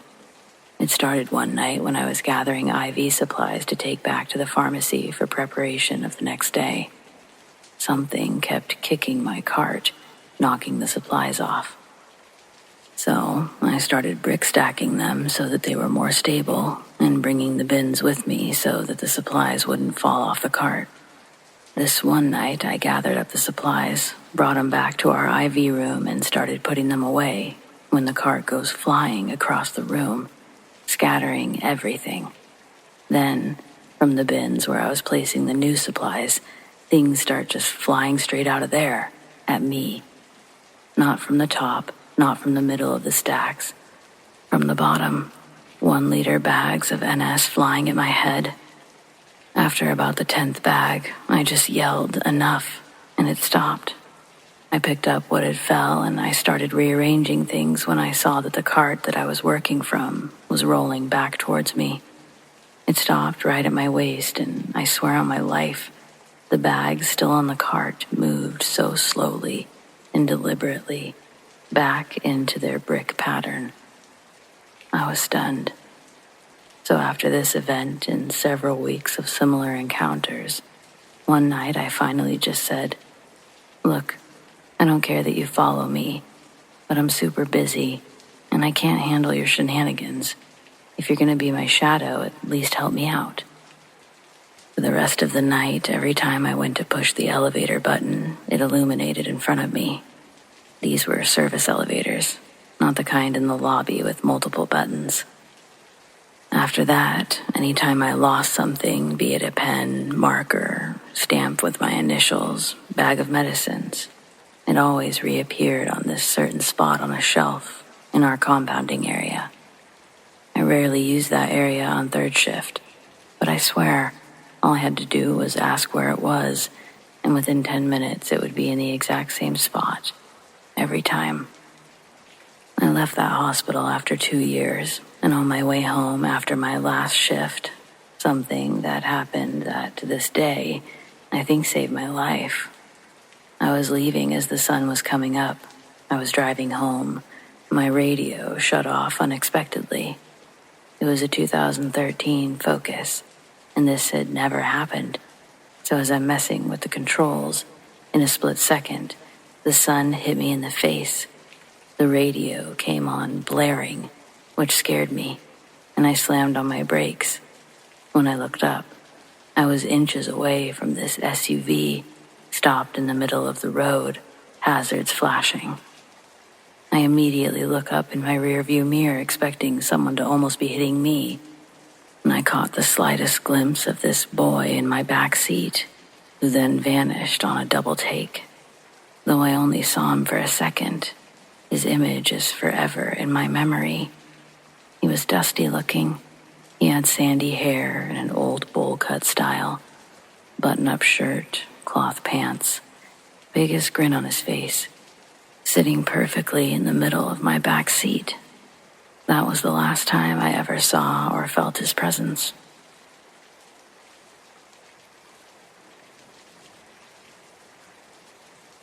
I've met both a serial killer and a couple serial rapists, along with a host of people who have done terrible things one time, such as dismemberment, strangulation, or other crimes. I used to do forensic work where I would meet with people who were either in prison already with psychiatric problems, usually protective custody where they were not to be with other inmates, or about to go to court, requiring evaluation for a mental state at the time of the crime, or in long-term psychiatric care via the court. Some also had behavioral issues within the prison system. I guess what's daunting about criminals like these, serial ones or not, is you realize they're just people. They're not special, often not different in any way. You couldn't pick them out of a crowd. I think most of us like to think that we know who the terrible people are, or that we could spot them. Truth is, you usually can't. It's not because they are sophisticated or smart. It's just because they're average people who happen to do things that many people likely just think about. So they blend in. It's not intentional or deceptive blending, as people might think. Not most of the time. It's just because they're actually your average Joe 99% of the time, except for that 1% of the time when they're doing something awful. In my job, they like to try to shock you or relive their crimes. But I've heard enough that I just kind of look at them blankly and we continue along. I was often brought in because these guys, they were all men, liked to brag once it was all said and done. And they particularly liked bragging to a young woman. I was in my late 20s at the time. Someone who they thought they could get a response from. It was a fatal flaw for most of them in being evaluated. And they'd tell me all sorts of things they likely shouldn't have. Sure, there are some who have real disorders, but the amount of that is often overhyped in the media. What's worse is that on any given day in the United States, there are estimated to be over 50 active serial killers operating undetected. Watch your back.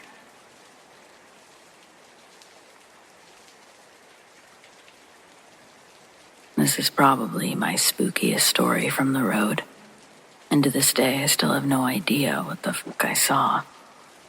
So I was in the Virginia, Maryland area, and I had a lot of work-related sites ranging from downtown Baltimore to Virginia Beach and all around. Friday wrapped up and I hit the road to some social arrangements that I'd made for the weekend. I spent the weekend with friends out in various parts of Virginia, got dragged off to other places even further out, the usual weekend fun times. It's late Sunday when I have to leave, or I'm not going to be able to get home in time to start my thankfully late afternoon Monday. I'm fully rested. I didn't do any drinking. I'm not into drugs. I'm on the highway at about 3 a.m. in the middle of bumfuck nowhere, between Roanoke and D.C. Absolutely nobody is around. I'm cruising along in the left lane simply because nobody else is around. No headlights for the past hour. No taillights either. No road lamps. It's dark. It's mildly damp. It's foggy. I have the music up. I'm feeling good. All is fine. And then I just happen to look to the left, and there's a fucking dog barking at me.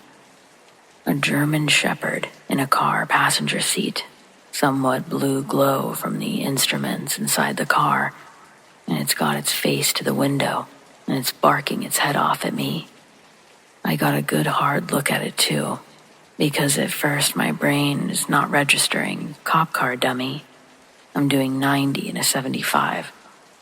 I promptly have an oh shit moment when the dog, the instruments, the white Crown Vic light bar all click in my brain after a second hard look. I put my foot on the brakes and I start slowing down hard but safe to pull over. I even put my blinker on to start shifting lanes over to the right to pull over because, wait, there's no shoulder on the left side of this road. I look back to my left where there's still no shoulder or room for another car, and it's just gone. No trace. I slammed my brakes and stopped in the middle of the fucking highway. Flipped on all my light bars. I even looked around with my handheld spot. There was nothing. No tail lights, no headlights, no engine sounds, nothing. There are no other tire marks in the damp but mine, and I can see for a nice long distance both ways too. Nothing. My vehicle had great visibility and a lot of extra lighting. There's no possible way someone pulled a sneaky, let alone drove that fast on wet sloped grass and rocks on my left side. So, there you have it. Ghost cop and his dog didn't like me speeding, apparently.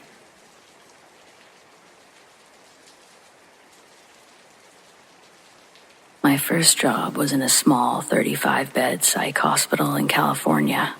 It used to be a medical facility where surgeries were performed and, of course, people died. A couple stories here, but first off, when I'd work night shift, I'd sometimes get a phone call from the local police station asking if everything was okay. Sure, everything was fine. All the patients are asleep and it was just a normal night.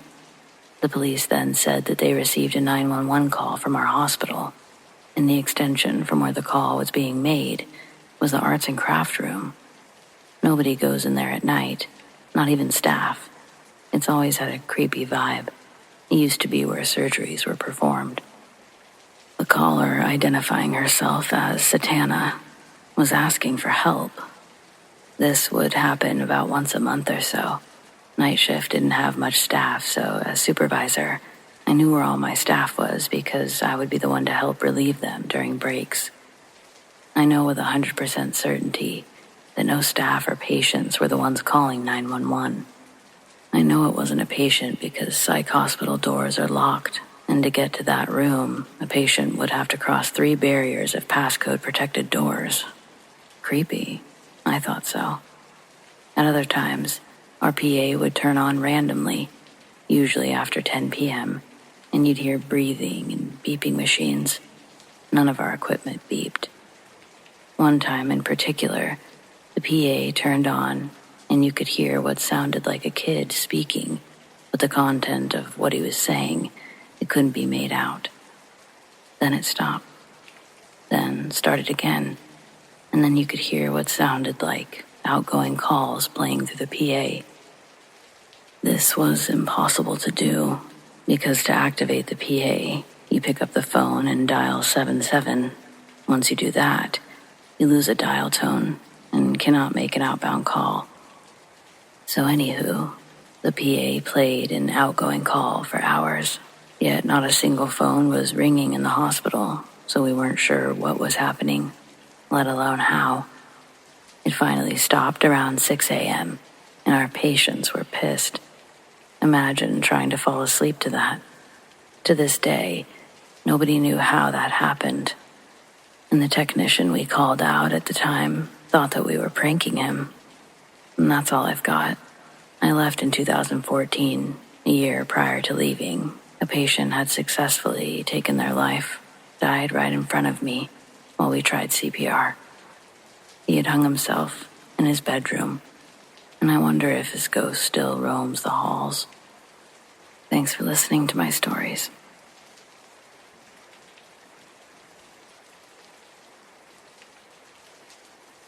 I don't know if this constitutes as a wild AA story, but I wouldn't have it if it weren't for AA, so here goes. Obviously, names have been changed. Attending my Thursday meetings, there were a few regulars that I got to know. Gail was an older woman with box-dyed black hair and a different Slipknot shirt for every day of the week. In her 20s, she was selling sex and drugs for a local biker gang in Nevada. Some of the stories that she'd shared at our meetings would make even the most hardened addicts blush. If Gail could live her insane life and turn it around, there was hope for any of us that walked through those doors. No matter how down and out they were, Gail probably had a story just a little bit worse, just a little more tragic. I know she was probably a raging narcissist, right? That's what I thought too. But she had receipts to back up every claim. Knife wounds, bullet wounds, a criminal rap sheet, and a scar on her leg she received from a branding iron that looked like an X with a half circle around it. She was the real deal, and man, could she tell a good story. Gail, despite her abrasive presence, still managed to have the brightest, most welcoming presence in the room. I looked forward to attending meetings because I enjoyed listening to her speak. She made you feel warm, even in the wintertime. However, the stories she would share during our smoke breaks were some of my favorites. She didn't have to hold back then. She could glorify these experiences all she wanted, and she had some insane experiences. Not just from when she was using, but from the days that she was sober and still working the streets. The story I'm sharing isn't one of Gail's trials and triumphs. It wasn't even one that she told everyone in a meeting. It was one of those coveted outside smoking a cigarette stories. And this time, she was telling me about her days as a high-class escort in Vegas. She was one of 3 girls that the bikers would present to only their top clients. Millionaires with drug habits, celebrities or mafia men, rich evangelical preachers with mega churches in Texas. Gail made bank doing what she did, and she was treated nicely as well. Clients paying in the thousands aren't usually the type to be violent. It also helped that she was driven to the location and picked up by a black Escalade filled with gang members waiting in the parking lot. An added fee for both Gail's and the client's safety. They would remain completely undisturbed unless Gail gave the signal from the window of the hotel. There was always the risk that they could kill her before the gang made it up to the room, but Gail never worried about the small stuff like that. One day her pimp gathers the girls together and asks if any of them could pass a drug test right now. Gail's the only one that raises her hand. She just so happened to have lost custody of her kid and had to be clean for 6 months before she could fight the courts to get him back. The kid's story, now that was a sad one that she did share in a meeting. Gail relapsed before she could regain custody of her son, and he'd be shipped off to his uncle with cancer in Baltimore. Yeah, don't worry, I'm not going to keep going on that one. Let's just say something happens and her son never makes it to Baltimore, and Gail enters the darkest period of her life. But again, rewind, sorry. Gail must have affected me more than I knew.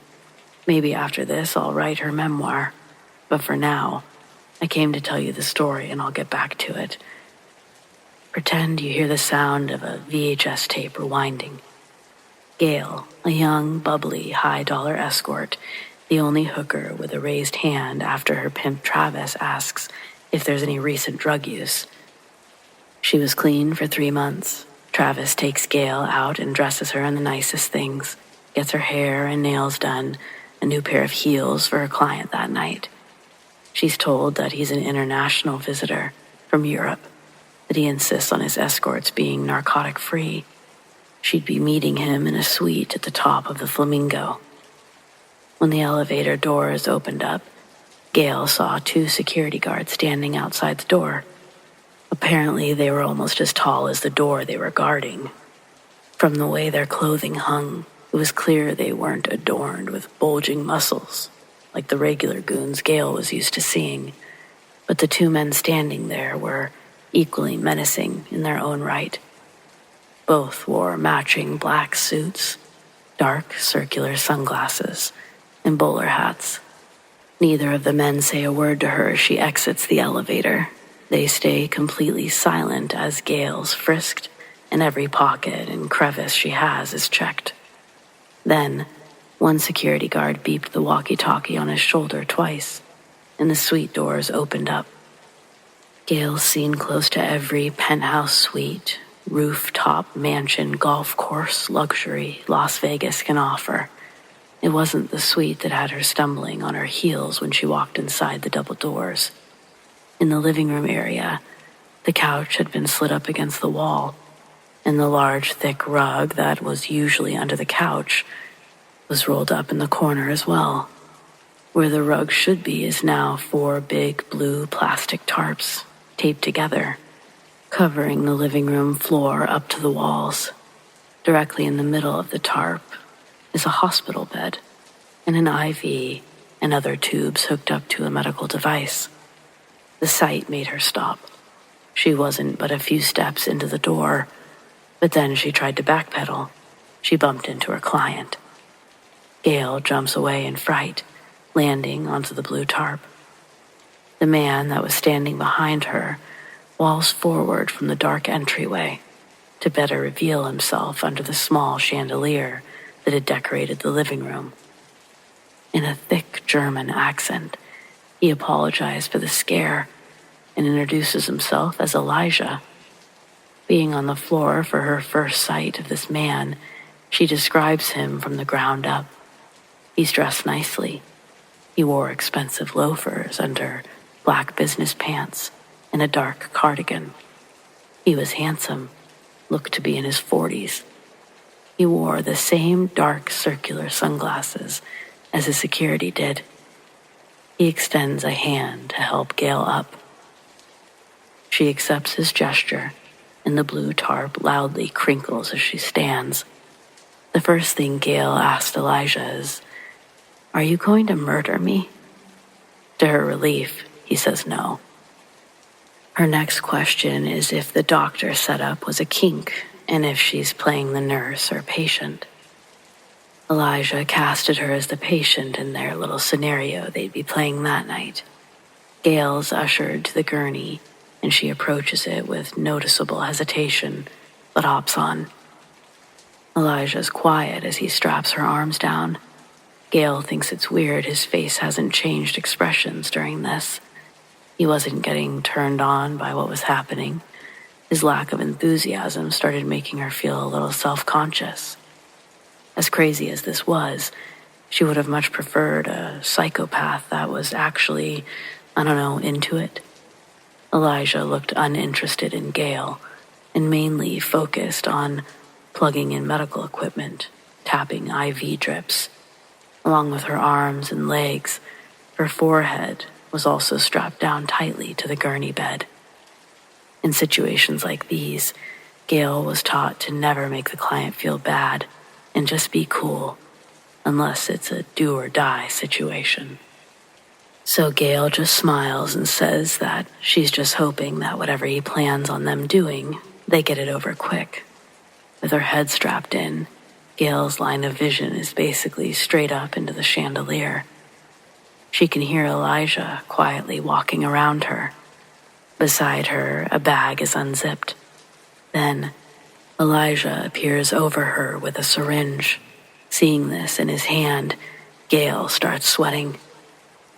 She tries to hide the tremble in her voice as she lets out a playful laugh and asks, "What's the big needle for, Doc?" Elijah responds and finally tells her what exactly he had planned for the night. He tells Gale that the needles are to extract blood from the jugular vein in her neck. Tears grew in her eyes. Gale knew that she was completely helpless. "Why?" she asks. Elijah tells her, no more talking. It will wiggle the needle once it's in her throat. Then a poke of pain radiates into Gale's neck and down her shoulder. She can feel the needles gone under her skin, jabbed into her neck with lightning accuracy. A scream builds up in her chest, but Gail knows if she screams, the needle could possibly go deeper into her neck and do more damage. She didn't know what she was hooked up to. All she could see was the chandelier above her. A machine near her head starts beeping and buzzing. Gail can feel the blood being pulled from her veins. Her shoulder muscles begin to ache.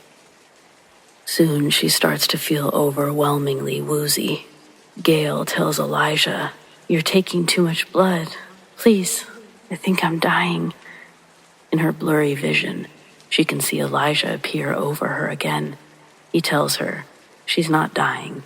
He's not taking all of her blood. Through her growing headache, Gail can barely manage the pain. The straps make it impossible to squirm, and she's grinding her teeth until one of her molars breaks in her mouth. Eventually, it's all too much, and Gail blacks out. When she wakes up, her setting is completely different from what she remembered. She's disoriented, especially when she finds herself in a real bed this time, still in the suite at the Flamingo. Now awake, lying in the bedroom.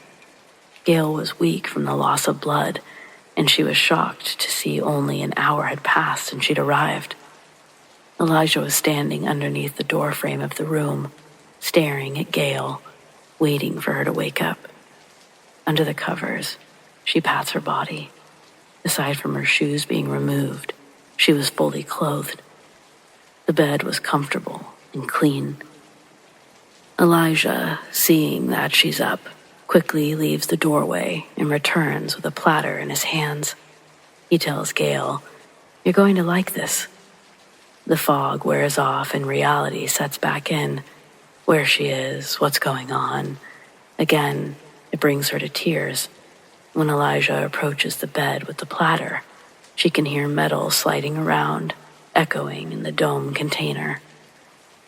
He sets the platter on her lap, removes the lid to show a plate with 3 large chocolate chip and banana pancakes.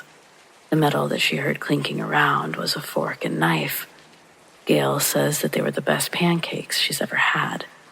Elijah leaves her to eat alone in the bedroom.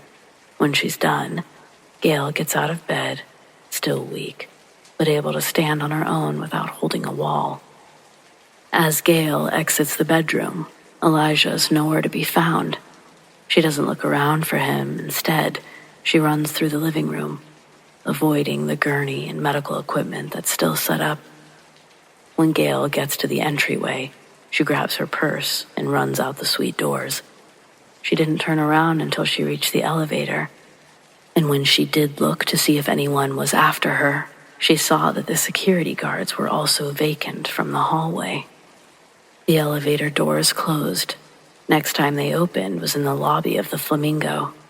As the doors slid aside, she was met with the noise and chatter of the gaming floor. She tried to walk with as much composure as she had, as to receive the least amount of attention as possible. There were no mirrors in the bedroom. She had no clue what her appearance was like as she re-entered the public. Getting outside, she hurried to the parking lot where her ride was waiting. When she got in, she locked the doors and broke down in tears again. The men in the car asked what happened, preparing to go back up there. Gail tells them everything that happened, including the pancakes.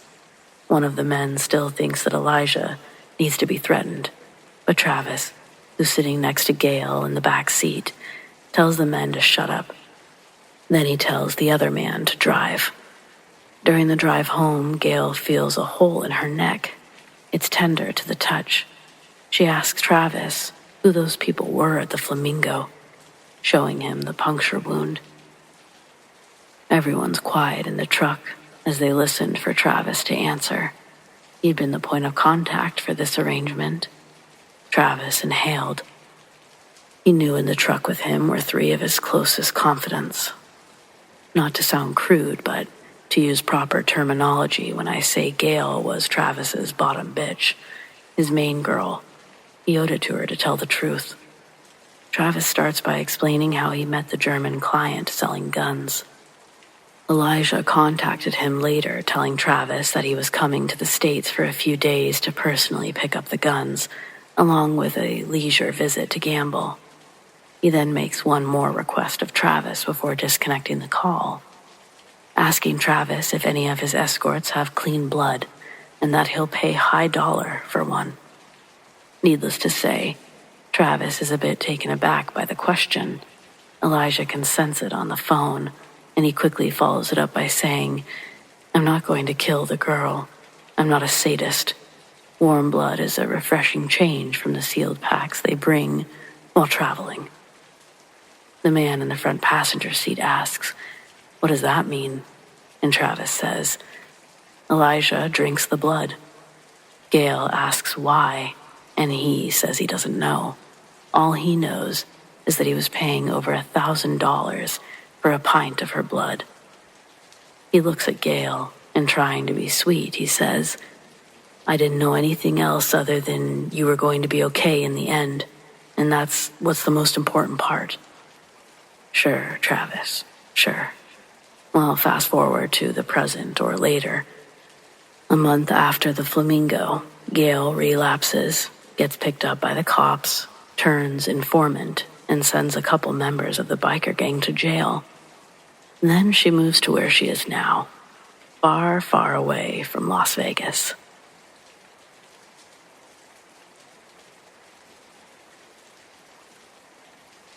I used to work in construction. I was part of a crew that was assigned to enclose a building that was gutted by a fire. The building was an old train depot that housed offices and a microbrewery and several restaurants. Our job was to shore up the walls, install the second floor, relocate the elevator, beef up the foundation, and build a roof system. One day, my fellow worker named Dan and I were assigned to relocate the elevator to the center of the building and also cut out the flooring and floor joist and frame up the opening. After successfully completing that task, we were cleaning up around the area, and I dropped my tape measure into that hole in the floor. I would have to go down into the basement to retrieve it. There were 2 ways I could go. I decided to go down the closest way and proceeded to that staircase. It was the back one, a narrow, dark staircase that ended up in a small room without a light. That room opened into a larger room with one light bulb that wasn't bright enough to light up the entire room. As I entered the room, I could see my tape measure lying on the floor. I proceeded to walk over and grab it. And that's when I saw what I thought was Dan, standing just out of the light. I couldn't see his face, just the clothes and feet. It dawned on me that the clothes were different and that he got down there really fast. I asked him how he got down there so quick as I passed him. When he didn't respond back, I turned to look at him, and he disappeared. I grabbed my tape and ran up and out of that space as quickly as I could. I knew at that point that I had just seen a ghost. I told the crew about it, and they laughed at me, started calling me the Ghostbuster, or Buster for short. That story made it to a TV station that was 100 miles away, and they interviewed me. I was also interviewed by a documentary movie director, someone that wanted to put my story into a project he was working on. Come to find out, the original owner back in the 1800s had a daughter that fell in love with a local man, one that was not of her standing. The father, not wanting his daughter to marry outside of their class, had shot the man and killed him after an argument. Thus the reason he was still there, waiting for her. I was also assigned to lock up and unlock the job site every day. I used to come in early and unlock the building and the trailer. I used to find the doors unlocked and no footprints in the snow. That place used to give me the creeps.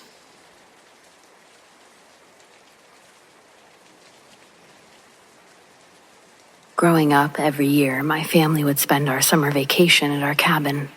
The summer of my junior year of high school, I used to babysit at this rather large house. The kids were about 4 and 2. The first time I went, my sister came along to help. Walking into the house the first time gave me an uneasy feeling, but I never could quite put my finger on it. Of all the summers we'd been going to the lake, this was the first time we'd known anyone living in this particular house. As the night went on, the parents were gone from about 4 p.m. to 1 a.m. Things started to get weird. My sister was sitting at the dining room table, and I had taken both of the kids to the bathroom. About a minute later, she runs up to me and the kids and swears she heard footsteps run up behind her and suddenly stop. When she turned around, she said she saw nothing and got super freaked out and ran to me. Even scarier, she said the footsteps followed her as she ran, picking up speed and almost catching up to her. I'm gonna be honest, that freaked me out quite a bit. The rest of that night, I still felt uneasy, but nothing happened to me. The next time I went to their house to babysit is when I experienced something paranormal for the first time in my life. I was playing with the kids in their playroom, and from the opposite side of the room, a toy fell out of their toy chest. Both kids were on my side of the room, and the toy chest was barely half full. We all saw it. Everyone was quiet, and I could sense the oldest becoming uneasy. I played it off, though, sharing an unprompted laugh, which made them laugh. Then, I put the kids to bed and just waited for the parents to get home. It was an agonizing couple of hours. I kept expecting something to jump out at me. The next couple of times babysitting after the second time were some of the most terrifying of my life. I'd hear footsteps upstairs when I was downstairs, and both of the kids would be with me. I'd see black shadows out of the corner of my eye quite often. It got to the point where lights would turn off and on by themselves, right in front of me. I could even hear the switch click. There was one specific time that I felt one of the children run up and grab the side of my leg, but there was no child when I looked down. I completely lost it after that incident. I called my mom, crying, so she could help me get through the rest of the night. It may not sound awful to you guys, but to me, the fear had consumed my whole body. The final straw was when the 4-year-old got out of bed and started laughing at me. I asked him why he was laughing, and he just continued to laugh even harder and looked to the side of my face instead of directly at me. I had no desire to turn around, and I sent him back to bed. That was it for me. I knew something was in that house, and I never went back again. The parents were my dad's friends from work who had rented the house for that summer. After I officially quit, my dad told me about the many rumors that surrounded the house. He knew that they had gone through 4 nannies before we had even made it there. They paid very well, and that's why I kept going back initially, until it became too much. The best part about the story is after I stopped babysitting, the 4-year-old had woken up one night screaming and crying, telling his dad that he knew someone was in his closet. And when I heard about that incident, I never regretted my decision to stay the hell away from that house.